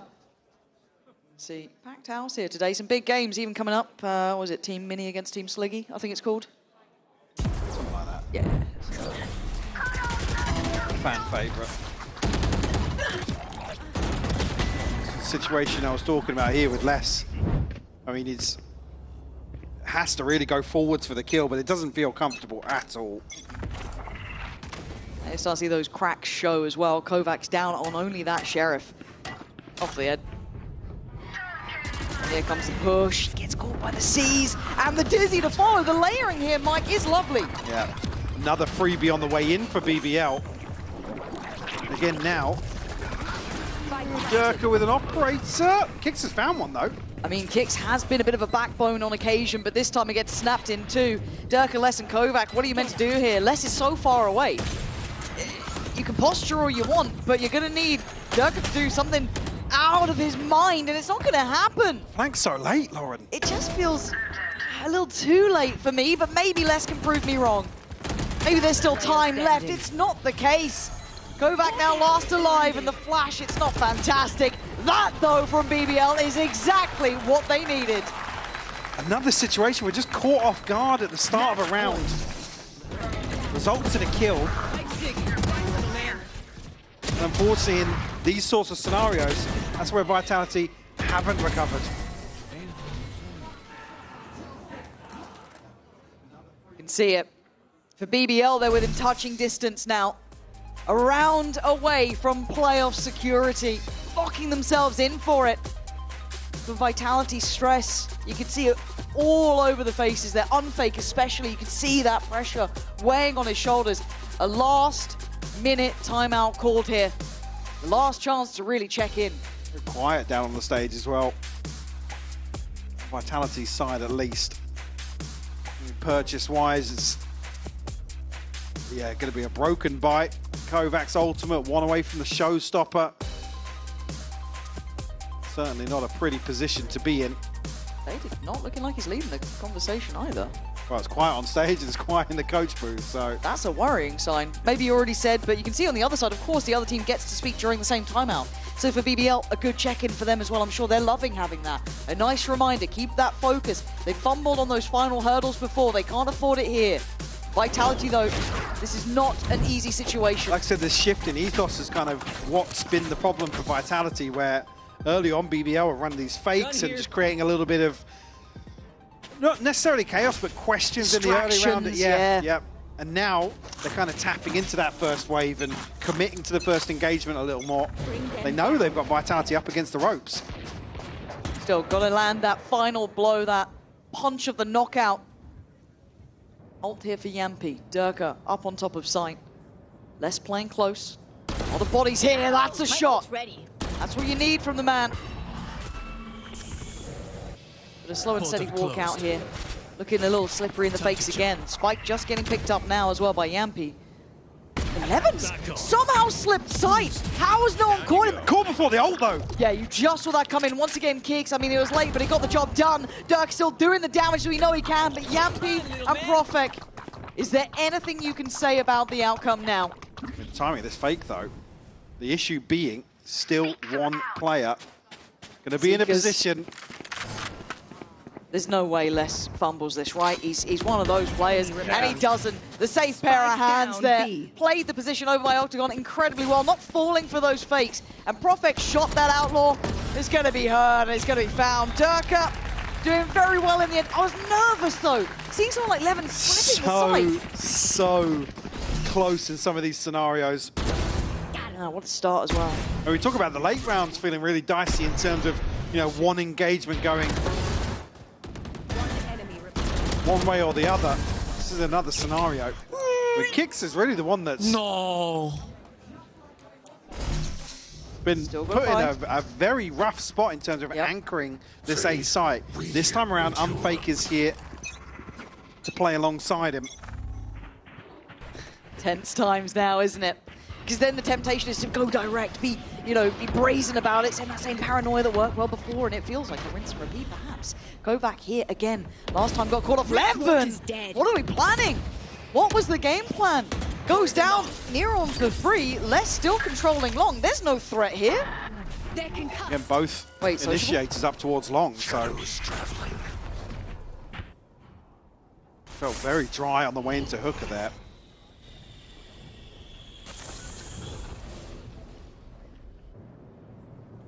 And now they're stuck, waiting for an opportunity to be open to them, but Frontiers is going to need someone to hit a worldy shot. No one's peeking, they're playing safe. Les, Kovac, both here. Flash going to reconfirm attendance. That's at least a player there. Sociable, a blind shot, and it works. Wingman bringing the goods, and Les can't deny it. Plant's now in a position now noted. Durka sent it, doesn't get the reward. It's a 4v4 post-plant. Magnum's found Durka. Make it a 4v3, how's he done that? Hold on, they've got to hold their nerve there. Les, unfake, full kit. You got Kicks there still with Util. It ain't over yet. Les trying to clear the site. Trying to get closer here. Ult comes in. Les right next to them. Sociable again. They might be just doing this. Kicks can do nothing. Try and find safety, but there's none to be had. BBL. Sheer tenacity and determination. Taking down Vitality. Getting over that final hurdle and securing playoffs. Which is a big achievement for this roster. Been a little hot and cold, but improvements across the board. This stage of VCT, a team to really get behind and believe in for the BBL fans. They've certainly put on a show, Mike. And you can see the progress there. You can see the difference every time we see them play. And for Vitality, man, that was close. Yeah. They brought that game back after a mad end to Icebox and a hard start at the end. I mean, again, all things considered, this wasn't a bad series from Vitality. No, it wasn't. Yeah, maybe dropping the ball a little bit on Icebox, but with the question mark in the veto and what's happening for Champs going forwards, not necessarily a red flag. Nope. So overall, positives for sure for Vitality, but so well deserved, all the hard work paying off for BBL. As you said, booking their spot in the playoffs. Yeah, very well done. They should be proud of that one. Showing, as I said, notable improvement game by game, and securing it in this fashion has to feel fantastic. And I guess now the lens changes when we look at BBL. It's not a, can they make it out of those first stages? Can they get that win? It's now, how far do they go? Pressure keeps increasing now. Dangerous little team. Again, game by game, showing more and more threat. And a rough one for Vitality. Got to say it, Mike, a hard position. But enough from us. We will have an interview standing by. We've got Magnum down on the stage for the one and only Dracos. Thank you very much, Pansy and IPOC. I am joined by the victorious Magnum. Magnum, right off the bat, how did it feel? Headshot on Durka in the final round to win, to qualify for playoffs. I know you guys have so much history. What was going through your head in that moment, knowing you had clutched it out? I mean, for me, it was... it felt like the game is slipping out of hands, kind of like core out against Giants. So we were just trying to do what we learned from that match. And to be honest, nothing. Just play together, treat each other, and that's it. That's what we did, and it's great. Yeah, it seems like you've shown that improvement. How did the Icebox map feel specifically for you guys? Because it was 2 flawless rounds into what felt like the most effortless close ever. Was that you guys just playing at your absolute peak? Well, I think today we won so many clutches, but on that Icebox it was quite opposite. Like the starting, all of the rounds, we could have won almost all of them. So we knew that we are still playing good, we can still come back. And then we won like 2 rounds and it felt incredible, like the energy, so yeah. Yeah, it definitely felt like it carried through. Speaking of Durka, you guys have so much history playing against each other. Does it add to the stakes when you see him on the opposite side on stage? Does it make you want to win more? What's going through your head when you face him? Well, it's not, I don't know how to describe the feeling. Like, it always feels a bit different playing against your old teammates, especially someone like Darkano, who I look up to, and he's a great player. But in the game, you don't feel it. You just want to win, no matter what. And it's just more after the game, it's like a nice bonus, you know? All right, the post-game bonus. Fair enough, not trying to let it get to you. Qualified for playoffs now. Obviously, still one more week, one more opponent. But what's the focus for BBL? What's the focus to try and get ready for playoffs to show us the best version of this squad? I think champs. Like, we set the goal to go champs. When we lost the Giants, we had big talk because we knew that this game we should have won. We were the favorites in that game, yeah, and we choked that. So we had big talk. We fixed a lot of things things, hopefully. It looks like it. And yeah, the goal always has been champs, and that's what we are going for. Making excellent progress on that road to champs, brother. Thank you so much, Magnum. Congrats again on the win today. Big match, of course. We'll have to see what happens in playoffs, but thank you so much for taking the time. When we return, TL versus Fnatic going head-to-head. Don't go anywhere. You don't want to miss it.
occasion here, Mike. They are your winners today.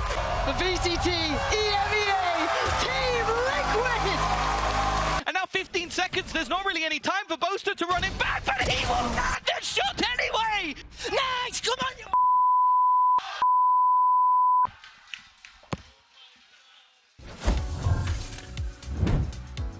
Damn, what a way to queue us up for this matchup. Battle at the top of the table between two obviously incredible teams, and Fnatic winning, locking champs. That's like the biggest, most important stake in terms of the league and everything else. But it does feel a little bit personal after you see a clip like that. There's a lot of history between these two teams. What's an anchor? Why did he call Nats an anchor? What does that mean? No idea. I absolutely I do wasn't not know what it meant. Anchor was just encouraging him to anchor the site, right? Just stay on the site. You're supposed to be very good. If you're not, you're supposed to be even better. He is a good anchor. He is a good anchor. Very good You got to be ready to play by yourself. Yeah, you know? That's what it is. And no Fracture this time, Bear, so they can't throw I'm it sad. back. I'm sad actually because I really enjoy Fracture. I feel like we don't get enough of it. Like we got it for like one stage and then it's gone. But despite that, we have to be realistic. These are two of the best teams that we have in EMEA. EMEA on the side of Liquid, the promise that they've shown throughout the entirety of the year, making those international events, and a Fnatic that now is revamped, that had a very, very good showing, as we know, in Toronto, making it to the grand final, and just doing a fancy. Yeah, what is this? It's Kayak's birthday, I think. This is for Kayak's birthday. Happy birthday to Kayak. He's older than Alpha, by the way, which is insane. I do like that every single time we get a Fnatic versus Liquid, there's some kind of background story. You know, back in 2023, the next time that we saw them outside of a final, there was beef on the side of Fnatic because they're like, oh, they robbed us of a good trophy. You know, they ended up getting the bucket. And then this time around, Liquid obviously, surely they want revenge after what happened on that fracture. Absolutely, and I think that also thinking of this whole narrative again is Fnatic again the best in the region, and Team Liquid fought so hard for that title, and it looks like it never belongs to them. I mean, Paddy, do you agree with what Paddy was saying? He was saying that EMEA overall isn't a strong region, and Liquid are just heads above everybody else. I mean, I think that he has a point that today he can prove if he really thinks that. Yeah, if he wants to be head and shoulder above everybody else, he should probably start by winning the group, which again, one match away. But of course, it's not just about the rivalry between the teams, there's also players, and there's a lot of iconic duos. And earlier today, Yinsu caught up with Cats and Brashies for a little game of frenemies. It is not every day that we get to be joined by both Cats and Brashies here in the studio, so of course we had to get them together. We're going to play a very simple game. I asked 50 fans to vote you guys, to rank you guys from 1 to 4 in 3 different categories. I want to see you guys rank yourselves and compare and see if you got anywhere close to what the fans said. Are we ready? Yes, I'm ready. Nice, we're working together. Let's just start with the first question. We're going to have the numbers 1 to 4 projected up here. And it is, who the fans most want to see play Duelist? So first being most wanting to see play Duelist, and 4 being least. Take it away, guys. I think Keiko's 4. We've seen you play Duelist. Yeah, it's already been seen Unless before. they want to just see it again. But they want you to play I think you. Yeah? Yeah. I think so. I think Duelist? I think me 3, no? Yeah, so we can... The IGL's on Duelist, I think it'll be two, interesting. baby? No, you be 2. You have to be. Let's move slightly to your... Yeah. Okay, we locking this in. This is what you think the fans said? So, All right, let's see what they actually said. What did the... You guys are so spot on. Now, what the hell? Yeah, so my favorite, because they were able to add some comments, and my favorite comment was Crashies has the best raised satchels in the game. Would you like to respond? Yeah, that is actually true. There's a lot of famous clips of me on there on YouTube. A lot of good satchels. Oh my goodness. Yeah. And yeah, so it is fine. This was actually quite close. Yeah. It could have you two could have flipped, but it was overwhelmingly you, Nat. How do you feel about this? Yeah, I want to play Duelist also one day. Okay. We'll see. Maybe we'll pull it out. Kiko, okay. I can't take it seriously. Be honest, Kiko. What would need to happen for Nats to be playing Duelist on your team? We would have to be coming from the lower brackets, playing some random map, and he would be playing Duelist, and we'll be praying. Okay, Yeah. let's make that happen. Pray. Let's make that happen. Let's make that happen. Second question. This is an interesting one. We go back to us. Yeah, go back to the middle. Who do you think the fans said when it comes to who's got the most aura? One being the most aura, 4 You get to being that the one, least. baby boy. Get to that one. I don't know about that, bro. Aura? What, you're 4 again? I think so. Might be. I think I might be... I'll go on 2. I don't have much aura. No, I think Nats, you gotta be 1, no? Yeah, it's Yeah, it's the speeches, bro. I think you can go 3. No, you go 1. I can go There for you go, that. I think you have aura, bro. Okay, so what did you think, Nats? Because they all thought you'd be 1. Who would you say is 1? I thought I would be 2, and Buster will be 1. Really? I don't have aura, No, mate. this is You good. don't have aura? Something else. Okay, I think you're going to be very surprised. Let's reveal the result. Oh, I told you. You see, I told you. Somewhere Who here. is first? Gio, why are you not 4th, Gio? If you wanted to go here. It's polite. Honestly, once Be again, polite. it was very close between you and Boaster. It could have been the other way around. I got aura. And the comment, my favorite comment was 50% of the fans put Boaster as 1 or 2 because of the K-pop dances, and the other 50% of the fans put you last because of the K-pop dances. Yeah, I was going to say, I thought that was going to be the thing. Yeah, it was very divisive. They either love your K-pop dancers or they don't like it. But yeah, okay, this was what the fans thought. One last one. If I presented you with a big red button with no explanation, who's most likely to press it without any hesitation? Sure, I'm 4. Are you likely to press it? Because I don't think I think I'd press it, to be honest. Yeah, you go 2. I think I'd press it, to be honest. Yeah, IGLs cannot no play. risk. Okay, Yeah, nice. so before we reveal, why have you sprinted to 1? I would just press it. Simple as that. There's no explanation needed. No explanation? I've seen you in an escape room. I think you would. I think you would actually just press it. Kiko, what about you? I would have pressed it, to be honest. But these guys, the IGLs, they're like scared or something. Yeah, I don't know. Yeah. Yeah? Fear, I'm scared. I'm scared of also seeing my picture. I hate that one. And Nat, you went straight to 4. So why? I'm not pressing red button without inside information. Oh, why? What's the reason? No risks. You just don't. You're not curious. You're not curious about it. You don't care.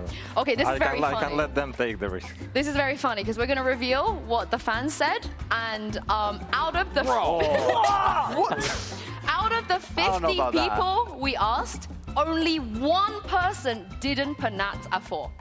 49 people put Nat at 4, yeah, I mean, and 1 person put you at 3. I think they all unanimously felt like you would never press the button, and they know you. Yeah, they know you. Why are you too surprised when you saw the? Apparently I'm pressing it. I don't think he's pressing it. I think I'm giving off a false image to people. I agree. Yeah, yours was very overwhelming. You were literally almost everybody put you. Do you on. think I'd press the red button? No, I think Austin is pressing it. Yeah. But Kiko, what about you? How did you I'm surprised Boaster's fast, to be honest. But I think it's just because he's a little bit of a troll, so maybe you just press it for funds, you know? Yeah, I think that so. might be true, yeah. Yeah, all right. Did you guys enjoy this game? We bring you back for next time? We'll do this again? Yeah, I loved it. Yeah, you want to loved it. Want to send a message? I love spending time with my frenemies. Yes. I'll start with Cats. I want to send a message to Cats Nation. I think Gio, you start with. They would like to hear it. As IGL, you can give the speech. Yeah. Cats Nation are listening. Go on. He's full trolling. Yeah, we'll see. Today, let's have a fun game. Thank you so much. Yeah, nice. Brashies, what about you? Yeah, take it away. Yo, what's up? It's my boy Boaster here with your boy Crashies, 2 of the fittest boys in all of EMEA. Thank you for the support. All right, we'll see if they agree with that. We'll do another ranking, but thank you and good luck today. Thank you. Thanks so much. Thank you. Man, I just love frenemies. My take from that is that I don't think we need gravity. Like, what if it was never invented? What if it was never invented? You're so right. I think we should run it. We should do a EMEA. I think that we should try it and for a segment, do like pop culture moments and to see if they can actually clock them. We just speak to them in that kind of language. We're gonna have to vote now in Twitch chat if you have any idea what these two are talking about. Instead this is of the biggest. Who doesn't know frenemies? That is like one of the most iconic clips in history. Instead of it being Brashies Cats, it should be Brashies Cat and us. Yes. We should throw ourselves in there next time. So hard. Yeah. All I'm saying is I have no idea why Boaster did not think that he would be first on the red button thing. Oh, that man. I'm telling you, it would 100% be Crashies. No, I believe you. I love the decision. But it's what the public thinks. Because when I see a man who, without prompting, with no one asking him to, will run onto an international stage and start throwing ass, like, that's the man I assume is not going to ask questions about the red button. And I don't think that's completely unreasonable. Yeah, I do like that Nats was so stoic. Like, he got every question right. Yeah, even the one that he was changing, it was like, I don't know, I'm not sure about this one, and he was right. Yeah, he ran straight to, I'm not dealing with any shenanigans. Look, clearly locked in. But of course, have you got a favorite, Cats or Brashies? You got to choose. I really be careful. Okay, yeah, I know, but I really like. Right now, I'm liking Cats. Okay. Because this is new for me, right? I was around in the OG like Boaster era. The Cats is new for me, and I like the combination of sassy youth and very stoic. I actually don't know if Nats is much older. They might be very close to the same age. No, I think they're the same. I like the sassy stoic combo. You know, it feels like a good cop, bad cop set up for a buddy film. That's how I describe it. I'm telling Brashies you said that, by the way. Okay, well, that's what I was afraid of. Yeah, I was afraid that there might be some snitching happening. One thing that I think we need to talk about before we get into the actual match itself and not just the personality battles off the server is the map pool here. Okay. This is something you wanted to introduce. Yeah, I want people to hear me out here a little bit because we all know that Fnatic have a permaban. If you've recently started watching VCT, you might be thinking, why on earth do they permaban stuff? It makes no sense. You know, they're locking themselves out of a 7-map pool. But if we take a look at the golden era of Fnatic in 2023, they banned Pearl 27 times to win regionally, to win globally, to win lock-in, Tokyo, everything. And they're not afraid. They always play like this. You know, even in 2021, the only reason they stopped banning Split to go into Breeze is because Breeze came into the pool. I was gonna say, yeah. Otherwise they wouldn't have changed. There's like a theme. I don't know if you're seeing it here. I think Breeze, then Pearl came out, and then Pearl again, and then Sunset, and then Abyss. and then Pearl again. Icebox. Yeah, and I It was want a to very draw good your Icebox. attention to when they stop permabanning. So there's two reasons when they stop the permaban. One is when the map is taken out of the map pool. They don't have the ban pool anymore. It doesn't exist. And two is when they have something really specific prepared. And you mentioned already, Dracos, we are going to head to champs. You know, if they win today, they qualify for champs. They have to play either Corrode or Abyss. At some point, maybe at playoffs, Bear, they could probably stop the permaban Corrode because they don't have a choice. I think that even after today, like your last game, you're already into playoffs. If they are to win today, they can keep it for today. If they are to win, they practically guarantee top of the group, unless something crazy happens on the last week. You never know. Like Gentlemen did the funniest thing, and I think they would still be. So for them, the best thing that could happen, knowing that Abyss is coming in last week, play Corrode. Just Honestly, try pick it. Yeah, Why yeah, not? Just yeah, try yeah. it. Get the reps in. Or they are just permabanning Corrode and playing Abyss. One or the other. Honestly, Get the answers, I permaban guess. makes me nervous. Because what if you go up against a different team who has a different permaban and is like really bad at Corrode? Are you just going to give them a freebie? Yes, they've been doing this since 2021. That's the thing. I think that they're too used to it. But if we take a look at the other side, we find a Team Liquid that has been literally testing for the entirety of stage 2. Having them a little bit more of a break, we see some weird things, right? So in the first week against Koi, they decided to ban Haven and pick the bind. An amazing bind, by the way. Then on the second week, they change it and they go onto Icebox. Peeking onto Sunset, like we see, they're not scared of playing the Corrode, because you could think on week 1, new map, anything could happen. Fair. You're likely to win, so it could be a surprise. Koi bans it. They're not scared to play it. They play it, they win it, and then on week 3, they go from this score to banning Sunset. Who does that? Team Liquid. In fairness, it is the only map that Apex was good at, so I just Yeah, think but that's it's the a, thing. It's Like, a smart ban. That's it's a smart ban. the two comparison between the two. Yeah. Like, they do not care how strong they are. They're going to make sure that you are uncomfortable. Yeah, and also Fnatic, they're not a team that messes around. Like you said, even if you both have the same bans, they don't care. They will just ban it because they're very confident on the other maps that they're good at. Right now, Ascent, they're so confident on Ascent. I know they lost it recently, but they really do not care about their opponents and what their opponents are good at. They just have their own thing, and it's worked for 5 years. I do think I will be worried because we haven't seen Corrode where their Abyss was abysmal. Let's be honest. It was a previous permaban, It was abysmal. which we're going to have to parse through that at some point. They have to pick their poison at some point. I don't think I anticipate them doing it today because they are playing for champs. Yeah, 100%. But if they win today, I think 100% next week. If they ban the Corrode, I will be questioning some of their decisions. Okay, fair. We got the kind of the full circle there. And on the side of TL, I like that they're experimenting. We'll see if that kind of pays off, shows us more depth in the pool today. Do they ban Ascent, you think, Liquid, today? Do they ban the Ascent? I'm just excited because... I just like that you like... So here's the thing. To me, it's a little bit between the Icebox and the Ascent. I think that those are very good maps that have been for Fnatic, whatever they've prepared. Yeah. Otherwise, like... I'm ready. I cannot wait until we see map select here and we can actually find out what is going to happen. Hopefully a lot of new stuff, maybe a bind. TL bind last time. Remember, you were talking about 12 out of 12 plants. 12 out of 12 plants, yeah. Very, when I very told impressive. Nats, he was like, oh, did you we actually did. get that? And you know who's an absolute superstar on Bind?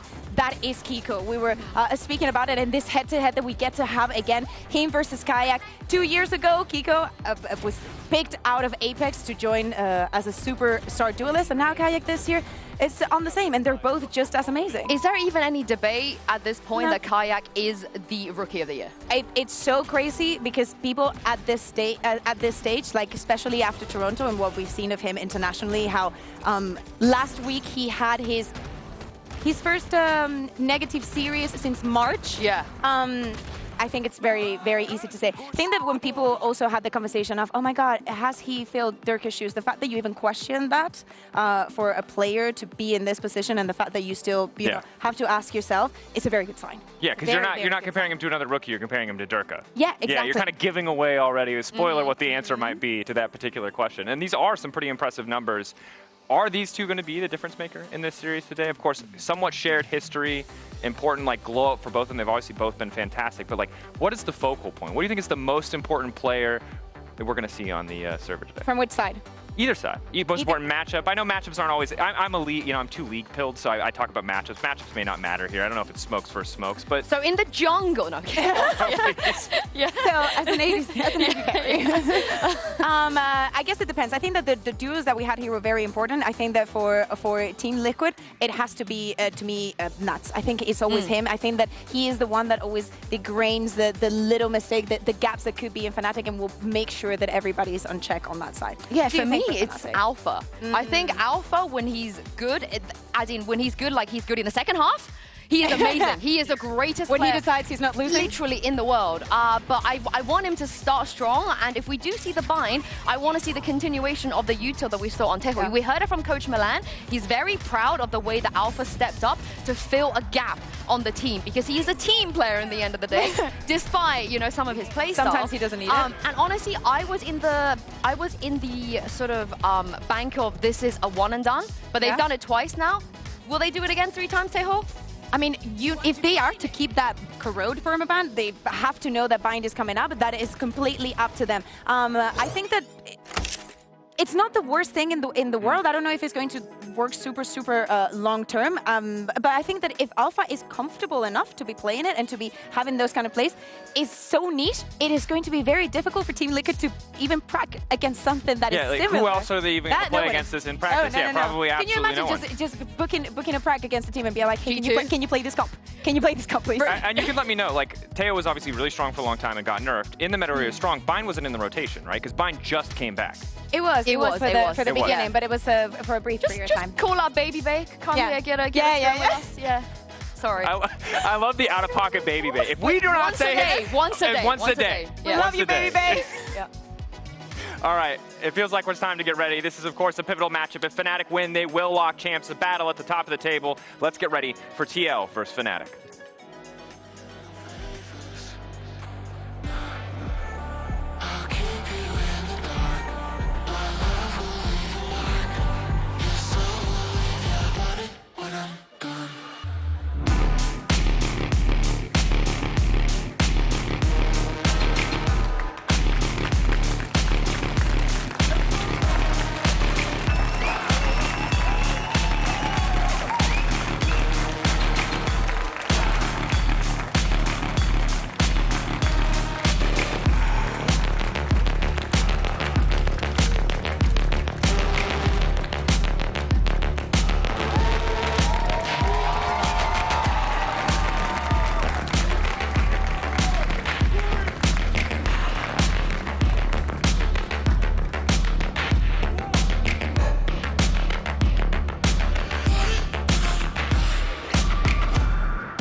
And now, finally, we get to see the maps. Bind. Bind is the dream, bind is the wish, the hope, as one last huddle comes through for each respective side. Again, it's a battle at the top of the table, so there are no elimination stakes, but a bit of pride on the line, it's certainly okay. Well, the permaban is gone. Yeah. They went back to their previous permaban.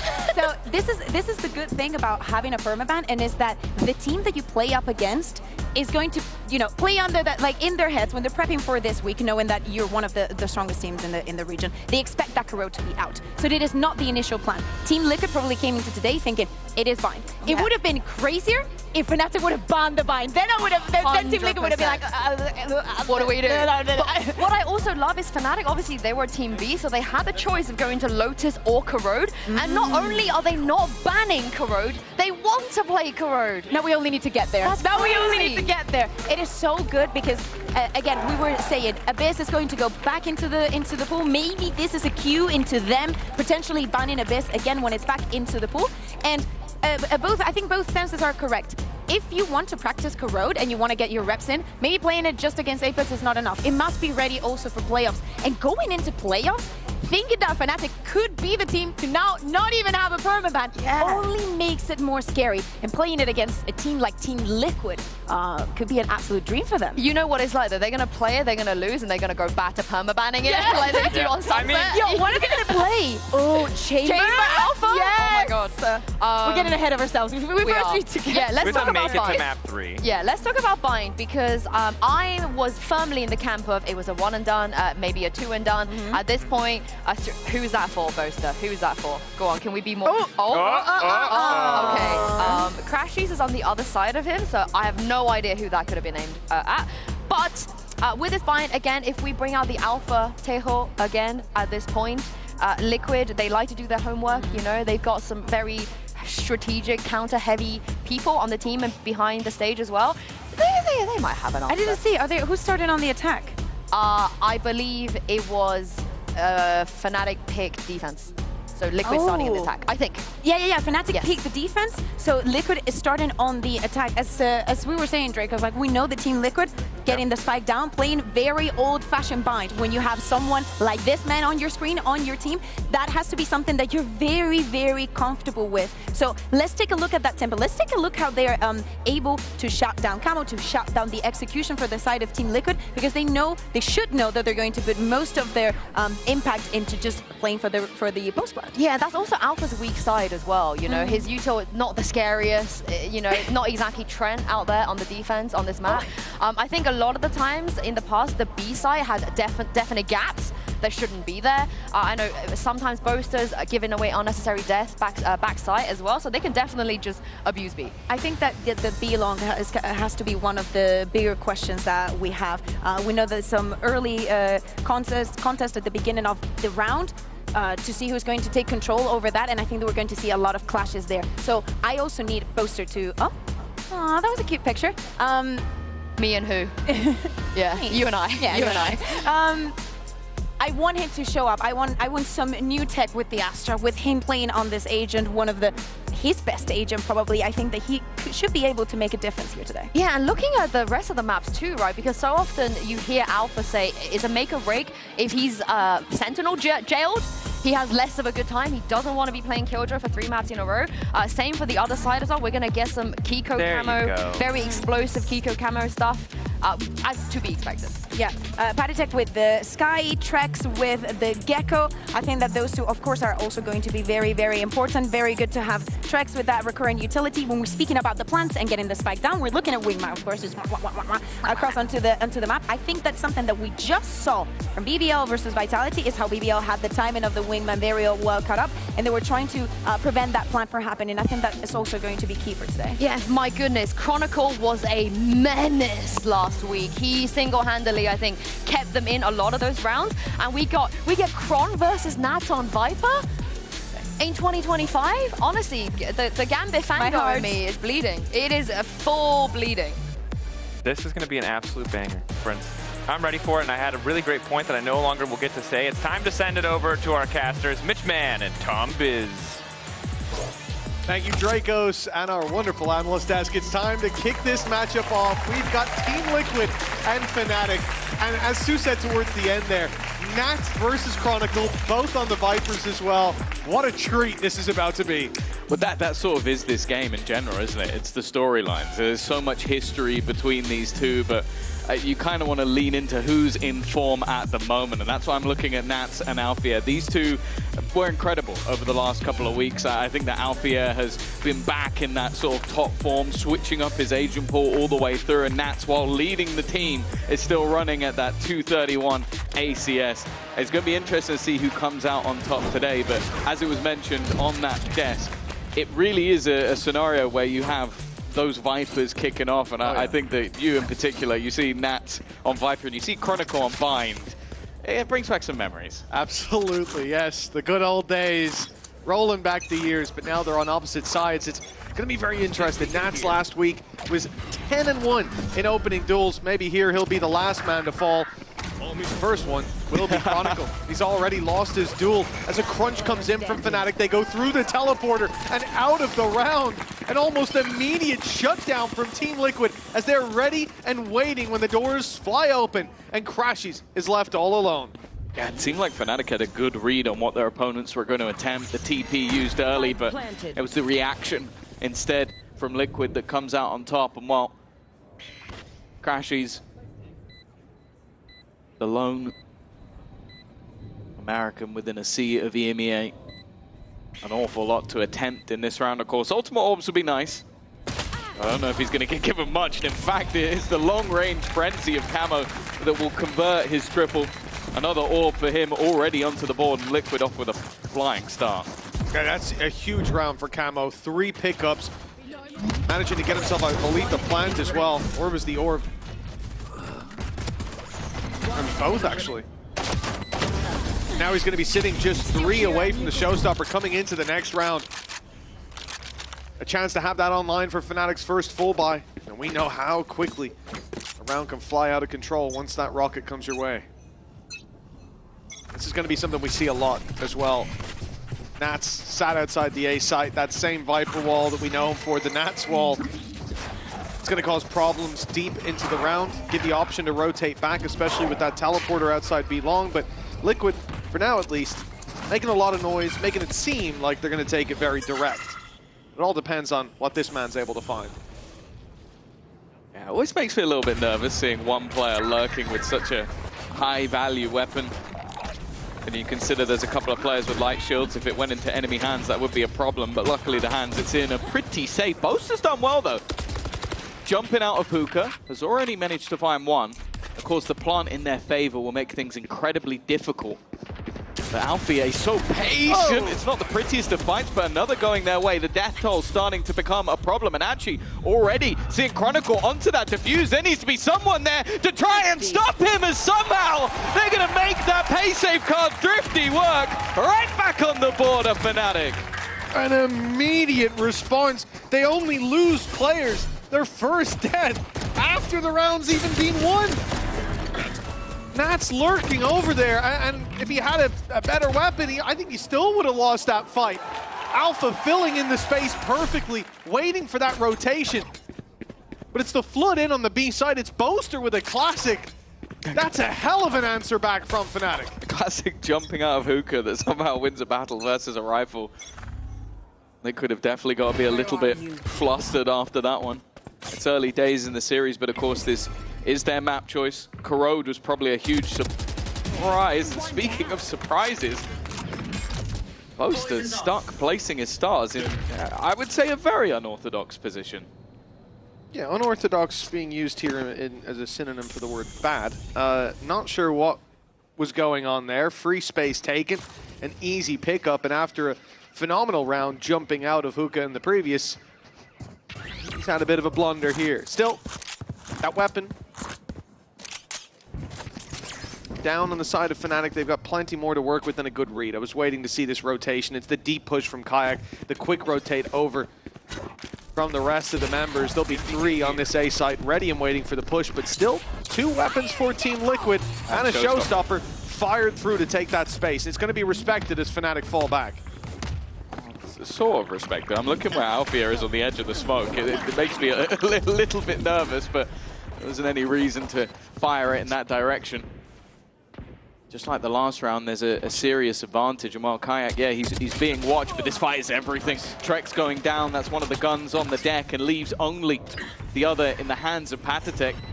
You can see he's looking to try and find that flanker, but instead, all of the showers are going to be cleared out. They'll know roughly where they are and start to deal with them easily. I like the idea to go a little bit more aggressive, go in for the disruptive play with the classics, but they've lost the fights. Now it makes it much easier to deal with. Kiko finding window, Patatek on another, a flash primed already, but up close is Alphayer dealing with the second as well. It's a good recovery on what would have been a horrible fumble early on. Fnatic will take the lead. Yeah, you can see it. Both of these rounds have had, well, definitely the last one had a lot of bite, but this had a bit of bite to it considering the weaknesses for the side of Liquid. The main thing was that fight being fought from behind. Kayak's first kill is a high impact one. It put a lot of doubts in the mind of Liquid and, more importantly, lost them the gun, but they will now come back with a buy of their own. Of course, with all those additional credits, that means that Kayak does have himself the operator on the board very early on in this game. Another thing, the showstopper from Camo being used in the previous, them not finding the round off the back of it. They had their 2 rifles. They had a chance. They had even one more rifle there. It could have been a completely different game. The lead for them and the economy in the bin, but Fnatic, they bounce back into it. This is their chance. The advantage of the operator. The spam from Paddy, though. Boaster, I'll blame you for last round going down, but this one I can't fault for. That is unlucky. It's always difficult as well. Like a lot of the time when you have this Astra in play, it's that global utility. You can see where the stars were placed with supportive utility set up to try and help out Kayak if he needed to escape. That's gone. Instead, the Seekers are going to be used in towards that B site. It's whether or not they push off of it. They may now.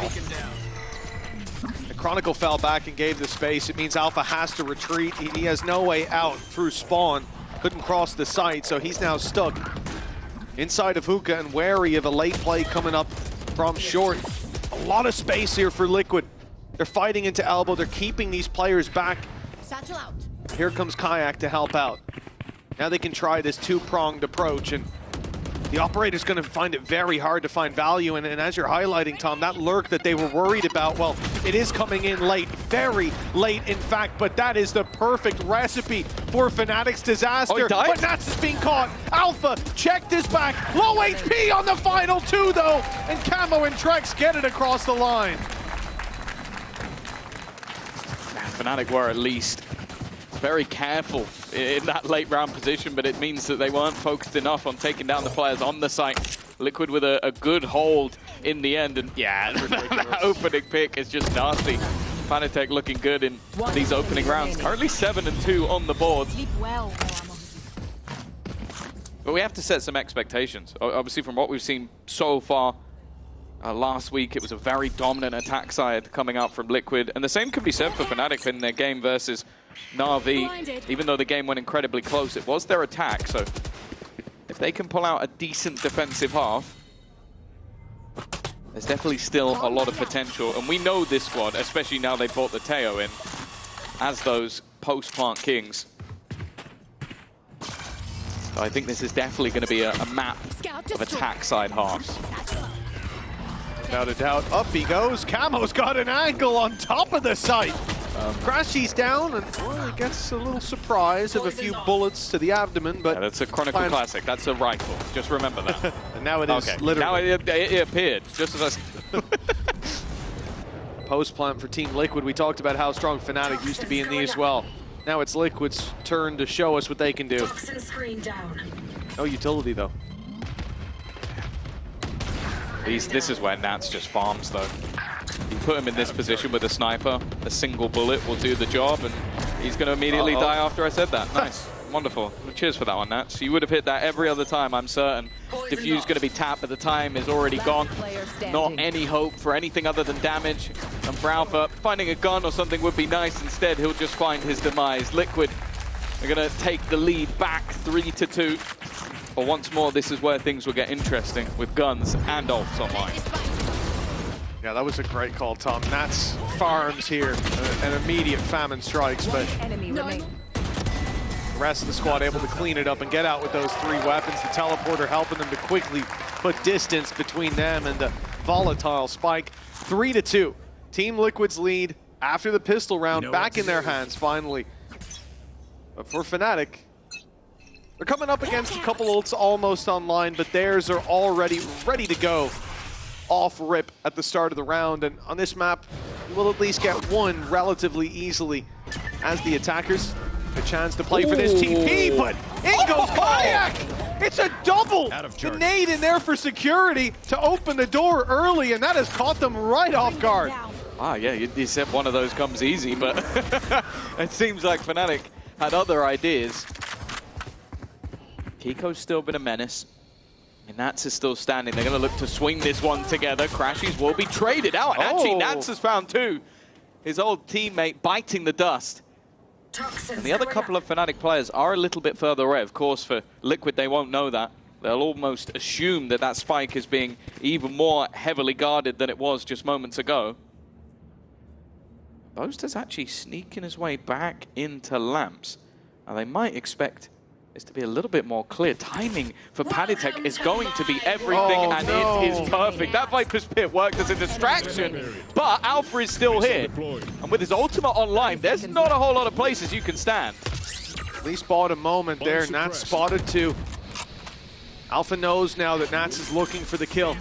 There goes the next tap, and he's already outside of that ultimate range. Plant comes in, but Alpha knows that he must be in that area. It was the only space left open. and a spam that gets him the round. I thought that could have been disastrous because it seems like in so many of these rounds, Fnatic has Boaster's number, sometimes just through the smoke at random, but right there, well, starting with the TP from Kayak, but the ult used as a distraction was beautiful. Yeah, very intelligent Red Bull clutch from Alfie. Just basically forming an angle that Nats had to sit in, like using the drone initially, forcing him to move so that you're not going to stay in the same place, pulling him out further, then the Armageddon creating a very small gap that he can sit within the pit, and the second he plants, Alpha realizes, well, I've already boxed off everywhere else, he has to be sitting here. Smart stuff. That will be a scoreline equalized. A close round though, and looking at the extra credits for either side, this round ends up being everything. They can invest a lot. We've already seen Thrash thrown in from Trex. There's an orbital strike if they can grab some info. Down goes the Vipers. Pit and a jump over the rocket! Camo's blast pack keeps him alive! It's an explosive start for Team Liquid, but they've lost Nats. Camo low with the decay. The health will slowly creep back up, but these players, they're gonna have to go back and grab that spike. Even a quick TP off the cards, and Fnatic have fully rotated in. The other thing is, that pit was there. They know that Chronicle's likely around Lamps.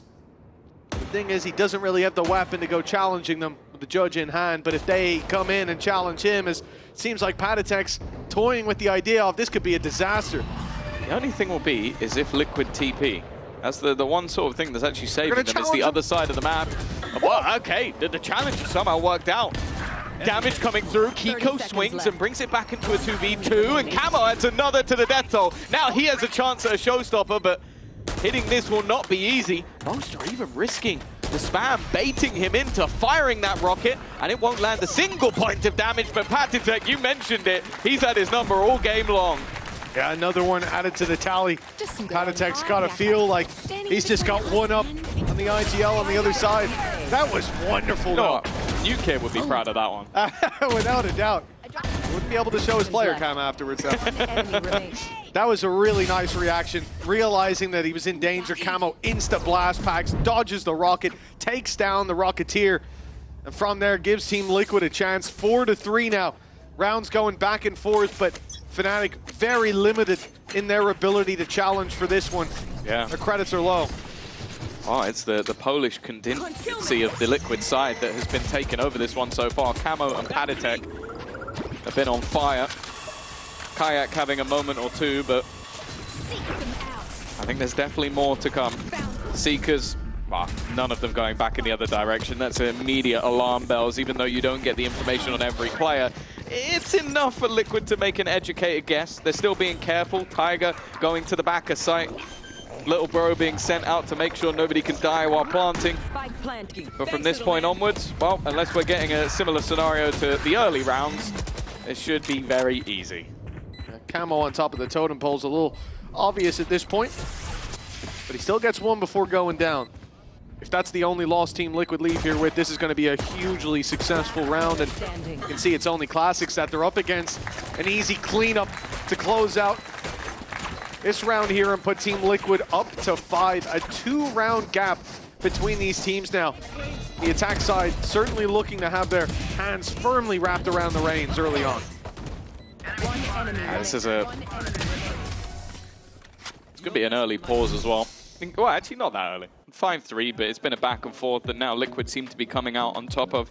I think that's one of the fun things with this series is that a lot of the time when you look at teams that are yet to lose, especially going into the last couple of weeks, you'll sit there and go, okay, they've just been better than everybody else by a considerable margin. But you go back to the prior weeks and Liquid losing a map to Apex and Koi, both teams that are already obviously out of there. A very close game for Fnatic last week as well. It feels like both of these teams can bleed. But at the same time, I think it's very tricky to talk about who comes in as favorites. I think maybe based on just having the roster together for slightly longer, I'd go the way of Fnatic and of course their current international escapades. But I will say that makes me very excited for Liquid in the sense of Trex won't be anywhere near the peak of what he can be in this team.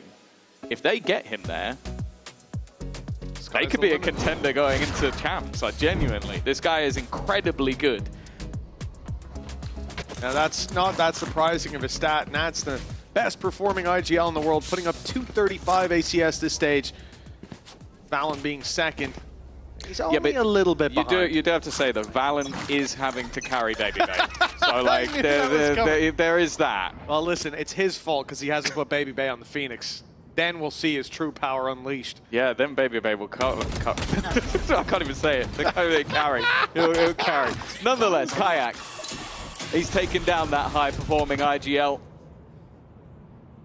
Won't be the opener that should make things that little bit tougher, getting rid of that Viper Scream, which a lot of the time will put opponents into disarray. 2-round gap. Nat's down already. We talked about his opening duels, and he's lost his life, but so is Chronicle. Down goes that screen. It's only containing the bath control, and they have flooded firmly through short. Camo with another poster, toying with the idea of swinging wide, and he'll get the kill.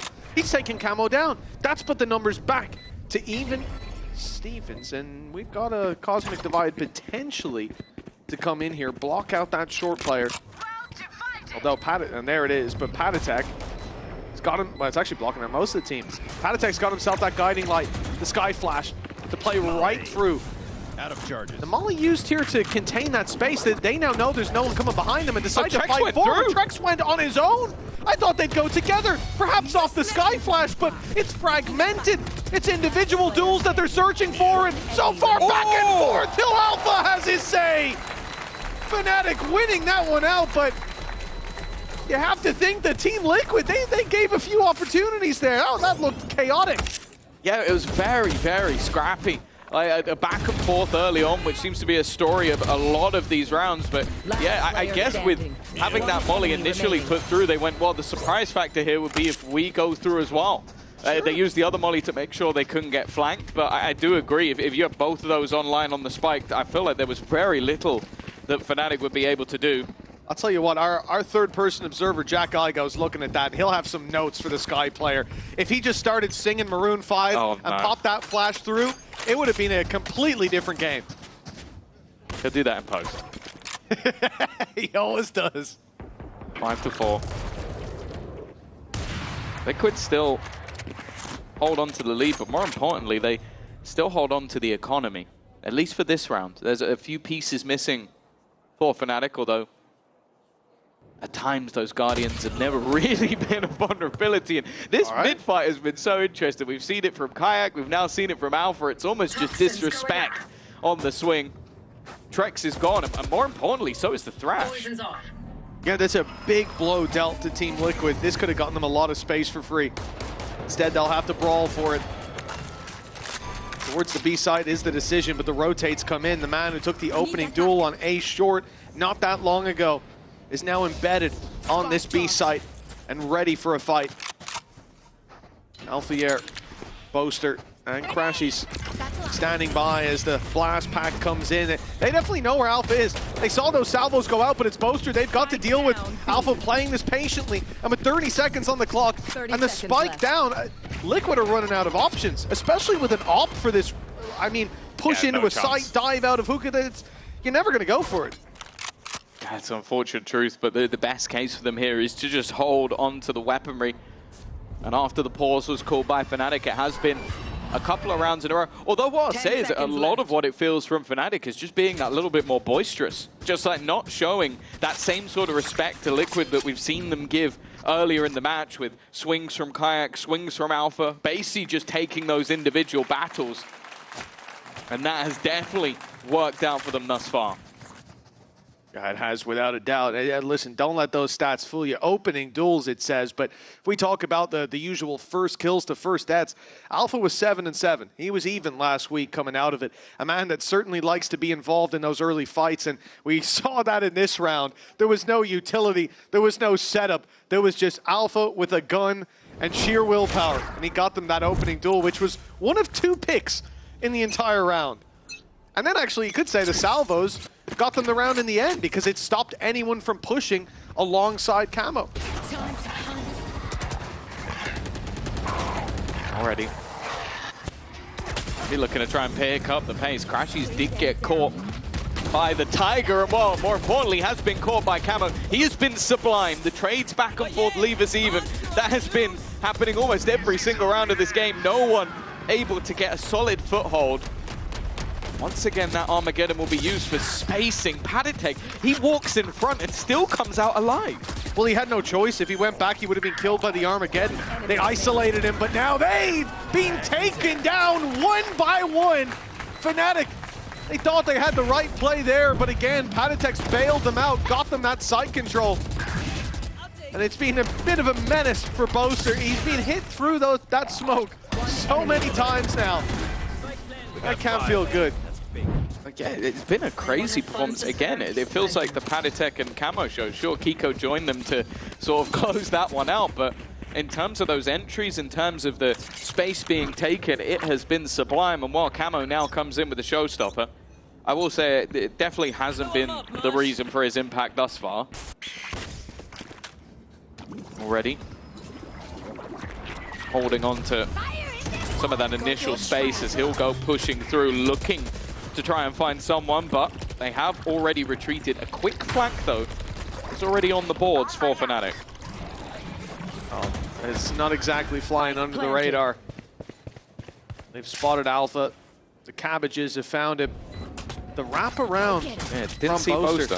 The thing is, though, they saw a player. They don't know that player is still in that position, so they are looking right now for someone being around here, going for that sneaky flank. And Kiko, he's turned away at just the wrong moment. It's a freebie for Boaster. Chronicles picked up Camo with a stinger in hand. They now think that Boaster's the one flanking. Alpha shows his hand and has a chance to divide this push.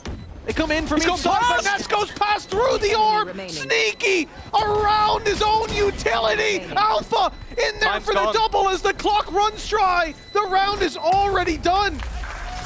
Unbelievable stuff from Nats. He disrupted them completely. This would be something that just Nats will do until the end of time. Put his Viper Wall down, make plays around it, and just cause confusion for the opposing side. It is still a close half at the end of the day, though, and now Fnatic will head into the attack after the break. One enemy remaining. 3 down.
Welcome back, folks. 7-5 to Team Liquid. They won the pistol round, but there was a little bit of a stumble at the start of the half, but they firmly grabbed control coming out of that. 5 rounds on the defense. Fnatic moved to the attack. Is that enough, Tom? Yeah, definitely. I think both these teams have showed their sort of prowess when it comes in onto their attack side. And well, there you go, 100% of their 13 post-plants this stage, the highest win rate. They are looking very, very good. And I think we think back to Binds, even all the way back to early Fnatic, they have always been the ratty post-plant kings. Yeah, and as you said, starting out this map, when you look at the inclusion of Tejo on Alpha Air, or Alpha Air on Tejo, whichever way you want to look at it, this is only going to add to the pain points that you have with, well, I was going to start naming with everybody that they have in play. This entire composition, even if there's 2 players left alive, it doesn't matter what 2. you could have a nightmare trying to defuse that spike. For Team Liquid, that will be something that they have to deal with if, I suppose when, they allow Fnatic onto the site. For now, a very, very passive look. This is 3 players stacked up on A. They're not even looking for the information. They're playing backside together, allowing that initial burst of utility to come in, and they will then fight afterwards. I like this approach from Liquid, especially, as we said, Fnatic have a lot of that oppressive utility, not just for post plants. Yeah, the difference, though, is that Liquid have always had a lot for delay. They have the double initiator that gets in the info, and then they have that double controller. Fnatic have managed to wait a lot of that out, but even just looking at the denial, that's the whole goal. Deny them the plant, and well, so far so good, but it's the trade back and forth. Boaster and Alpha. No post plants to be had this time, as it will be an immediate fight from Camo. He's trying to deny. And well, they already heard the teleport used from Kiko. They're going to have a rough idea where he's coming from. No utility for Fnatic. The later rounds, they'll have full belts, and that's where the big problems start to rear their ugly heads. For Kiko, this will be the easiest of them, but he's still got 2 to take down. Alpha on 10 HP, but no information on where these players might be hiding. And in fact, I said no utility. 1 star was refreshing. They just place it down, knowing he'll be looking for a fight, and he does get one. Even with 10 HP, Alpha's able to win that. I love Liquid's approach. They lose the round, sure. The fights don't even go that well, but using their own poison orb, going inside it, and having a Sky and a Gecko flash out, those players are blind as can be. The only downside is they weren't as deep into the site as Liquid hoped they were. Well, maybe it's just a special day for Fnatic, because I'm pretty certain those head jewels are going to be changing throughout this. He did play for a few rotter teams here and there as well, so that probably didn't help him out. He's on a good one now, though. Yeah, that old Heretics lineup, they were... Yeah. I like their coach, though. Yeah, Neil's great. I love Neil. They're out there. 7-6. The lead likely to dissipate. That salvo is just rude. He put that just onto the orb just to try and stop them taking it. And, well, look, he got there in the end, Althea. It's a 1 salvo for 2 orb trade, and he might even get a 3rd one. Really building towards that early Armageddon. And honestly, there's no one else on this side of the map, so he should have that orb. I like that approach. You want an orb? I'll give it, yeah. Death, they find their reward. Boaster, yeah, he's not going to take that much of a risk backing off.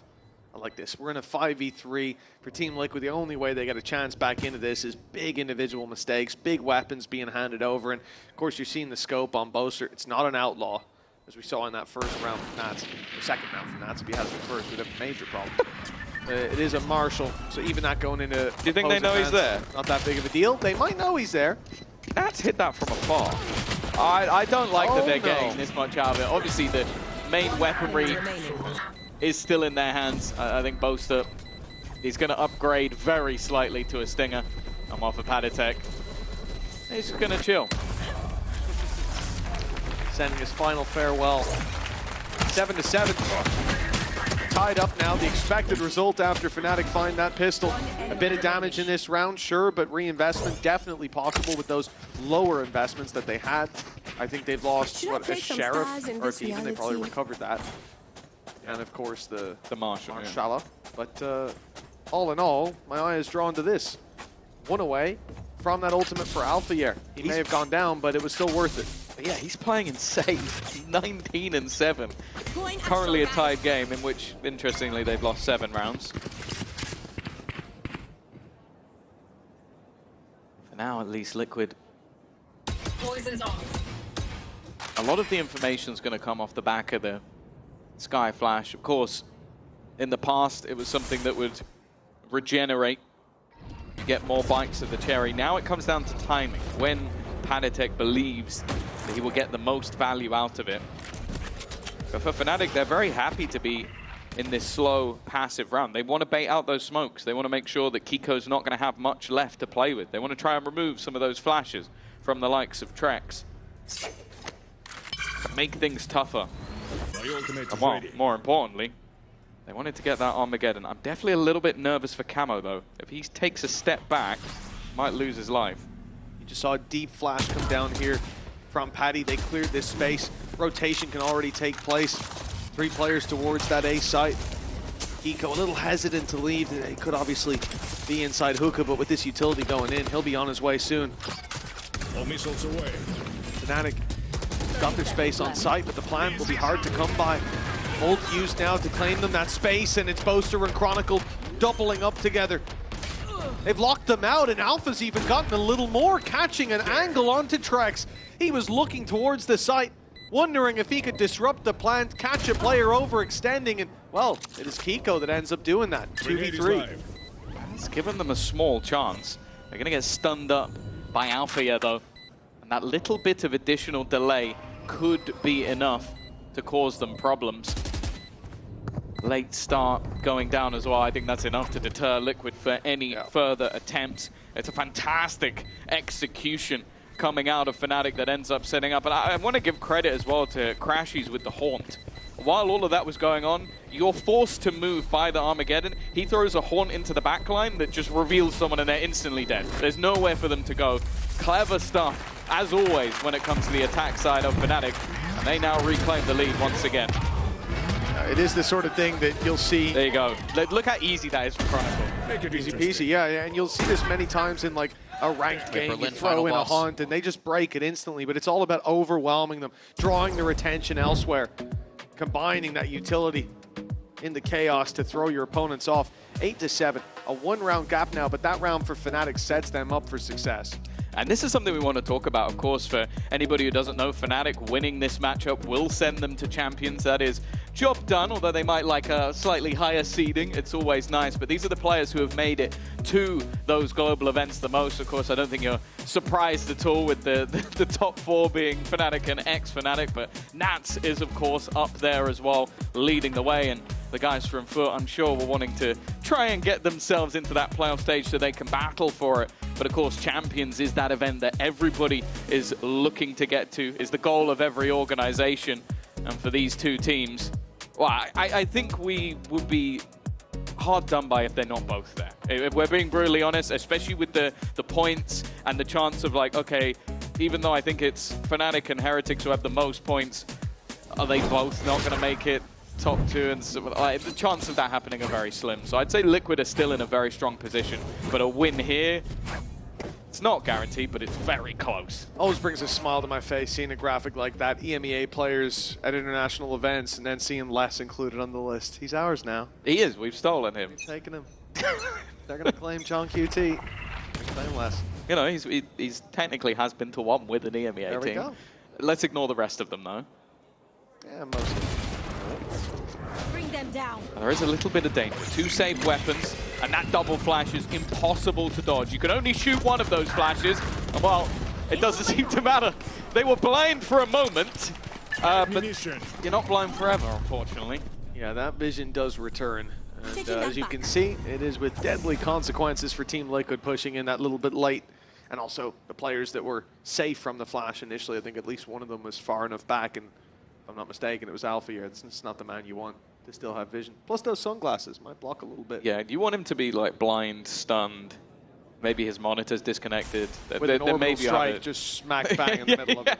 Then you have a chance, especially with how in form he's been, not just this stage, but this map in particular. I like that. Nats walking up, but observers are ahead of us.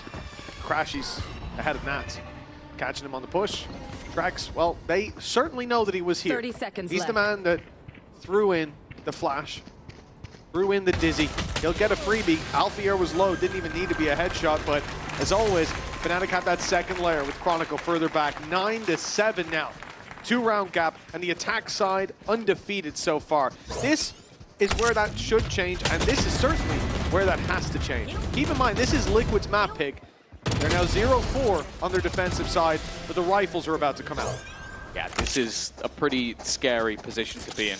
Of course, this was sort of your hope, especially after such a solid performance when they played versus Koi, but if Fnatic take this one, heading into Ascent, they had a close victory versus Apex, but this has been a map that, sure, Fnatic could have had losses on, but they've definitely looked very good. a general sense. And with Althea performing on this map, him going into the next one on Chamber, I'd be terrified. I mean, my hope here is that we get to a map 3, whatever the case. I want to see that corrode from both of these teams. I want the reveal from Fnatic. We don't know what they're playing yet. I can share what Scott told me around the water cooler before the game. He said that he's very confident they've got the map figured out. Okay. That makes me excited. But if they've got it figured out this early on, I'll be surprised. I feel like you... Milan and Scott, you'd be surprised. I feel like maps always end up changing massively. Look what we have on Haven right now. No, I just didn't think you were a doubter like that. I'm a hater of anything. Well, that'll be clipped and shipped to them. That's fine. Sure of that. We're all the same height, so I think it's an even fight. Yes, without a doubt. I reckon you could take Milan. Oh, here we go. Clock being run late once again. Camo is the only player really left to defend this, but his goal is to hold on to the showers more than anything. Make things tougher, but he's been forced out. The value of those salvos and the read from Alpha so far this game has been fantastic, and Camo now has to question, can I go anywhere? Well, they pushed him up, but he still managed to find 2. Impressive stuff once again, and the swing out from Kiko with a flash alongside it. Both of them combining, and now all that is left is Kayak. A solid round from the individuals on the Liquid side, and even when they were pressed and pushed, they still got the job done. Oh, that's cruel. That's cruel. Yeah, I like the one on the left about traveling 11 hours to be here. That's a nice sign. Yeah, right. A little more toxic. Okay. Nice, boys. Good job. Just a smidge. They're not out yet, though.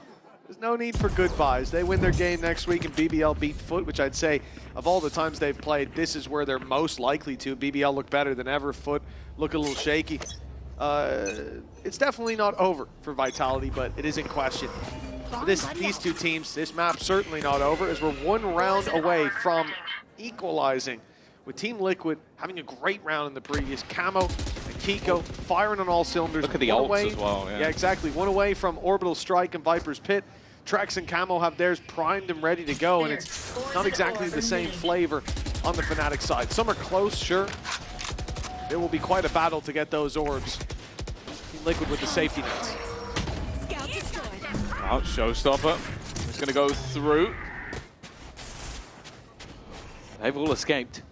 It's at least going to reclaim some ground, and it does almost force Fnatic to the other side of the map. Re-clearing this will take an awful long time after losing so much space, but they have immediately switched to going in the other direction. Bear in mind, a single kill for Kiko would be Orbital Strike, but he's not going to get a chance to use it. The fight's already coming his way, but it's just a bait. It's a bait and switch. You leave Kiko in the corner, and he just comes out swinging. He's finally put down, but the round is done.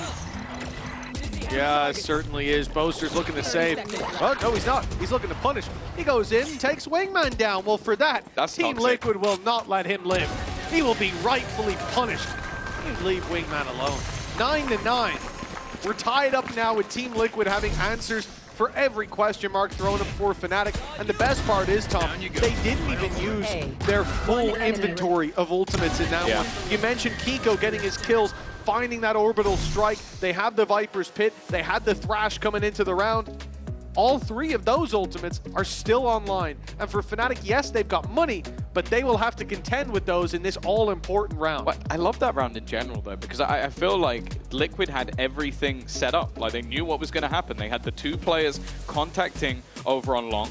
So their goal was, okay, the second we see anyone, we use the Showstopper. And then once we take all that space, either they have to fight us, which takes a lot of time, we can rotate players over, or they do exactly what they did and they retreat, and then they fall back into that bait and switch setup.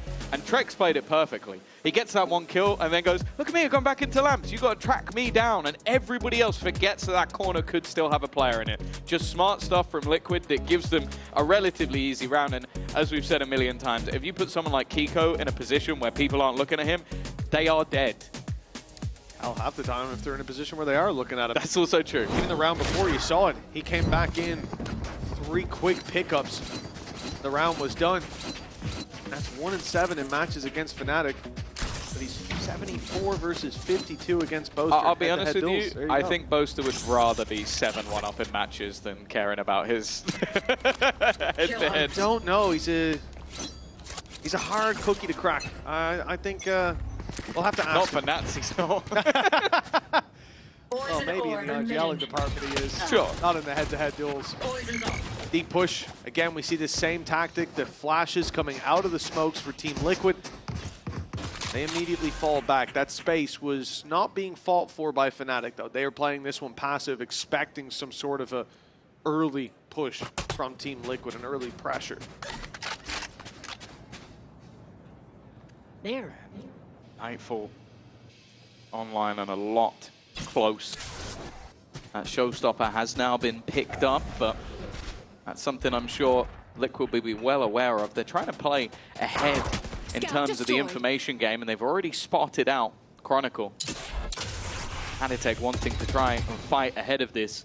Taking a few risks here and there, but I think they know with a Nightfall and a showstopper, you don't want to allow your opponent to execute. They're so close to this. There's no way for Camo to survive that. He tries the blast pack trick, but they're wise to it this time. Kayak taken down. Trex won't get out, though. That's done perfect from Alphair.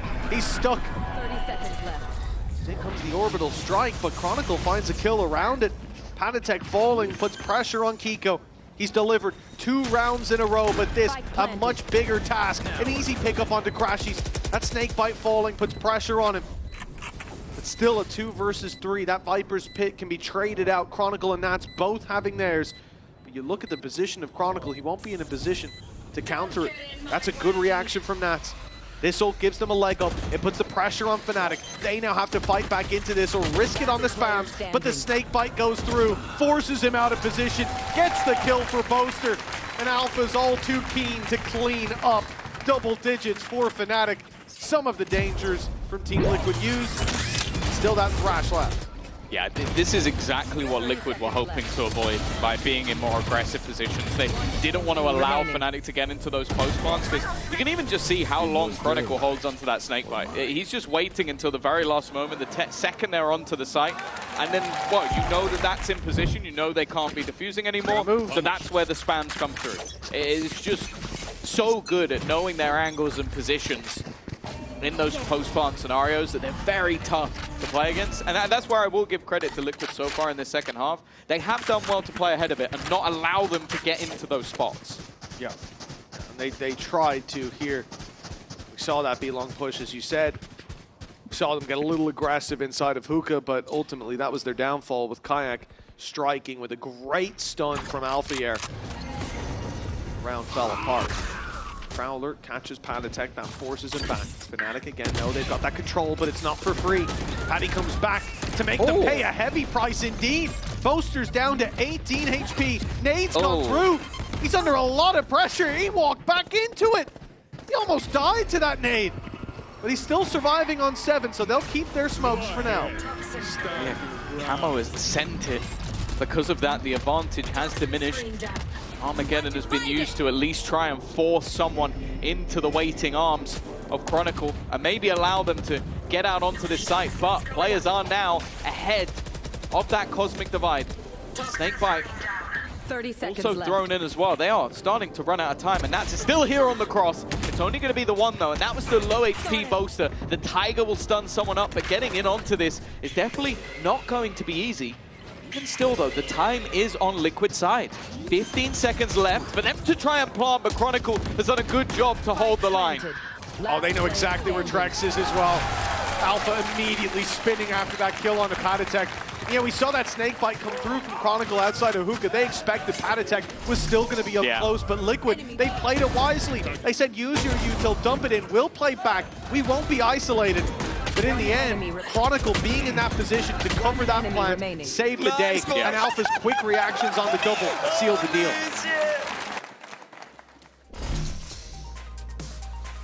Well, this is the final pause of regulation. Both teams have been back and forth throughout. And I will say, I think this is both times now that Fnatic have taken a pause. They have won, I think it's 2 rounds, straight off the bat of it. They have definitely been impactful. What is being spotted by the coaching staff. However, that is what you get when you have the 2 top teams within this group at least.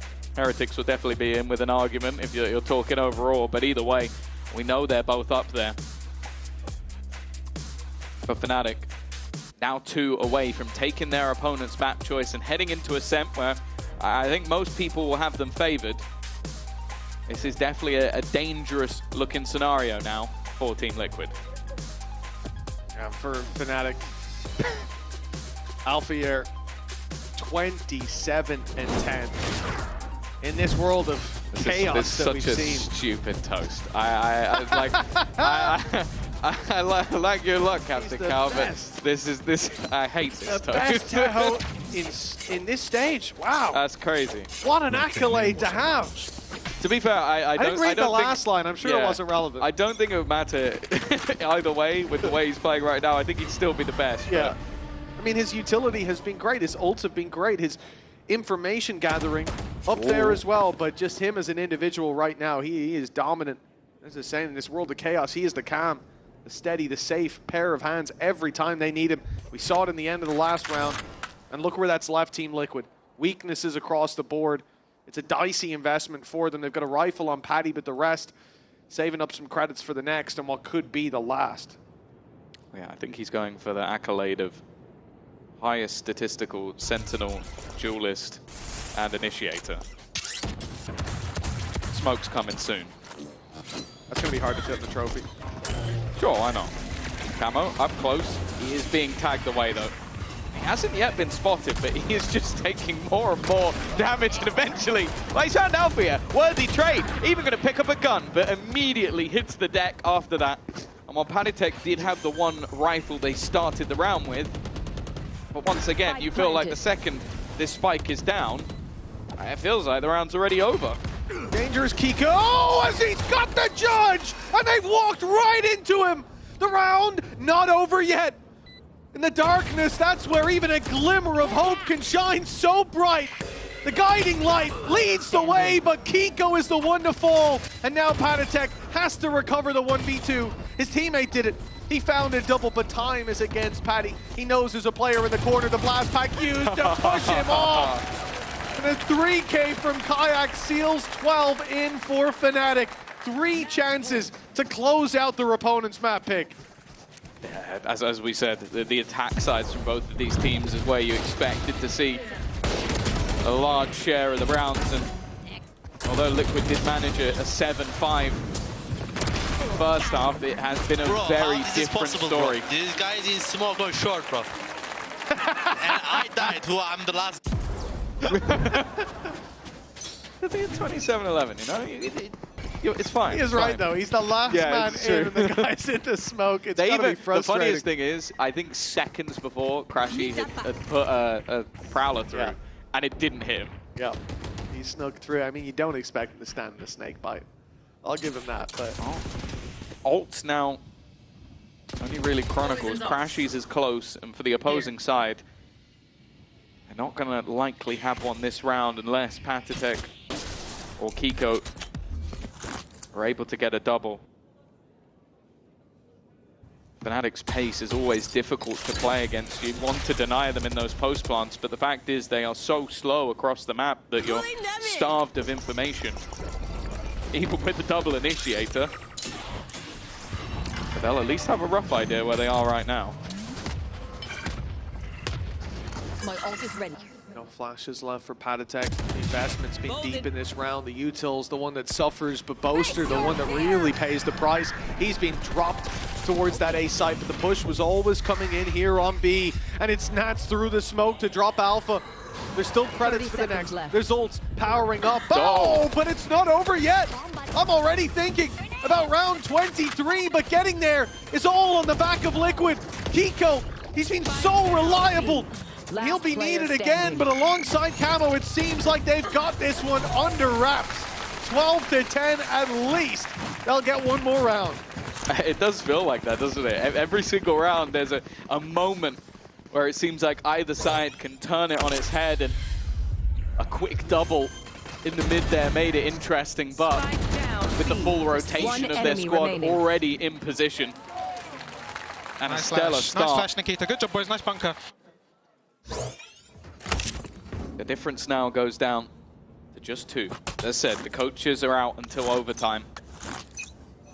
They can only watch on as their squads play. Blinded. Already a little bit of information. I think it's for Padatek. It lets him know that someone's there, but not a whole lot he can do about it right now. Big rotation from Fnatic, but it's going to be the same play as last round. Less focused on long, more towards Hookah. They think that's where the problem lay. Boaster playing slower outside of bathroom. Maybe just keeping the option open for them. They've now got Hookah control, go back towards long, put this pressure on, draw the rotates. Boaster very slowly eking forward on that angle. I think they might look to TP, goodbye. but Kayak ain't going to be with them. He's been hard punished. Annoyingly though for Liquid, Padatek going down takes away the Seekers that they earned just moments ago. Now the Spike starts a rotation back to the A side of the map. There is, however, still camo here. This could just be a ruse, though. I think this could just be sent in to try and sell the idea, but instead it seems like they're going to continue this push. Now the TP comes through, but I feel like Alpha has to be patient because he can't afford to go down. Boaster's worried about that spam through the smoke after the game he's had. I'm not surprised, but there's a player on the side who's caught him off. Camo running in deep to take down Crashies, leaves Alpha alone, and I like the idea from Fnatic here, but as soon as that drone went through from Alpha Air, the read was made. Liquid ran it back with Trex. They had that two-man hold, and now time is going to cost them the round, if not the shot of Camo to do it instead. 12-11, 1 round left. Overtime could be on the cards here. Oh, it should be. The buy coming in for Fnatic absolutely sucks. They have completely run out of credits. They put everything into that round. And okay, sure, they do have ultimates to play with that will likely help them at least a little bit, but that was one where I felt like they had to throw everything in. A couple of Bulldogs purchased up alongside the Stingers. The fact is, if they can use the Showstopper get in and the Viper's Pit, this is still a terrifying round, and we know already what they're like with their util. Of course, you know, that Viper's Pit with these weak weapons, you're always going to expect it to give you the leg up, but with Padatek having those Seekers, with double Initiator on the other side as well, between the Wingman, the Dizzy, the Guiding Lights, and the Dog, there's so much for Team Liquid to try to push Fnatic out of that ult, or at least find them inside of it, and we've seen how deadly the spams can be in this series. I don't think it's a guaranteed win, and for Fnatic, they'll need to get in position first. That's the showstopper to open. It's done damage, but it hasn't taken the player down. In fact, Camo, he's low. He's down to 1 with Decay, but he's still surviving on the back of the site for now. His health slowly coming back online, but it's left on 13. The man's lucky to be alive, but without that pick, they can't get forward. Down goes Chronicle. No pick to play inside of. No Crashies to get them on site. This is falling apart at the seams for Fnatic. As I see 2 players move towards long, if the idea is to TP, there will be something waiting for them on the other side. There's no safe way out of this at this stage. Trex should have the round locked in. 30 seconds left. And the rest of the players can just wait patiently. He's starting to wonder if maybe they've rotated back in the other direction, but if anything, the Boombot, it's not going to give the game away, actually. It might even put some doubt, but they are not moving. They've seen the utility. Padatek well placed, and now with 12 seconds left, OT, it looks inevitable. Boaster would need one of the clutches of all time, and it is not going to be happening. We said that this would be a banger of a game, and well, first map OT, it's delivering. We're proven not to be liars. It's always a good feeling. What a game it has been. Constant adjustments from both sides to try to get this across the line. We move back to the defense for Fnatic, where, again, I think Alpha Air is going to be one hell of a threat to deal with, but those lurk-ups from Nats, we saw towards the end of the half, have so much value, where he played through his own utility, denied the defuse, and ultimately allowed the clock to decide how the pendulum swung. But it's interesting as well. I feel like a lot of the time when you go into OT, you get an immediate pause. You get someone who wants to throw in a strat, throw in some extra little bit of information, but neither of the coaches felt the need to try and talk to their squad in that moment. Maybe a game of pause chicken. We heard it from Neil yesterday, right? Like, this just means that you're hearing the right things. You don't think the guys need a refresher. Fnatic remembering their mistakes, Oh, but it's a maybe gap. not as Boaster goes down early again. And it's Kiko to find the double. He'll dive out, looking for more, but Crashies won't allow that. Eats the flash, but still finds the kill! And it's close onto Trex, but that stun makes it very difficult indeed. A quick reaction from Chronicle catches Nats before he can link up with Trex. But Trex can now just go the long way around. He's taken the orb.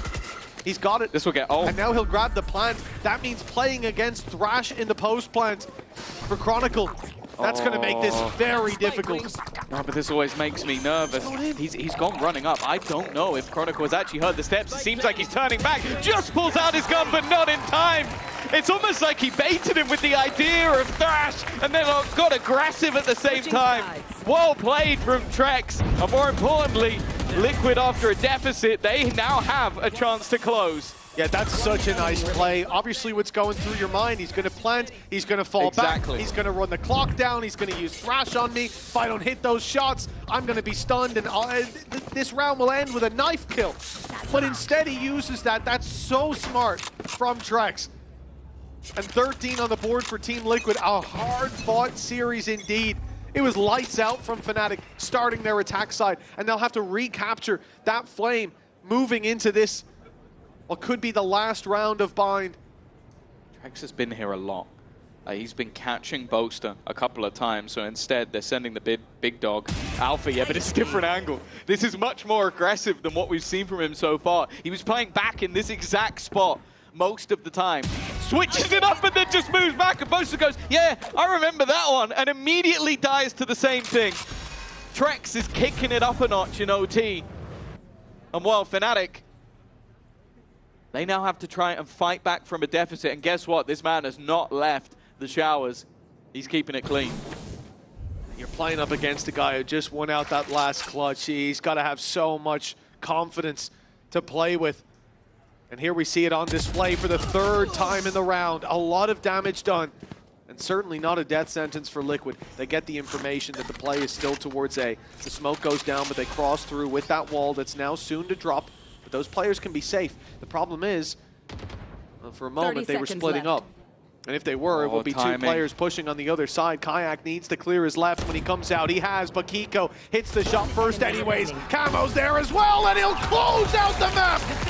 Team Liquid, 14-12. They fought their way back into this one.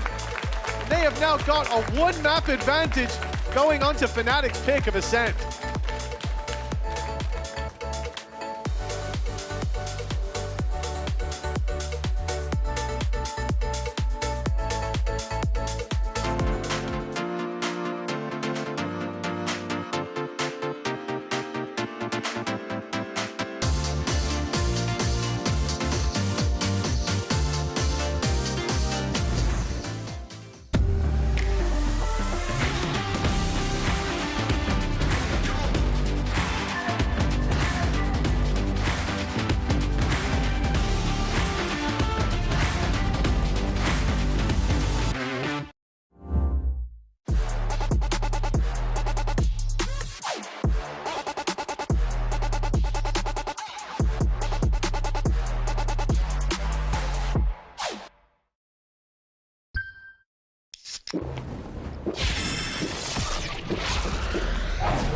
Red Bull gives you wings.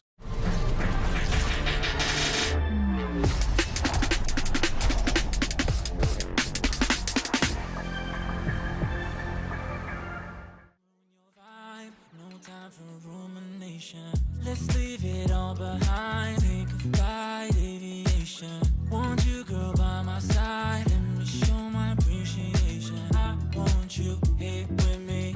I'll miss your body, baby. No, I cannot believe that you're still single, lady. Wishing I could retreat.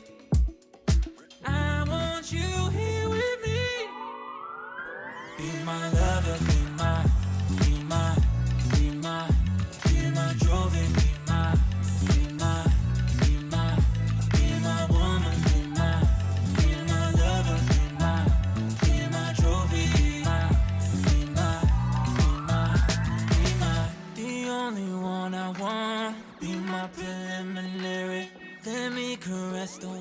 me. I think it's necessary. Monday, Tuesday, Wednesday, babe. 7 days, are you ready? I don't need to say you know it, girl. You're extraordinary. I want you here with me.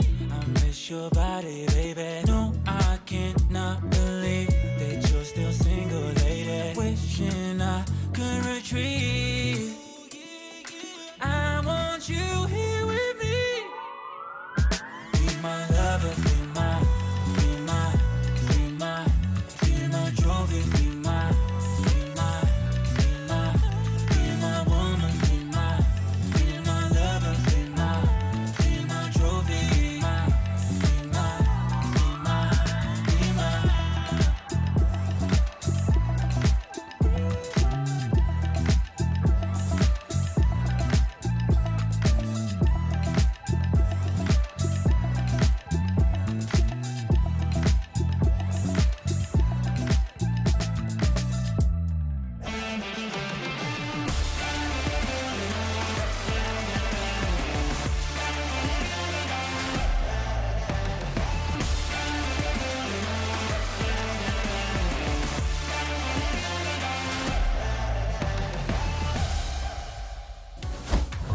Welcome back to VCT EMEA. Now TL 1 map away from the #1 seed in their group, and what a map it was all the way to OT. It really felt like Fnatic were going to close it out. It was going to be clean, it was simple. They drag it to OT and immediately go for the throat and finish it. I mean, pretty impressive stuff from TL.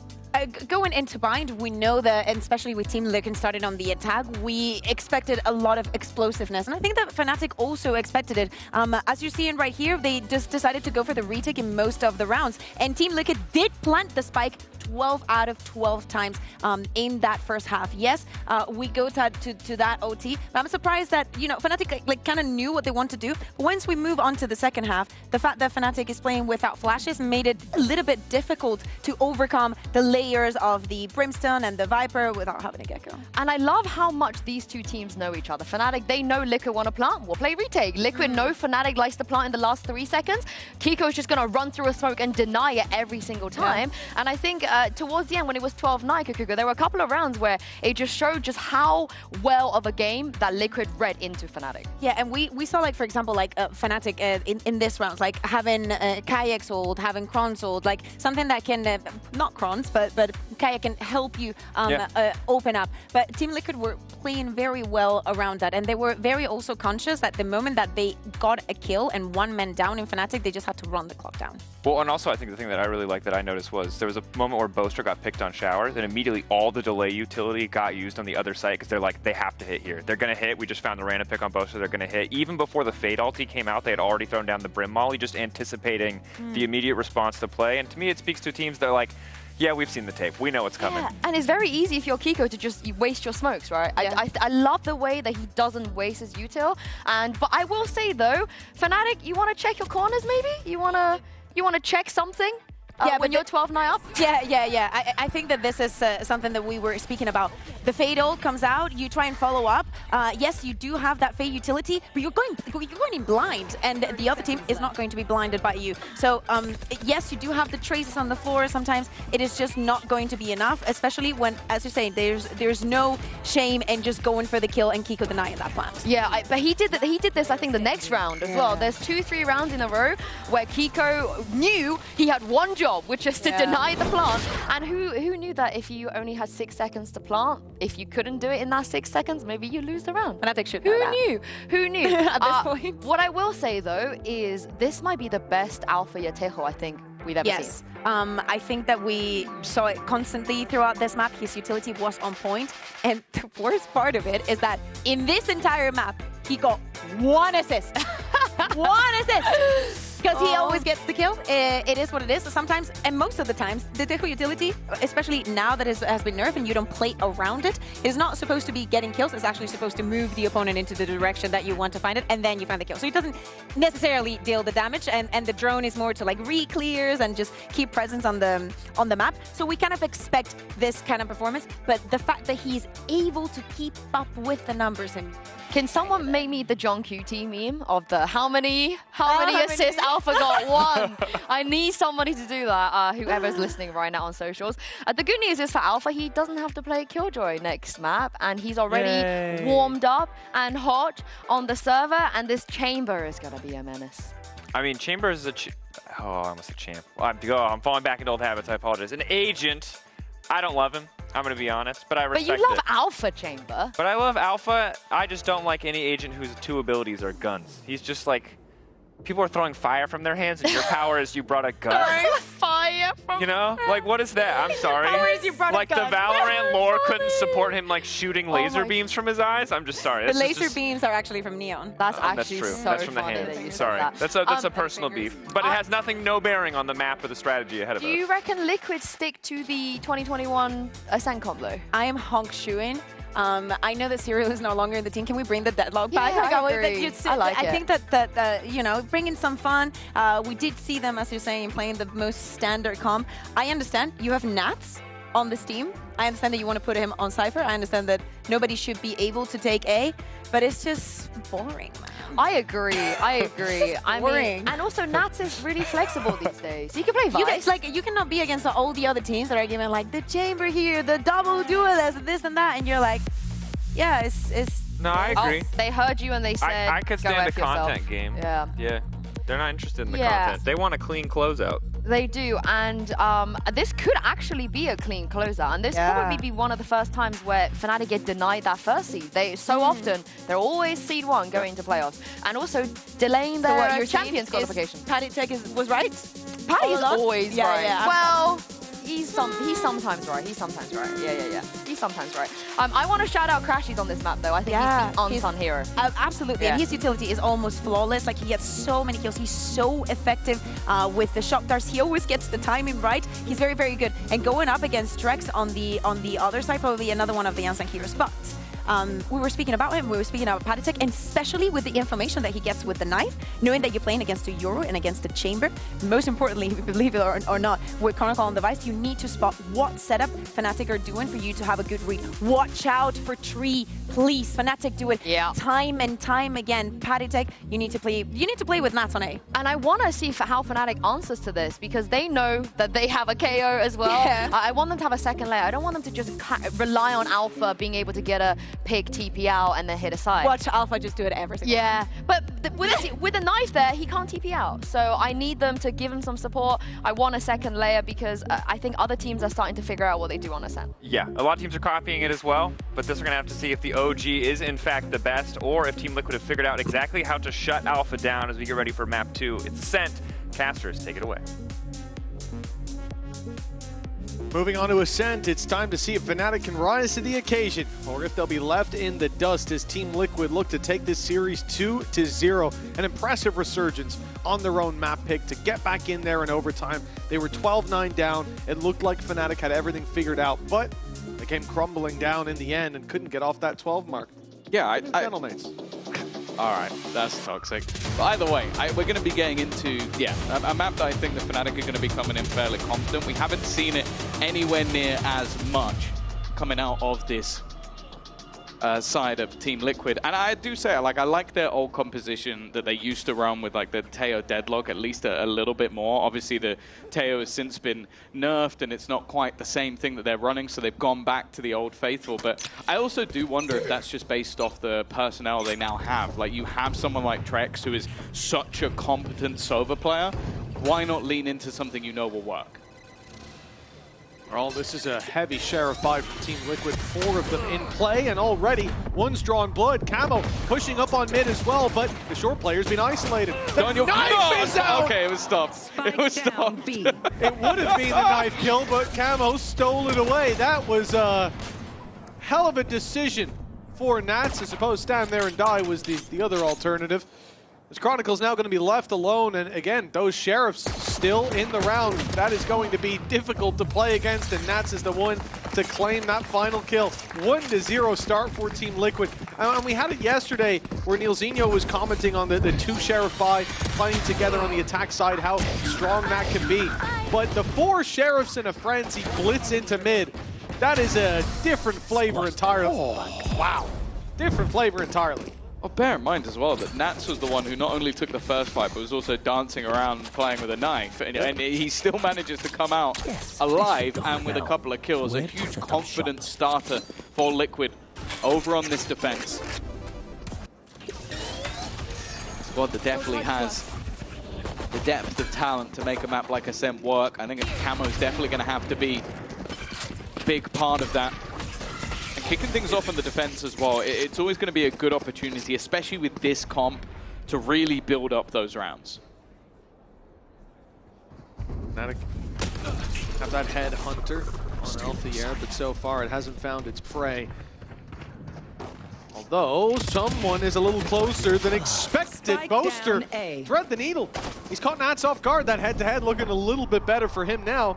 And we're back to a 4v4. That could have been the kill for Trex, but that smoke came on just in time. The Spectre recovered, spraying through the smoke, dealing damage for Fnatic. They may be able to find a numbers advantage against Camo, but it's the Outlaw they're running into. Gotta hope the Headhunter finds value. That's about as free as a kill you're ever going to get, and I expect that maybe you'll get the reload. Althea could find Trex here.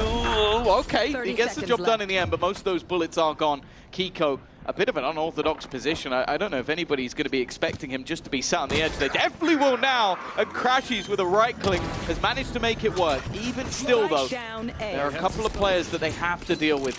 Time ticking against them, but they will get the plant. Unfortunately, already one is down, and Panitek does an excellent job of recovering a very dangerous scenario. A valiant effort from Fnatic. If they force spot here, you'd still come out going, well, that was pretty close. It was a good, a risk worth taking. But for them to replicate what happened to start out fine, unfortunately, isn't possible this time around. Classic's finding a lot of value. Chronicle obviously going down isn't ideal. It's this fight here that was very risky indeed. Panitek cleaning up, keeping them in a relatively healthy position. There will be weaknesses in this round as a result, but those weaknesses are Sheriffs, and you certainly don't want to count Nats and Kiko out, regardless of the weapon in their hand. Right, Kiko, of course, has been one of the highest rated players this entire stage, and I believe the last stage, and I believe kickoff. So, yeah, definitely. Someone who is taken like a duck to water in this controller role. Camo will be that first point of contact, and while his teammate has taken a bullet for him. It's not a bad trade, though. That's a rifle on the deck, and as you mentioned, it was only a Sheriff for Kiko. Crashes with the shock dart over. I'm not sure if it's meant to hit lane. I think it is. A little bit of an tanked lineup.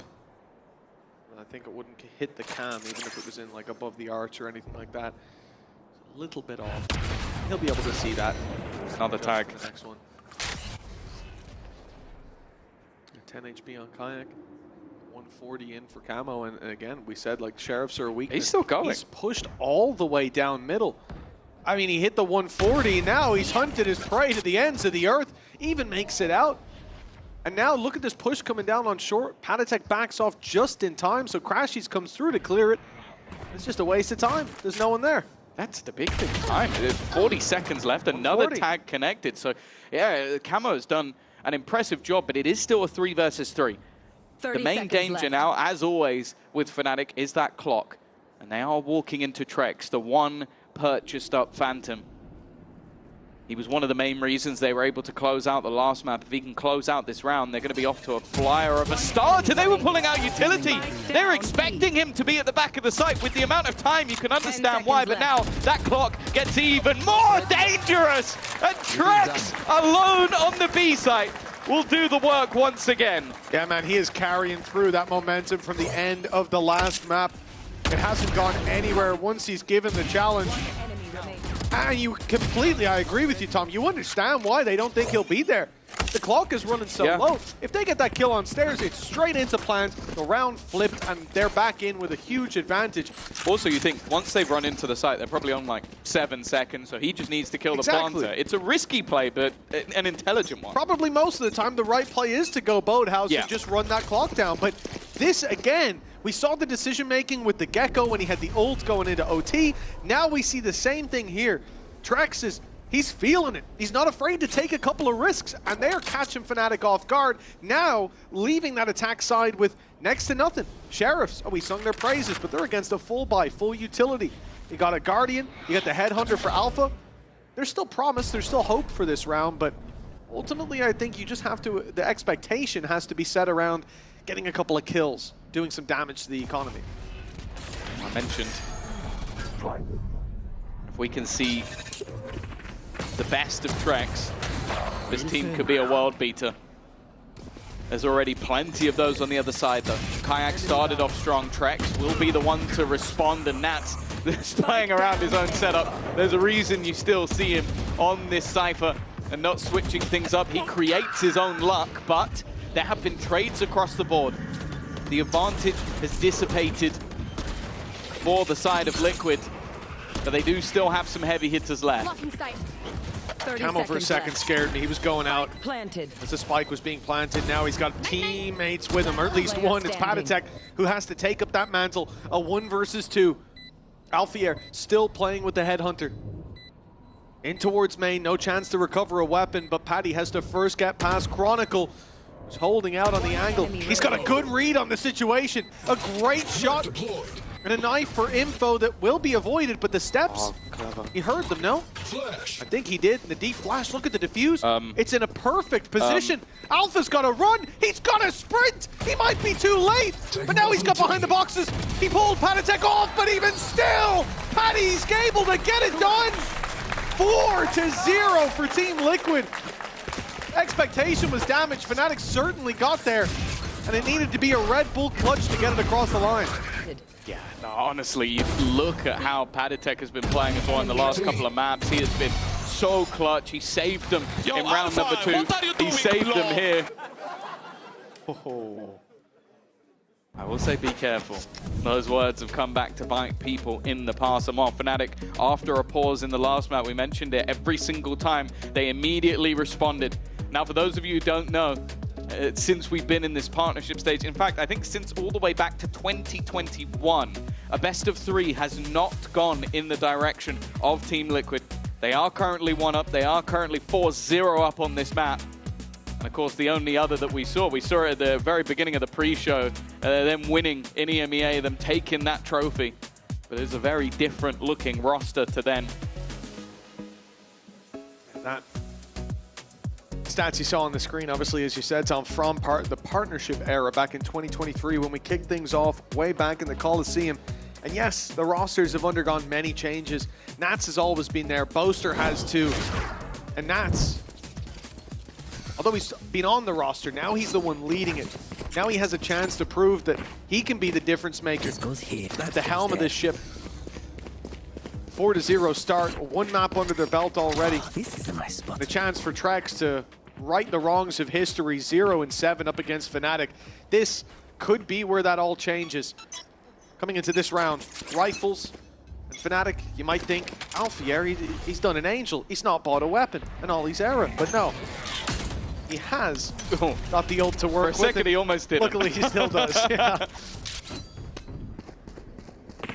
We've seen with the chambers on this side of Ascent. Same for Filu as well. That attack side operator is nasty. They're trying to put him into position. A lot of the time, the rest of the team will opt to try and be a distraction, but the fact is Liquid have managed to burn a lot of time off the clock already without really having to sacrifice too much. An initial smoke, a knife's been thrown out, and now they've utilized the flash as well. But other than that, they've been able to hold on to the majority of their utility. In fact, Paranoia, another smoke, still all online. Deploying drone.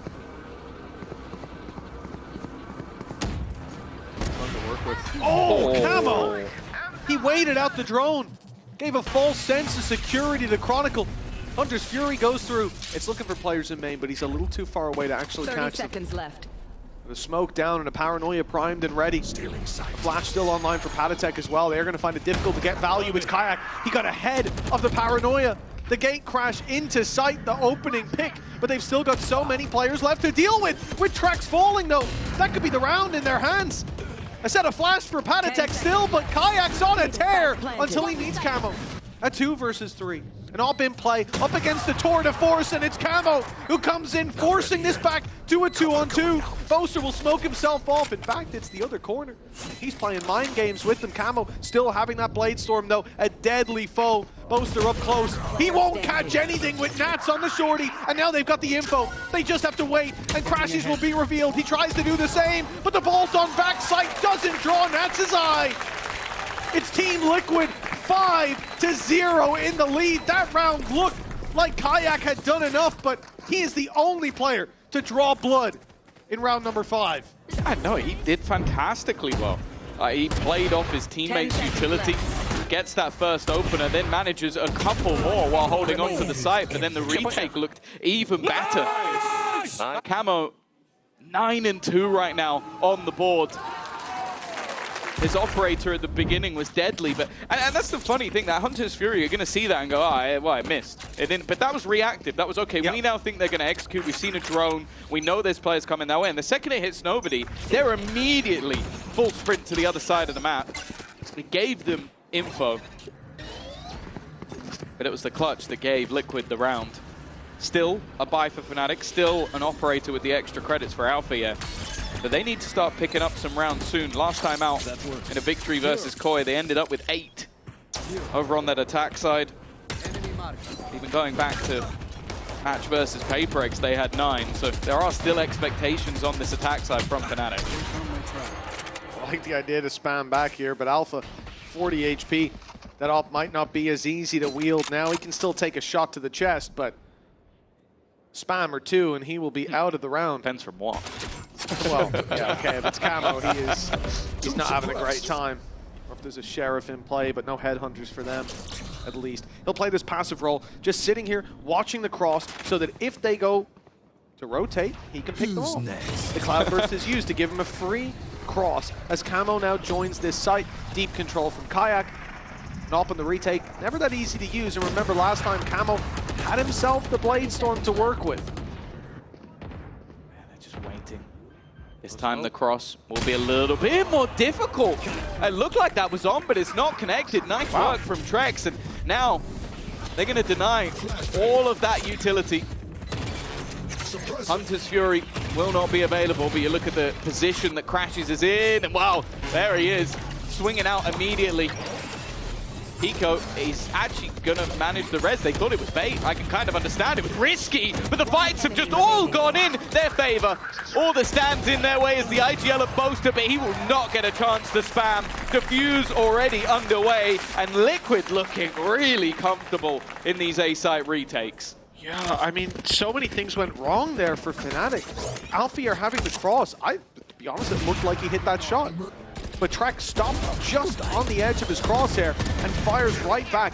The fact that they fight through the door to first of all drop Patatek. Beautiful retake, guys. He broke the door. They knew he's going to fire in a nade or a flash or something is coming to flush us out of these positions. So they fight forward. Crashies finds that pick.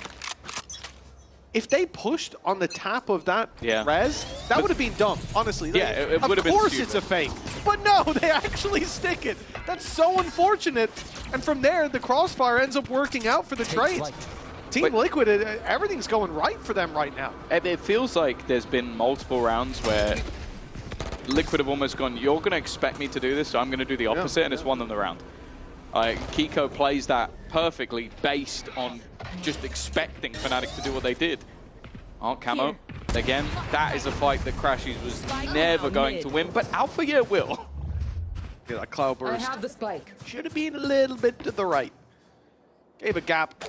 Maybe that was the idea. Yeah, I give think a gap and look to exploit it. But everyone else has a stinger, so if he was facing anyone else, that gap would have been fine. Yeah, true. And I think he wanted that aggression. I doubt he hits a shot like that and then misses his Cloudburst. Ooh, Nats 1 health. does well. 1 HP, still alive, but he won't get out of there. The Stinger easily able to take that fight. With the trades back, that's all that Liquid need at this point. We're looking at a potential 7-0 start on Ascent, the map pick of Fnatic, a map we know that they're solid on the attack side for Liquid. This couldn't be going any better. All they have to do is win out a round where Boaster has a rifle and Prodigal still has that SMG, but now they'll be down to pistols. They try to rush and force the issue, and with the weaker weapons, they still win the fights. 7-0 for Team Liquid. This is a masterclass of the defensive Ascent. Yeah, they feel like they're ready for absolutely everything. It definitely got dicey in the middle, and that's just about surviving. Some risks being taken. And then just running in. I think that was before the ult even landed. They just went in with the pistols anyway. They just knew that they were going to lose their guns and maybe had the expectation that their opponents would think, okay, they're just going to wait. Well, Fnatic are definitely in danger. That's a second pause used going into round number 8. I'm going to ask you a question that, honestly, Tom, if you have the answer to this, probably not. We need to check what's going on in that brain of yours. But maybe Captain Cow can search for it. When was the last time that Fnatic used up both pauses going into round 8 or before? Yeah, no, I don't know why I would know that. Because it doesn't happen. Maybe I reckon maybe like that's the kind of information maybe Sue would know. We're gonna get a text in a second. 423 days ago on Split, like it is something ridiculous. But I don't remember seeing them struggle this much. And again, I understand it because sometimes you have these rounds where players make key mistakes. And that's easy for an IGL to say, dude, don't do that again. Hey, maybe we don't make this read. And you hear the right things. But hell, not necessarily this round, but the round before, they did everything right. I don't think they made that many mistakes. Like, Alpha got spammed to 40. He made the right adjustment. They moved towards the site. They made the right adjustment to post-plant. And they got punished every step of the way. I'm not even sure what you say to correct that. It just feels like Team Liquid have got plot armor. A chance for them to guarantee first place in the group, get themselves an extra point, skip a stage in the playoffs. It would put them in a fantastic spot in their journey towards champions, while also likely strike fear into the hearts of many. As the last map was a showing of resilience, and right now it's a showing of dominance. Two different sides to the Liquid coin. Already, knife going elsewhere. 3 players currently on the other side of the map, so this is one of the weakest positions that we've seen. Nat's also tagged up. In theory, should be dead to rights, but he is dancing, weaving. He's managed to dodge every pulse, and with the TP to the other side, now B ends up bolstered. Push coming through from Camo. Could play a role in the late game, especially if Fnatic decide to go back, but I'm not sure that's really an option, especially not with Boaster going down. Now they're locked in. It's the B site taker, nothing. They go while smokes are up, but now faded towards the spawn. Kiko sitting inside his own, waiting to strike. Nice shot. There's Camo on the late play through middle, and they've left Alpha Air isolated. Fnatic out of pauses. We said it last map. They won 2 rounds in a row, no matter what. Come hell or high water, the coach's word was gospel. And Fnatic were always led to victory, but now 2 pauses down, 0 rounds on the board. This felt different. I almost feel like they played a little scared in this round. Like, you have the drone go through, you have the info, you have the Hunter's Fury, and then all of the players are still stood in main. Like, a lot of the time when you see those Hunter's Fury executes, there is something behind it. There is someone moving, because sure, Nats can dodge an ult. He can't dodge an ult and a player. But they just were so far behind everything. And then, yeah, rotates come in from the shadows to the other side. Flanks already there. Like, if you're going to have those faster hits with the Hunter's Fury, I want it to be a fast hit with the Hunter's Fury. This has been tough for Fnatic, man. There's been rounds, like we said, where it feels like they have the right answer, but maybe to the wrong problem. But in this one, they got battered. All over. Success. But that's the other thing. I feel like Liquid have also had the right answer to everything Fnatic have been trying to do. Like, it's easy to look at Fnatic and go, yeah, they could have had a round here and there, but in those clutch scenarios, Liquid have been superb. In their reads and rotations, they've been bang on. And individually, well, there's not a player that's been a miss. And I don't feel like if you're talking about the leadership styles. I can't imagine Nats has had to do any level of micromanagement. I feel like they've all been on the same page throughout this map thus far. And while what Fnatic are coming in with, it's not everybody buying everything. They still have credits for the next round, but they have put quite a bit into this one. Passive trips for Team Liquid, keeping short control, punishing the movement towards the switch. Kiko onto Alphier. They are picking and choosing their fights, and Fnatic running past this spam. They've already made it through, but they're losing players bit by bit, piece by piece. The threads fraying from the loom here is Fnatic. They're not getting anything to go off of. Crashies is taking a risk, but hell, he has to. Someone has to at this point, because without it, there will be no reward. The TP from Boaster almost loses his life. He's being challenged. Crashies finds success up in heaven. Another for him, but down goes Boaster. It's Crashies alone. The plan's not for him. They'll swing out wide and take him down. Another surprise play from Liquid. And Fnatic, close as it may be, it's not good enough. 9-0 down. Yeah, they did well from their disadvantaged position. I think Liquid's original setup caught them so many openers for free. And the fight back was decent, but again, it's what I'm talking about with players being on the same page. Like right at the end, one of you could have stuck, one of you could have fought, but that's not been the Liquid way throughout this match. They tap it, they fight together, and even though Crashies manages to take one, getting both of those would be difficult. Maybe the Odin could have been a problem. There was a shot or two that didn't quite go to plan. Thank you for showing it the respect it deserves. But here we go. 9-0. And just look how confident they're playing. They are right up mid already. There's going to be Crashies to try and find some semblance, some balance, but there is nothing to be found. That was a quick round. That is not the one that you want when Fnatic should be saying, okay, boys, 9-3. We bounce back into it here. This is our chance. And the two players coming in on mid, they don't even get to see Camo as he dashes quickly down mid, immediately onto Alpha. The Blade Storm helping him out for a little bit more. What was that round? Was that like 11, 12 seconds? That was so quick. Fastest round in VCT It genuinely might be. The other was a pistol, so I don't know if that takes a different vibe, but that round was incredibly quick. And they're going for it again. Disrespect. They want to try and close this one out quick. A lot of damage already being done, and this is a weaker purchase. Hunter's Fury has just found a double. They are getting destroyed. This is men against boys, and Fnatic have never been on the other end of a trouncing like this. They have managed themselves a single kill. And while within, yeah, he's trying to escape off the side. I can't blame him. Okay, this is maybe flipping back in their favor. Kayak ended up getting hit by that Hunter's Fury as well. They tagged 3 players B main, 1 outside of A. Global utility from Trex. Both of these so desperately low. This push into Kiko, low as he may be. He's got the angle, and he's not letting go of it. 11-0. We've seen comebacks from Fnatic in the past, but this is starting to feel like it's too far gone. Team Liquid hungry for top seed.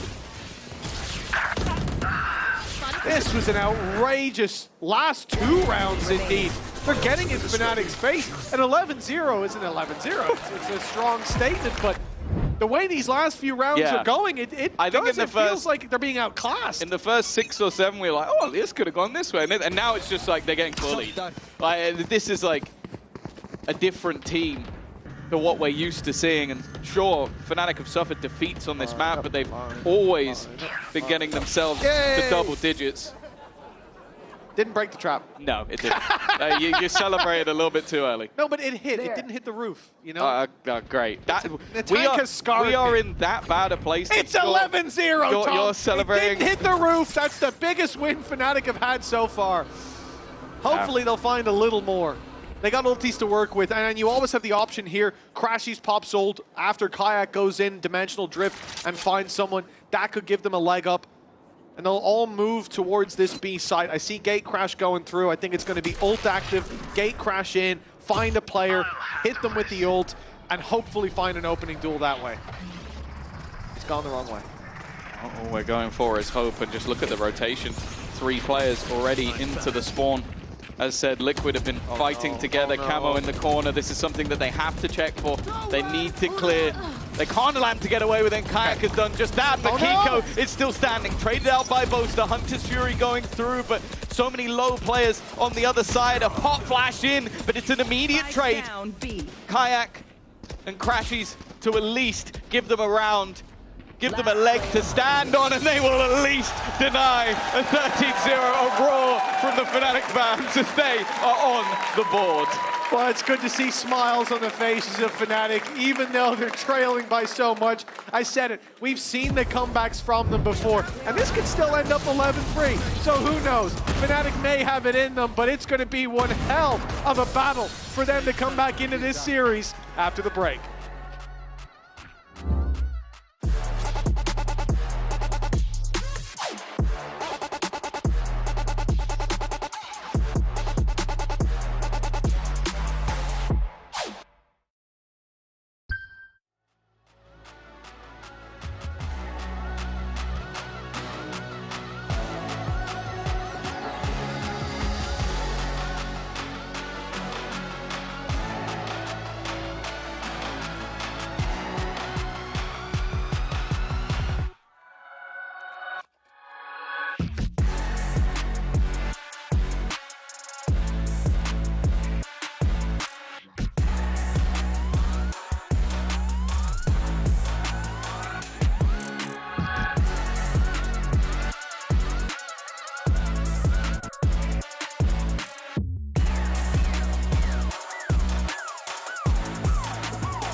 $11-1 on Fnatic's map pick. Team Liquid, they barely managed to win out Bind, but this is a completely different face on that beast.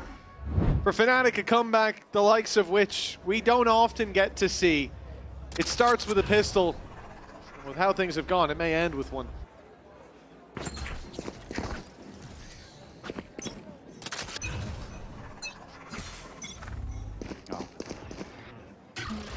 They've climbed many mountains before.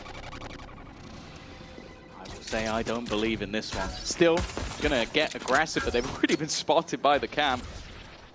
It might have looked like a gap, but the fact is Nats was ready. Spam through is close.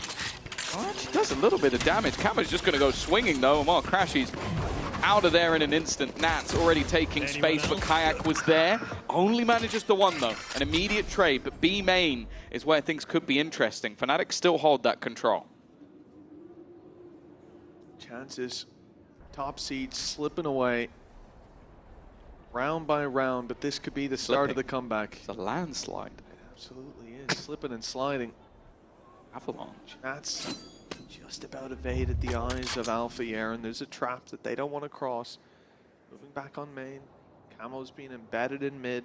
They're working the short control. They know at this point on the side of Team Liquid that they're likely to have that vice wall that they'll look to break, but all the while waiting for Camo to have a chance to strike, and now he has, opening the space. The spike comes back. He needs this fight, but he loses it. Now Liquid don't have guaranteed space, but what they have got is a player pushed through. The thing is, the wall was tripped. They should be aware of this. It should be being watched, and Boaster's the one to catch it. There goes Nats.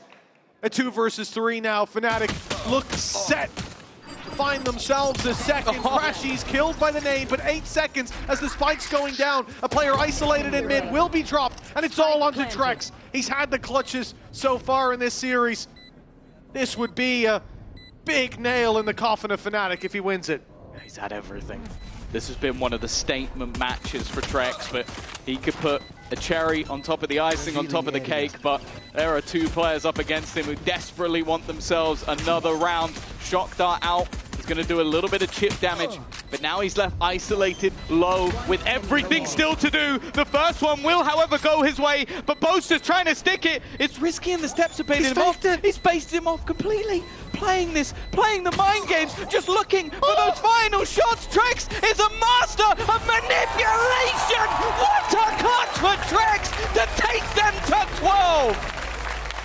Every time he's put in this situation, man, he's outplaying Fnatic. He's the one that got them across the line on Bind with some fantastic closers to the rounds, but this one may trump them all. What are you doing? The 1v2, the man who's 0-7 against Fnatic, he has tasted defeat at their hands more times than he can remember. But this round, this game, this series, oh, he'll never forget this. Oh God, someone at Vitality has just smashed a desk. It is. Looking at the way he's playing. That was masterful. Manipulating two of the greatest players we have in VCT, making them look foolish. And now Liquid are a single round away from taking this one, finishing it off. Already, the spike has been dropped. Still, of course, a full investment of weaponry. Oh, it's a little bit shaky, but Camel does get the job done. And again, they've left a piece behind. It is going to be attempted to be cleared, and Chronicle does that at least. But now he's set to have to do one better. A 1 versus 3 to keep them in the series. He's being watched as well. Ooh. This already a night that Trex will remember, and all of Team Liquid with them. It's a cruel summer for Fnatic. 1 round on the board on their map pick. It's Team Liquid with a dominant display on Ascent. And this 2-0 in either direction, we could have imagined it, but not in this fashion. No, that was annihilation.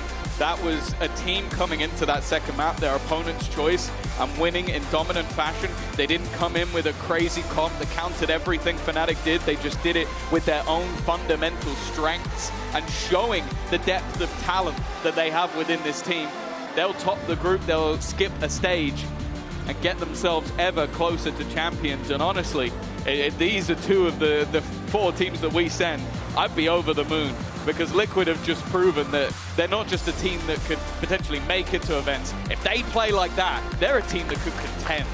Without a doubt, our top seed locked in from this group. Team Liquid, they've battled against the best of them, and they come out with barely a scratch on the final map.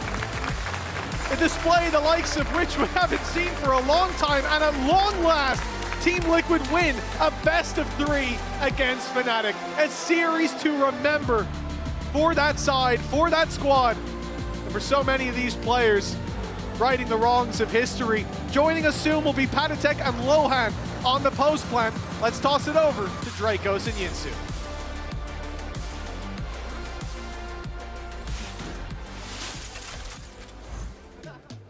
My God, what a map from Liquid. That was completely one side. I was so excited for Corrode. Liquid were not about to let that happen. You backed the right horse today. Cats Nation.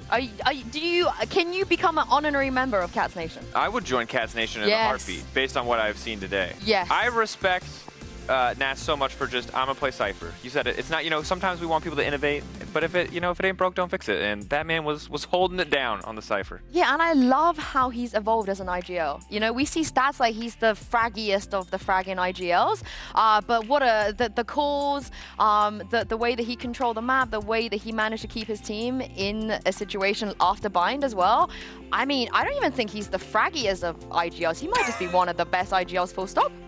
Yeah. High praise. I think well-deserved, especially after a map like that. It's pretty natural to feel damn good about TL. I mean, and also for Fnatic, it'd be a really tough way to go out. Of course, at the end of the day, the stakes aren't huge again for them. They have another opportunity to lock. It's that difference of points. But first seed now coming in for TL.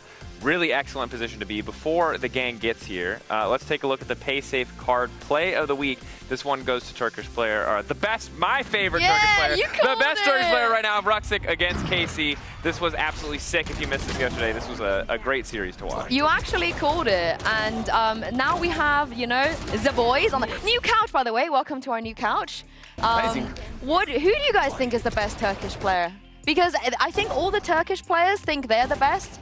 So you guys have no horse in this race. So Lohan, Paddytech, is Ruxic the best Turkish player right now? Oh, hell no.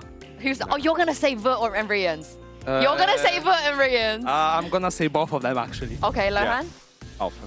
Really? Even after today? You kind of had him... You saw that You sat him down. I mean, the first game on Bind, he was starting us down. Oh, but then you had to show it to him. Yeah. Yeah. So Ruxic gets the highlight play of the week, but a lot of highlight moments. I think the other one that I want to go to straight off the bat for you, Paddytech, is that clutch in round 4. I was like, I believed in you guys, I predicted you guys, but I thought we were going to the third map, and then I saw this clutch, and I was like, oh, this might just be the end. This might just be the end of the day. If we can roll the clip now, this was...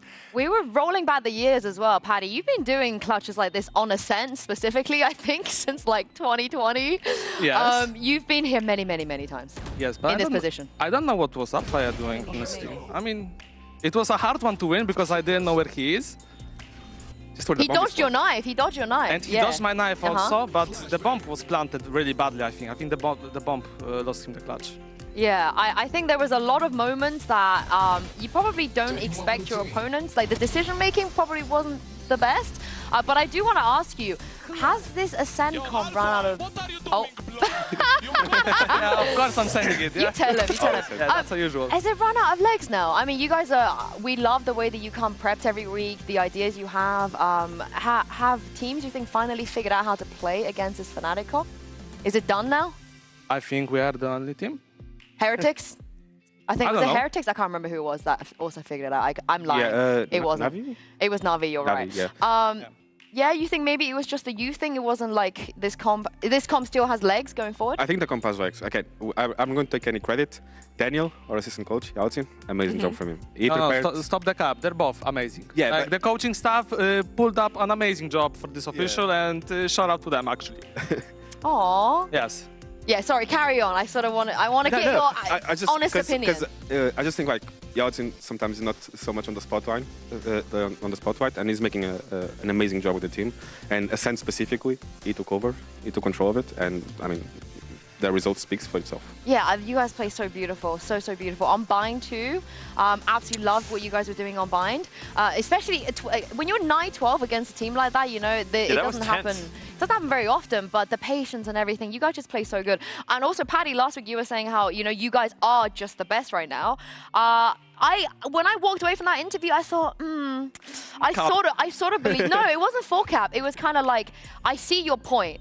Now I really see your point. But could you explain a little bit about what is it that is making you better than everyone else? Like, what is the difference? I think the guy sitting next to me and the coaching staff, Daniel, I think we the players, we just execute the game plans and the strategic points, but I think they come up with everything, the anti-strat, we just execute it.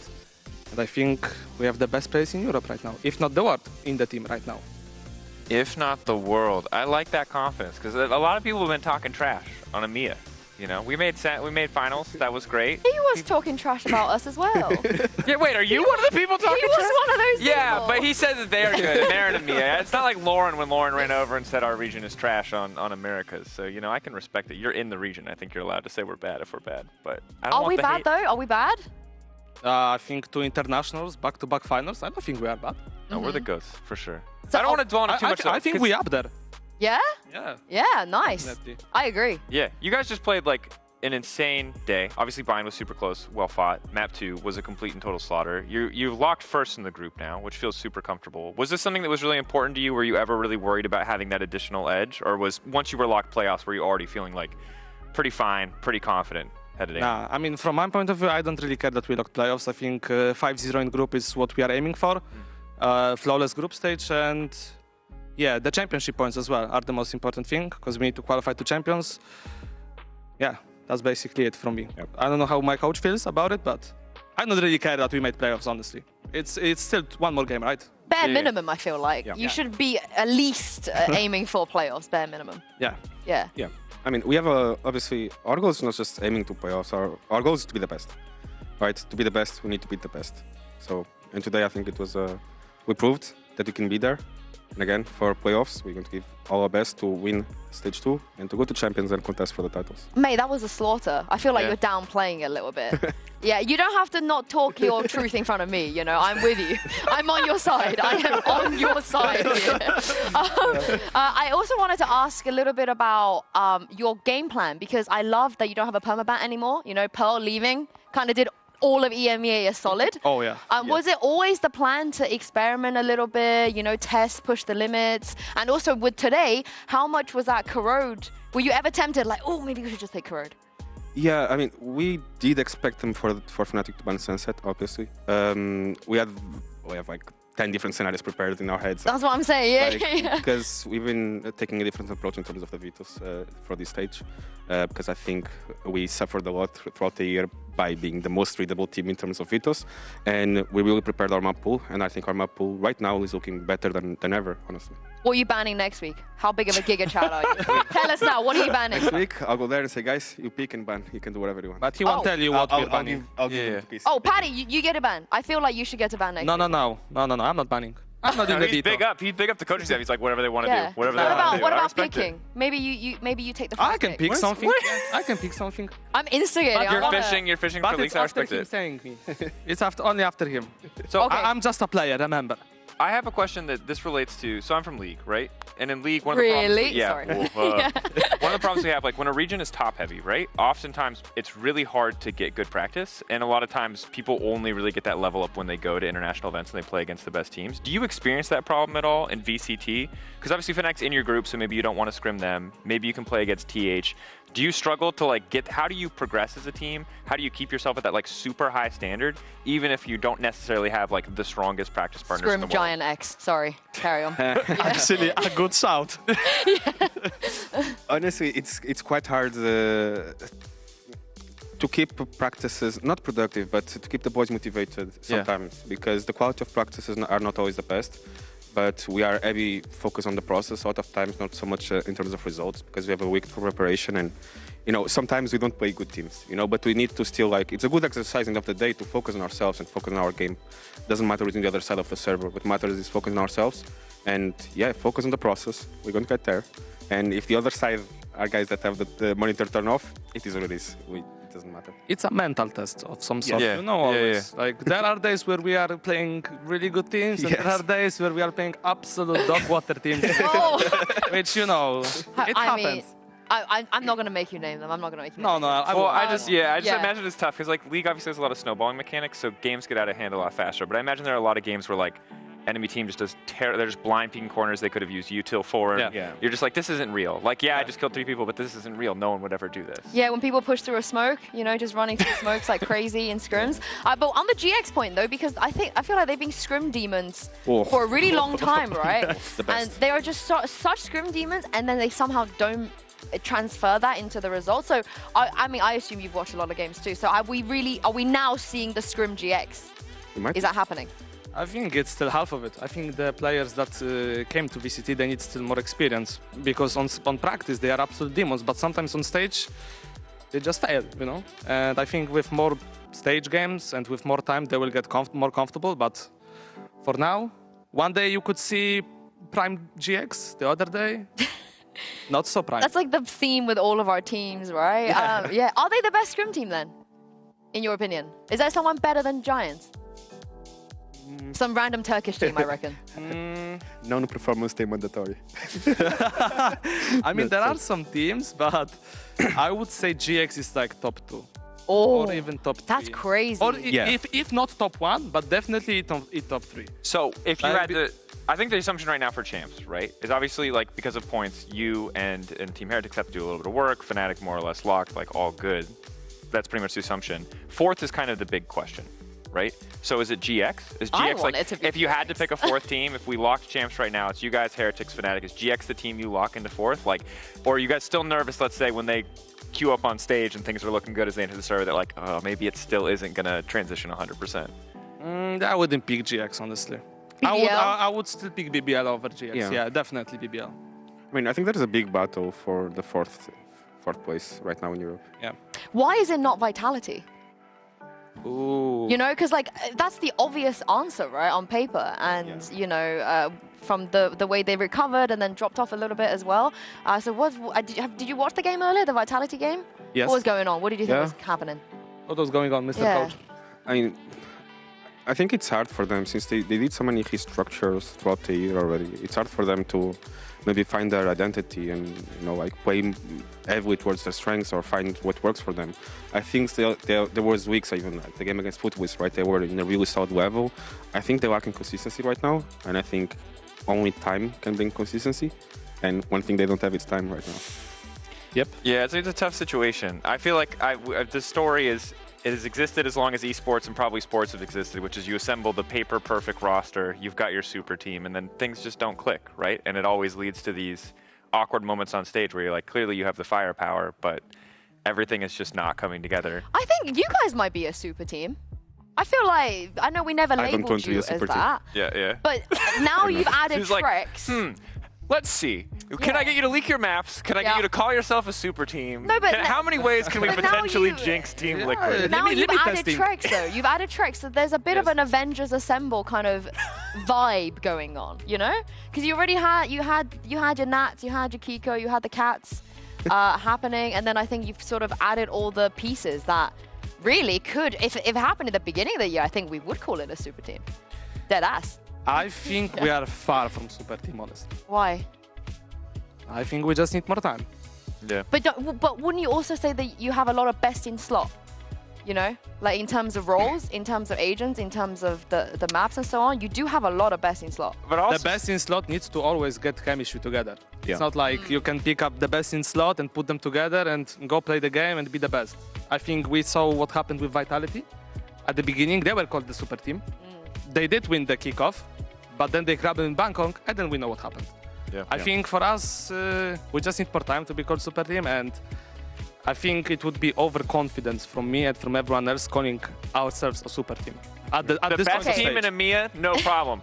Region as a whole, not good, no problem. Super team, absolutely not. I would take it back. I would just say Trex and friends. Trex is, I don't know. It feels like Trex is a buff, no? Like who? Oh yeah, definitely. He won kickoff. Somehow he leaves, and then everything falls apart a little bit. He joins you guys, and it's just like a huge buff. Yeah.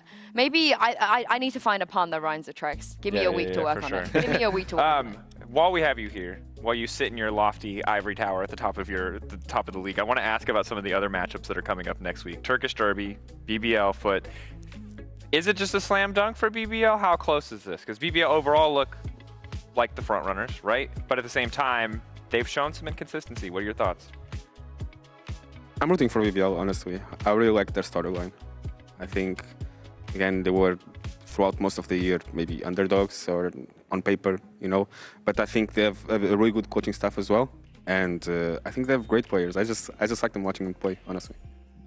I'm for BBL as well. Yeah. And I think if with Foot it's sometimes random. They sometimes show up, sometimes they don't. And I think with BBL they're more consistent, and it's a matter of them just getting more confidence with each game. Do you believe in the law of Foot? Have you heard about this law? Oh my god. No. Yinsu had an unhinged rant where she pulled out some book called the law of Foot. They always make champs. They always make champs. They just go champs, yeah. Do you guys believe in any kind of sports superstition? Are you superstitious people at all? Like anything bad luck or good luck? Nah. I am, but... Oh, wait. Might be time to pitch on the law of Foot. No, I'm the same. So, something as simple, for example, this ring, one day I came to the official without my ring, and I had to go home just to get it because I couldn't. That's, that's very small things. Yeah. Yes, I'm quite Hold on, so steal Lohan's No, ring? don't do it. Steal his next time you play Fnatic? Steal his ring? Yeah, anything else? Okay, the ring is important. I feel the same way, though. I'm a giga superstitious. Yeah. I feel exactly the same way. But I think the matchups next week is all over the place. There's some really crazy bangers, and then... Yeah, Navi versus MKOI is the secret banger, though, because it's for the all... sleeper banger? Because it's for all the marbles, I would say right? That's a sleeper, yeah. No, I think GX versus Heretics. I think GX Heretics is a banger. That's a good one, Yeah, that's a really, really exciting game. Yeah. Wait, Koi can still qualify, right? I believe so. You should know this. Yeah, You've been this is the one that's the one that they just have to win because they'll be tied, but then whoever wins will have the head-to-head. So that would be a crazy timeline. Either it's like the full complete, like if Navi, if Koi win, they're tied, but then Koi will have the head-to-head, and then Koi will qualify. Do you want Koi to qualify? Like how is that why you asked? No, I just asked him. He's like, nah. It will be interesting. Just to give you an opportunity, is there any other flame you'd like to put out in the community before? No, I would never put Lohan in that want to position. send it, no. Never, he would never. Paddy, however, no, I'm kidding. I'm kidding. I would like to send it, but today I'm in a good mood. I just won the game. I'm not going to send it. Oh, wait, keep it humble. So when you send it, you're in a bad mood. Is that what it is? Like what? Like sending it? Yeah. I mean, sometimes I'm in a good mood and I send it. Oh, okay. No, I think the thing I would love to know is like kind of a final thing is obviously Champs is the ambition. You guys are pretty close, but you need to perform in playoffs. But what is the like main focus? You talked about the team getting better. Hey, we just need to take it slow. What is like the biggest thing that you are working on right now in the team that you can share with us that isn't giving away your entire pick ban for maps? I think honestly just achieving our ceiling. I don't think we're close there. Just Nikita, I think joining the team is still trying to understand, like getting into the understanding our identity and as adapting as well a bit our playstyle around him. And I don't know, I think that's our main goal right now is to get to playoffs, get to champions at our ceiling. I have a follow-up because obviously we heard from you guys that Trex is doing some defense calling. So how much was that bind defense and ascend defense him? Amazing, honestly. Like I think even on bind he had some really good adjustments because again Fnatic are a quite hard team to read on defense when they're attacking, and he had really good reads and really good adjustments, like stuff like pushing showers by himself, like because he understands there's a gap. Oh, in OT when he was doing yeah, that was a really good read from him, and it was all in that. So wow. And what about ascend? I mean, that was probably you didn't really need much of a read. No. Just win. Yeah. Ascent was full prep by the coaching staff. So. Ah. And I can hear the coaching staff now. Tree. One more time. Maybe tree again. Paddy, just knife. Oh, you'll get 3. Knife, I know. Knife. So how and crazy lineups. is Trex the kind of player that you tell him something once and he just remembers everything, like the prep, you know what to do, or is he more loose?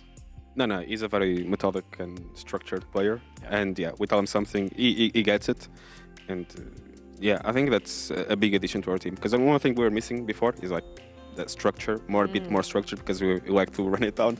Yeah, and I think it helps balance it out a bit. I mean, all your players seems to be quite, remembering lineups, remembering the plan. So are you all like that, or is there someone that you have to be like, oi, call a timeout? Remember, you got to stand over there. Don't forget the plan, etc., etc. I think everyone does an amazing job, actually. That's hard to find, like all 5 people like that. Yeah. Wow. I mean, we had rosters where the 5th guy was trolling, but you know. But not this roster. But not this one. That's all that matters. Not this one. He's in a good mood. Yeah.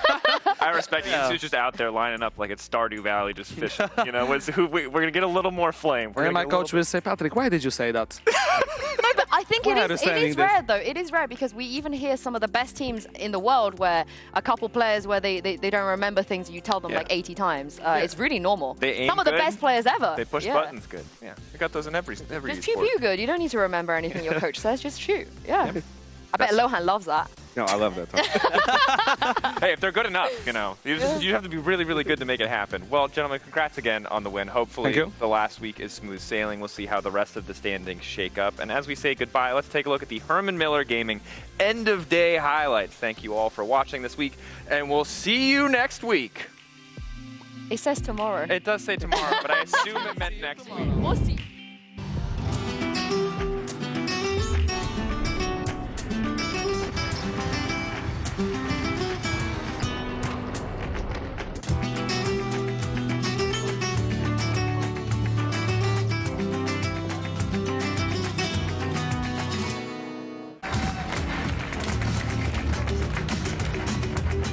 On Lotus, Kovac had a nuts game. That Vice was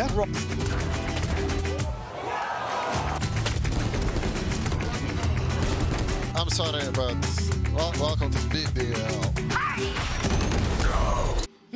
Yes, let's go. Hey, less beating!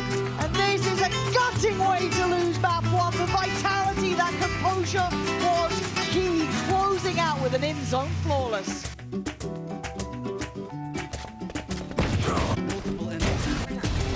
Thanks God that you have experience.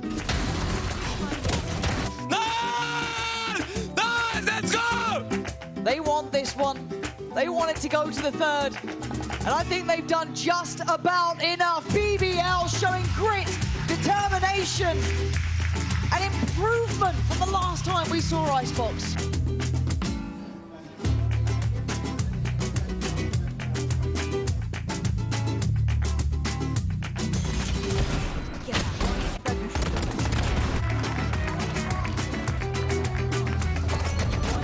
They might be just doing this. Kicks can do nothing. Try and find safety, but there's none to be had.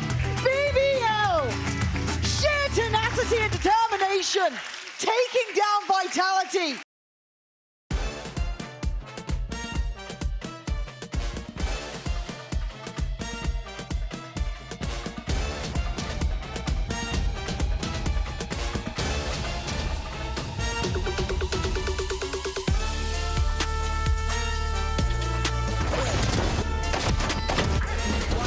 Remaining.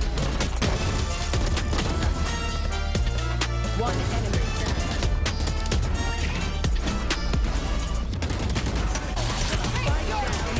One enemy remaining. One enemy. 10 seconds left. Nice, Nikita, let's go! He's the camo there as well, and he'll close out the map. Team Liquid 14-12. They fought their way back into this one.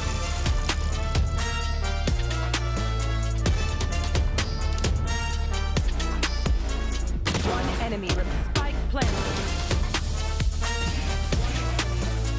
Yo, Alpha, what are you doing, Block? One enemy remaining.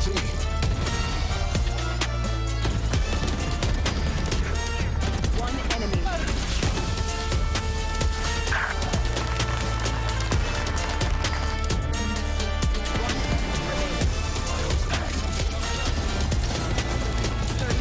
Night the Trex will remember, and all of Team Liquid with them. It's a cruel summer for Fnatic. 1 round on the board.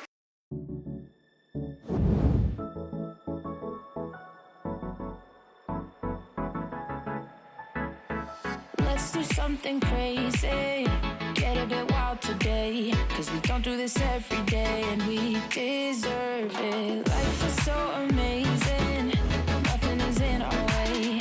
Baby, let's fly away. Do you feel it? Is your heart rushing the way my heart's rushing when you take it all in? Baby, this is where we come alive. Do you feel it? Take the world by storm. Just you and I can't believe it took so long to realize what makes us come alive. Oh, what makes us come alive? Let's break some rules. No, we don't always have to be good. Don't always have to do things that we should. We'll feed the fire. Let's see it through and let go of what's holding us back. Just light it up and we'll burn through the past and take it higher. Is your heart rushing the way my heart's rushing